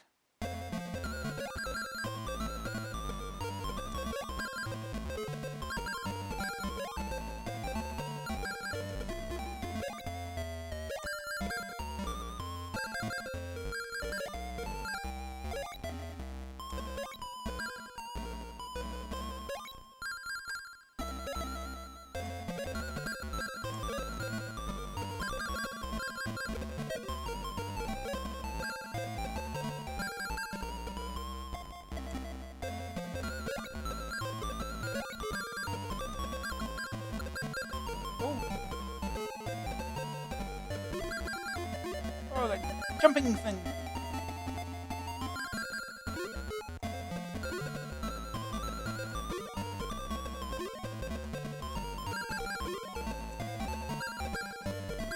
And we're still running out of time.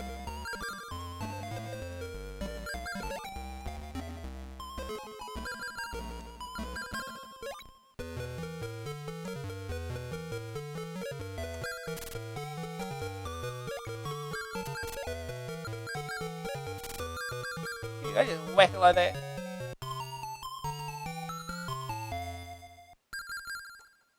Here goes again, the Phantom key press.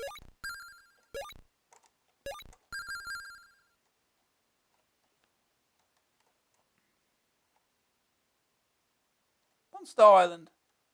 Round 9.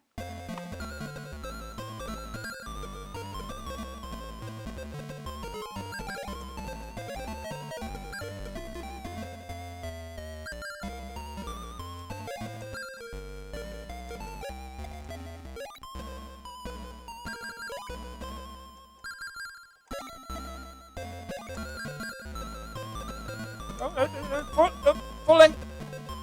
Damn it. I can't afford to fall on this. It's so little time. Oh, don't.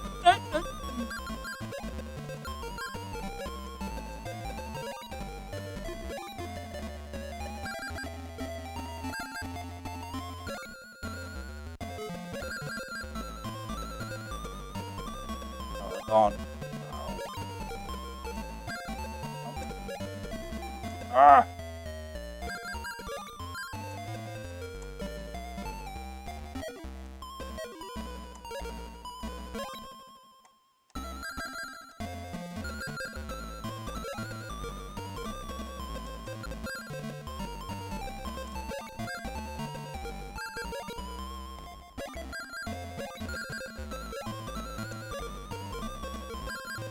There goes the timer again. Ugh.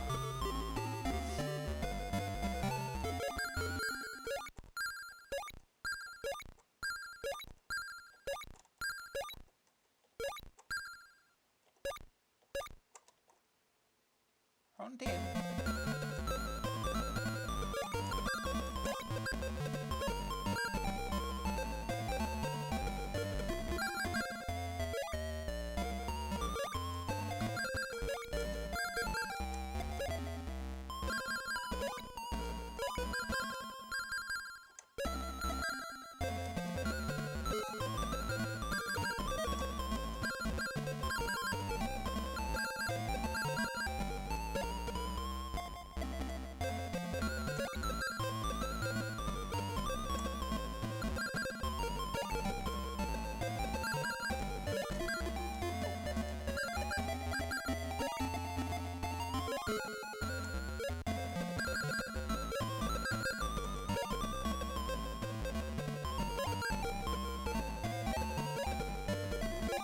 Go on.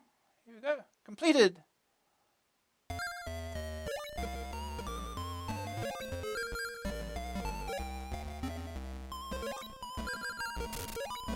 Thing that kills everything on the screen at once. Oh, jeez.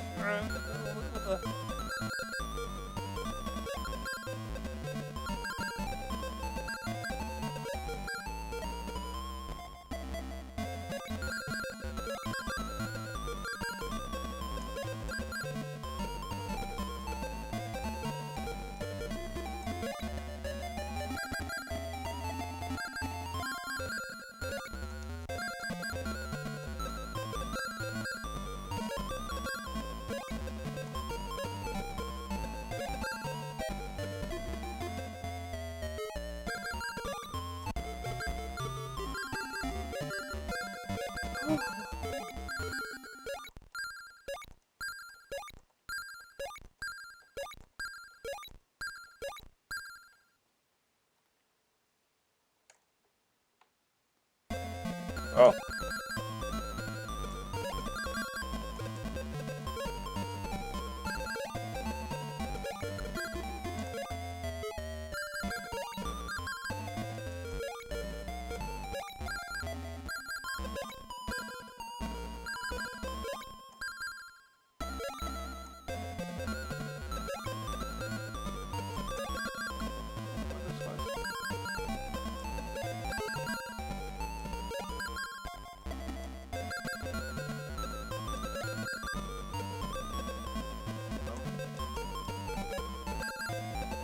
Oh no, you got lightning! Oh, got this again.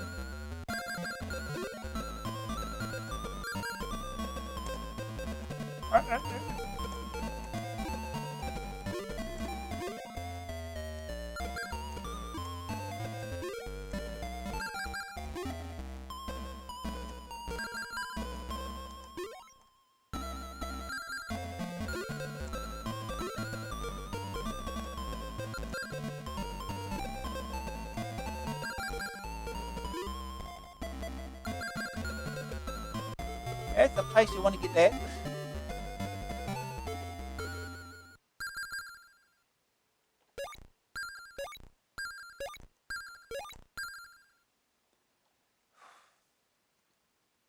We're on 12.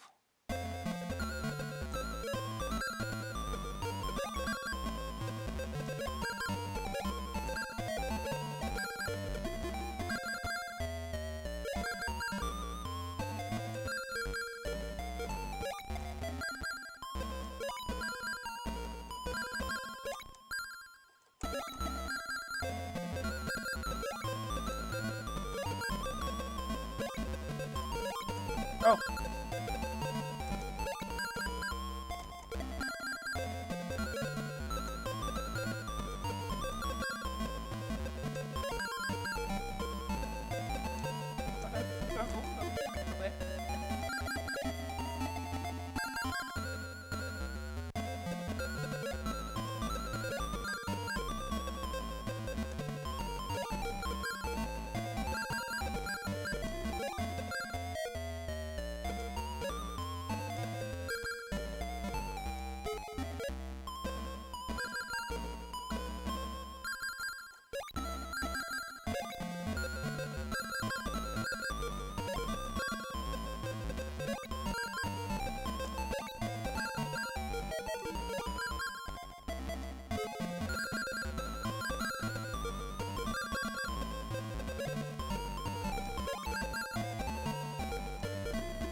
Oh no! Where's that shoot? That was stupid. Right before the boss again.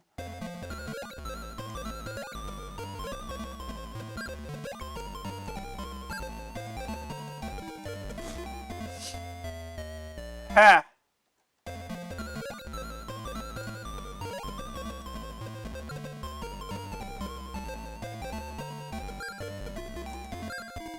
Yeah, that was a mistake. Okay, here we've got a problem.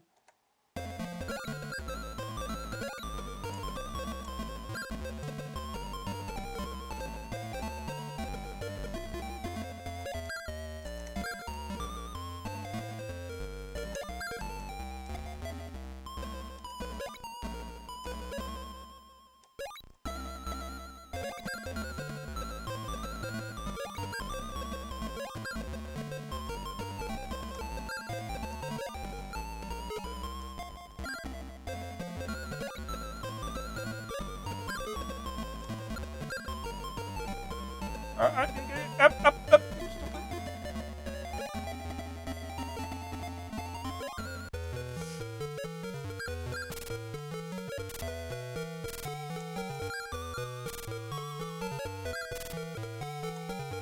No! On 12.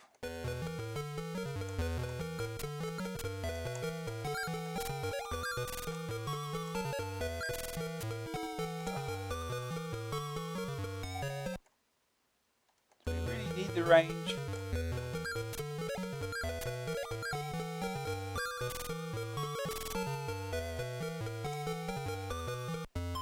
Yeah, like that. Yeah, could continue, but yeah, that's the first 12 stages. Get 28. But yeah, that's Rainbow Islands. Ooh, ooh, finish off the magazine now. So that was the last review. Get it all done in one go. It's after midnight. Played it long enough. Balrog the Bold bulldozes his way through another bag. That's enough, Ed. Balrogs, arise from your wintry sloth. Gird your loins and brush your teeth, for the Balrog has arrived. Read the many missives the Balrog has collected from his mailbox in the gnarled oak somewhere in the depths of Mirkwood, plus the reviews of adventure clubs and all the usual news, clues, and help for Balrogs in distress.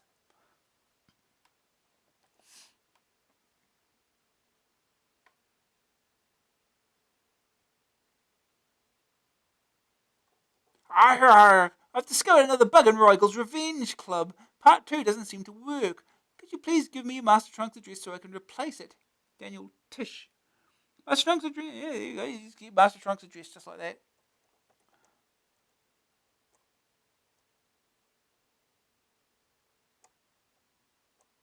Just for laughs. Thanks for these adventurous rib ticklers are due to Ant Crusher, Ludwig the Egg, The Gru, and Dave Harvard. Sorcerer, disrupting temporal stability in the mine. Take the Golmek spell and a second time, or give yourself a different combination.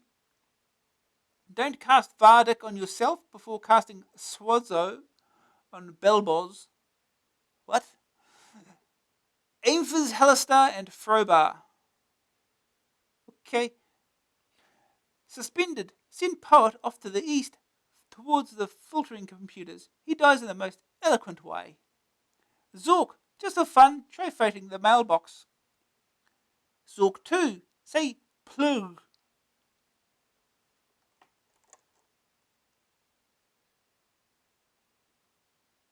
There's someone else stuck in Roigel's Revenge.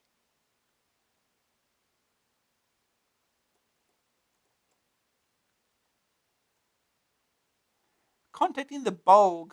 For those wanting to contact Uncle Borg, write to him at the normal AA address. The Bolg is hungry for letters of all sorts, so write now, or you may find yourself on the Bolrog's menu.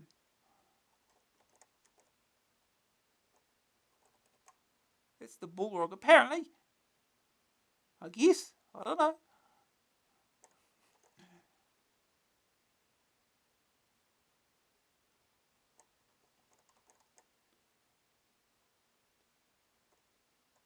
Where's all your fanzines? Heart of the machine. The CPC is not just a leisure machine. Electronics student Alan Robson has been using the CPC in the fight against heart disease, as Trenton Webb finds out.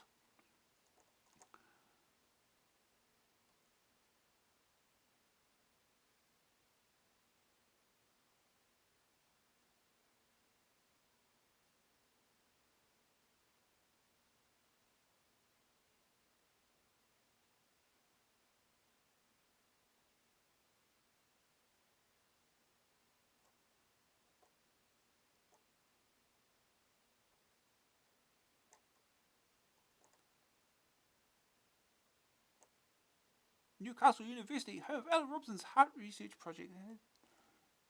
Okay.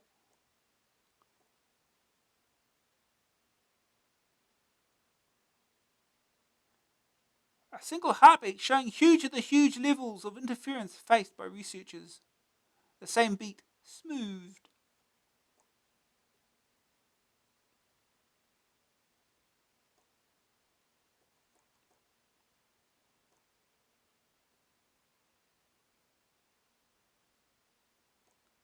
Talking about heartbeats. All the medical stuff. Typins! Professor Waring has few words to say about the presentation this month. Smarten yourselves up! Let the sprites in the latest game in the shops with minute stick men. The backgrounds be made up from letters and numbers, and the packaging depicted yellow and blue text-based screens. Would you buy it? Probably not. It just wouldn't grab your attention after all. That's right. Presentation is an area that is very important to the overall appraisal of any program. Although looks don't necessarily affect the way that a program functions, or even add to its usefulness, a pretty program has increased immediate appeal, improved user friendliness, and the punter is generally a lot happier with it. When we review entries for the type-ins pages, our initial reactions, as anyone's would be, are based on the look and feel of a program. Boring screens, fiddly controls, and general unfriendliness are black marks against what could be an otherwise excellent type-in. It's important, therefore, that any budding contributors to these pages spend a little time considering how to make the best of their work before popping it in the post. Forward planning. The best way to improve the presentation of your latest blockbuster is to sit down and plan the layout beforehand. The CPC manuals have text and window planners, so you may as well make use of them to design your screens. Your Amstrad is a colour computer, so don't stick to boring mono displays. A dash of colour makes a world of difference. And user-defined graphics can be used to a good effect. Pretty characters look a lot more attractive than trying to build up pictures from the ASCII set. Lurking inside the plastic casing is a sophisticated 3-channel sound chip. It's there to be used, so use it. Don't overcomplicate a program too much, though. A noughts and crosses game that requires several user-friendly menus and pretty screens that takes minutes to draw up before allowing you to make a move is more off-putting than a crude display. Similarly, don't let improvised presentation make a program too long either. Anything over 6K is getting larger than we can put on one page, and it's borderline whether we'll accept it. We aim to get as many good quality programs as possible in the space available. The message to all our readers is keep them short and sweet. Practice what we preach. And just to give a few specific pointers, this month we're going to take a close look at a type-in from Andrew Smith and Matthew Robbins of Solihull, West Midlands. Hanoi's Tower is a perfect example of a good program that is marred by poor presentation. Sorry, lads. I don't know, it looks simple enough to me. Yeah, improved version. Still got the system font though, doesn't it? I'm going to create a new font. Spelling test. Warning, 6128 only. Continuing the educational theme in AA this month, we have a spelling test program from Steve Oldfield of Sheffield. 4 ways of spelling a word are printed. You must select the correct one and type it in. There are 10 words at present. That's it all. But more can be added from line 370 onwards.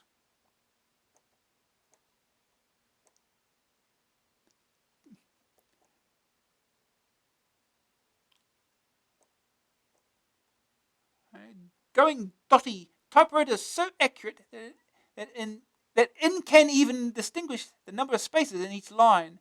This means that any trailing spaces at the end of a line will be detected by typewriter and produce a different code than a line without extra spaces. Though this doesn't affect whether a program works or not, getting the right number of spaces is essential if the right checksum code is to be produced. For this reason, we've replaced the spaces with dots to make the listings even more foolproof.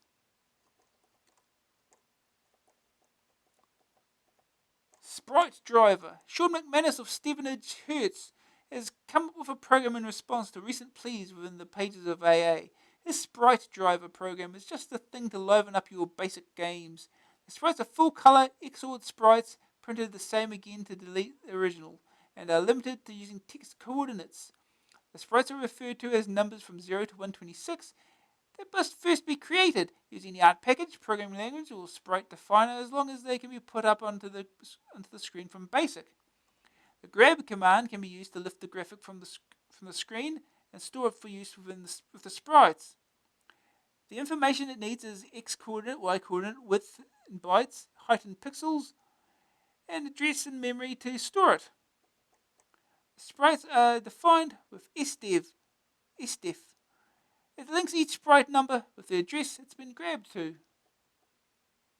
Yeah, okay, we don't need to read the entire instructions for the damn thing. Memdump. Mike Wong from Sale in Cheshire has been up to his old tricks again. His latest listing, Memdump, can give you a graphical display of the computer's memory at the touch of a button.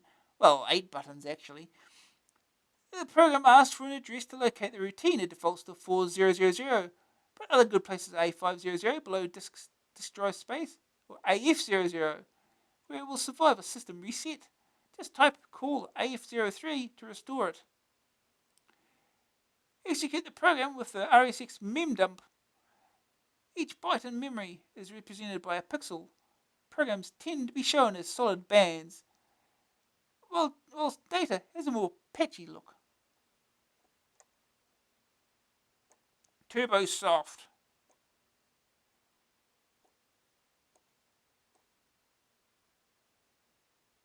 Cheat mode. Ouch, 36 the best and Uncle Phil's whacking great cheat mode debut.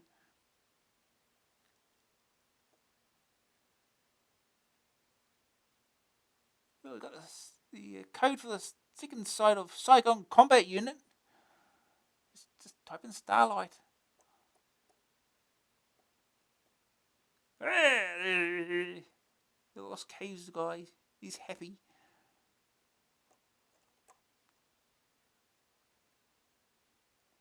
Infinite Lives codes for Exelon, Cybernoid, and Cybernoid 2. Zorba X's and Orgy.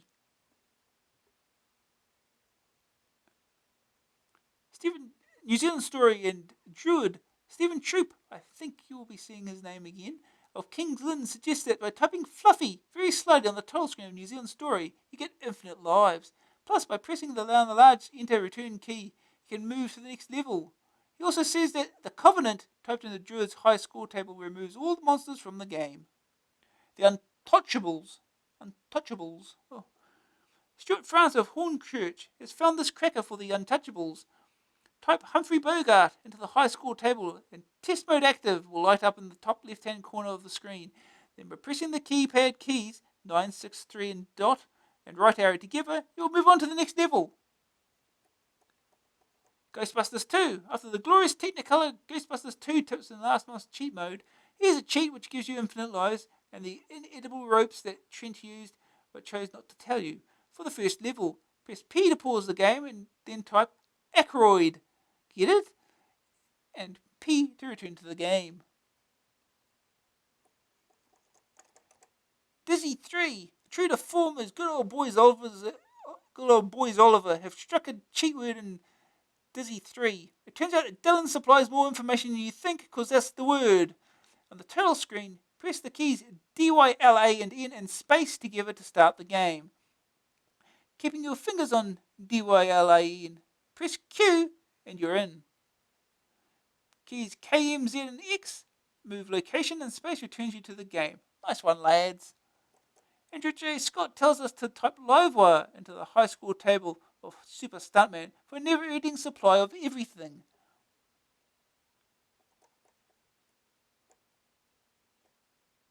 Stormlord. Ben James of Thrapston has found a cheat for Stormlord. You certainly need it. Type "Bring on the girls" quickly and without spaces. While the title screen is displayed, number 12 appears on the top left if you do it in time. Then selecting 1 to 4 will allow you to play that level with infinite lives. Indiana Jones and the Last Crusade. If you're not having a lot of success with Indiana Jones and the Last Crusade, a cheat from AA52, that's because you press the keys T, O, and D altogether on the title screen only to turn the cheat on and off. The border should flash. During play, Shift 1 returns to the start of the level, Shift 2 moves you on to the next restart, Shift 3 moves you on to the next level. How about that then?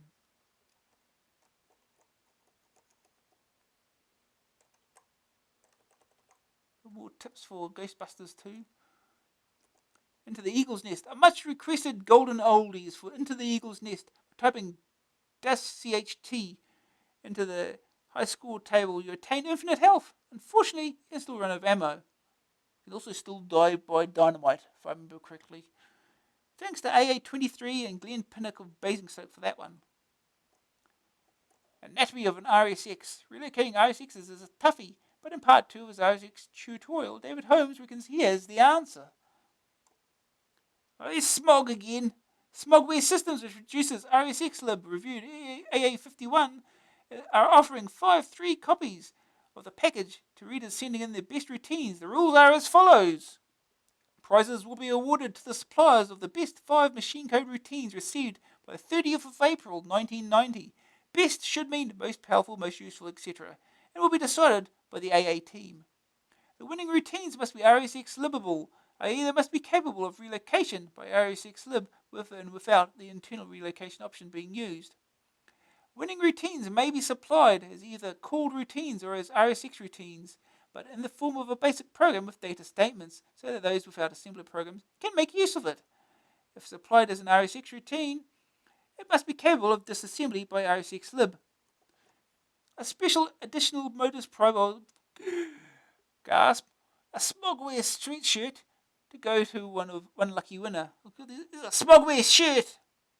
Does it literally have Smog award winner on it? Okay. Entries should be sent with SAE to RSX Comp Amstrad Action.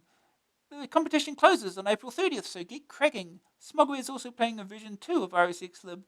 Depending on how sales of the first program go, if Smogware goes ahead, the new version will be written entirely in machine code, resulting in faster execution in all areas and tidier memory usage.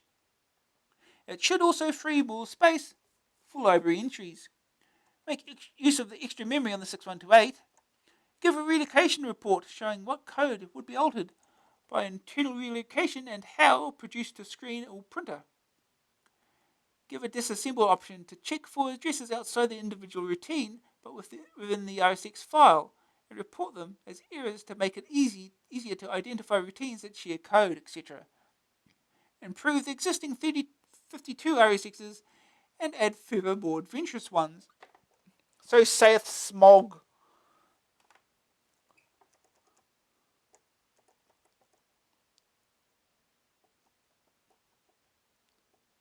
The leading Amstrad mail order specialists.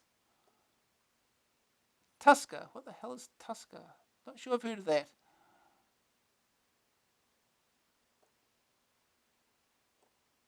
Rugby Boss. Ooh.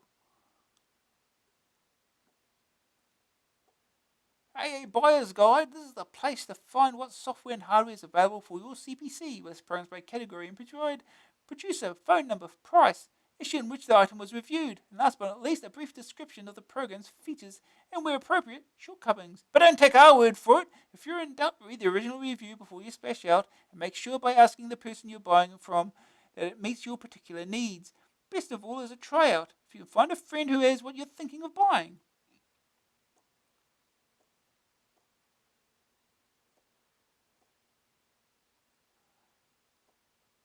All the stuff.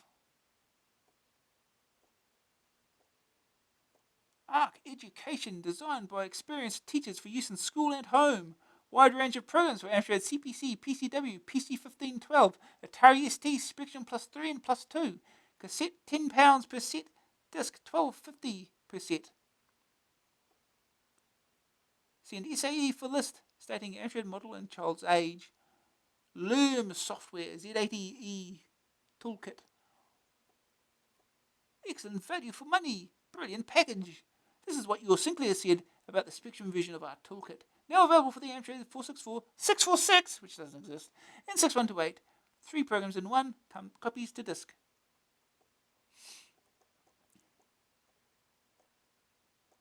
More buyer's guide.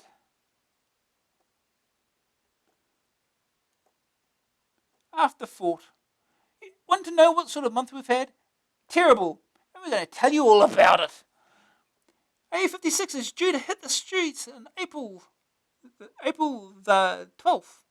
If you don't want to be the only one on your street without a copy, reserve one now.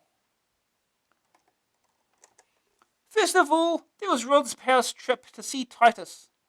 Now, it wasn't just the 10 days of gloating we had to endure before he went away, or the phone calls he made at 2 o'clock in the morning telling us what a great time he was having. It wasn't even all the whining and dining he did that he insisted on telling us about, or how comfortable the flight was. No, what really wound us up was that he got a ride in the helicopter and we didn't. That really cheesed us off. Mind you, we got the last laugh. He went down with food poisoning within 48 hours of getting back. Ho, ho, ho. Trenton's slippage. Trenton was especially fed up. Where most of us were fed up with the weather, fed up about our hangovers, fed up that we'd spent our entire paychecks on the first week of the month, Trenton was fed up with game slippage. Where's X out? He wailed to no one in particular. Where's Bloodwitch? He asked the sandwich man. Where's Double Dragon 2? He asked the postman. Where's the nearest pub? We all cried and left him to it. Adam's supply. Adam was extremely fed up. My ST's broken power supply was going to cost £130 to fix, he complained. You what? We asked in disbelief. My ST power supply is going to cost... We heard! We all cried and laughed ourselves stupid. Ollie's accident. Ollie was very fed up. I played five-a-side last night and I got hit by the ball. We sympathised and asked him where he got hit. Down at the sports club, was his predictable reply. No, we asked politely. Where on the body did you get hit? And when he told us, we realised where he'd come in with the walking frame. Ollie Alderton seen shortly before being kicked in the sports centre. Oh.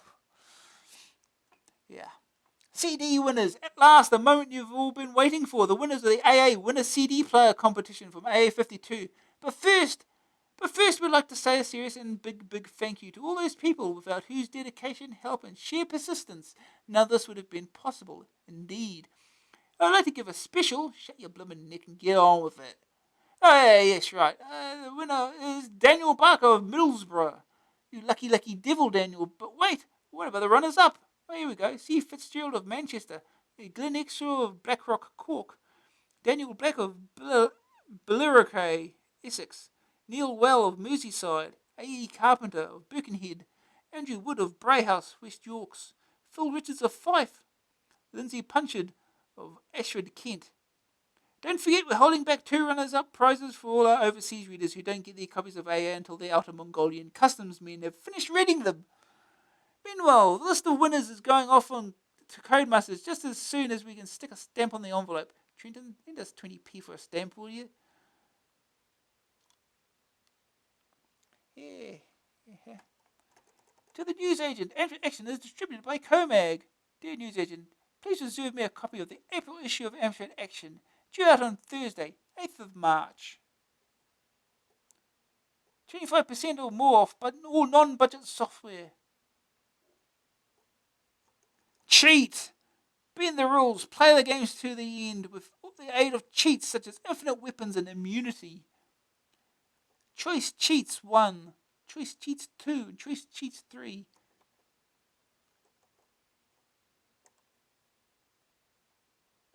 Get more games.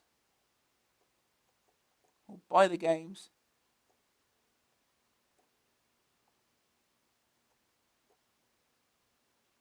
A winning compilation. A whole bunch of the games from this issue.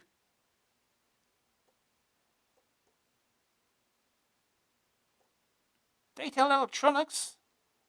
Another 3-page advert, is it? Oh no, they cut down to 2 pages. Oh no. Whatever we do.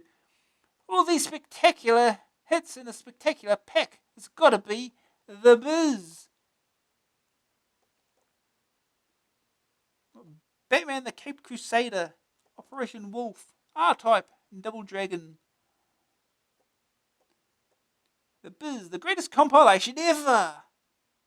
Spectrum Amstrad Commodore cassette $14.99. Also available on Commodore disc $17.99.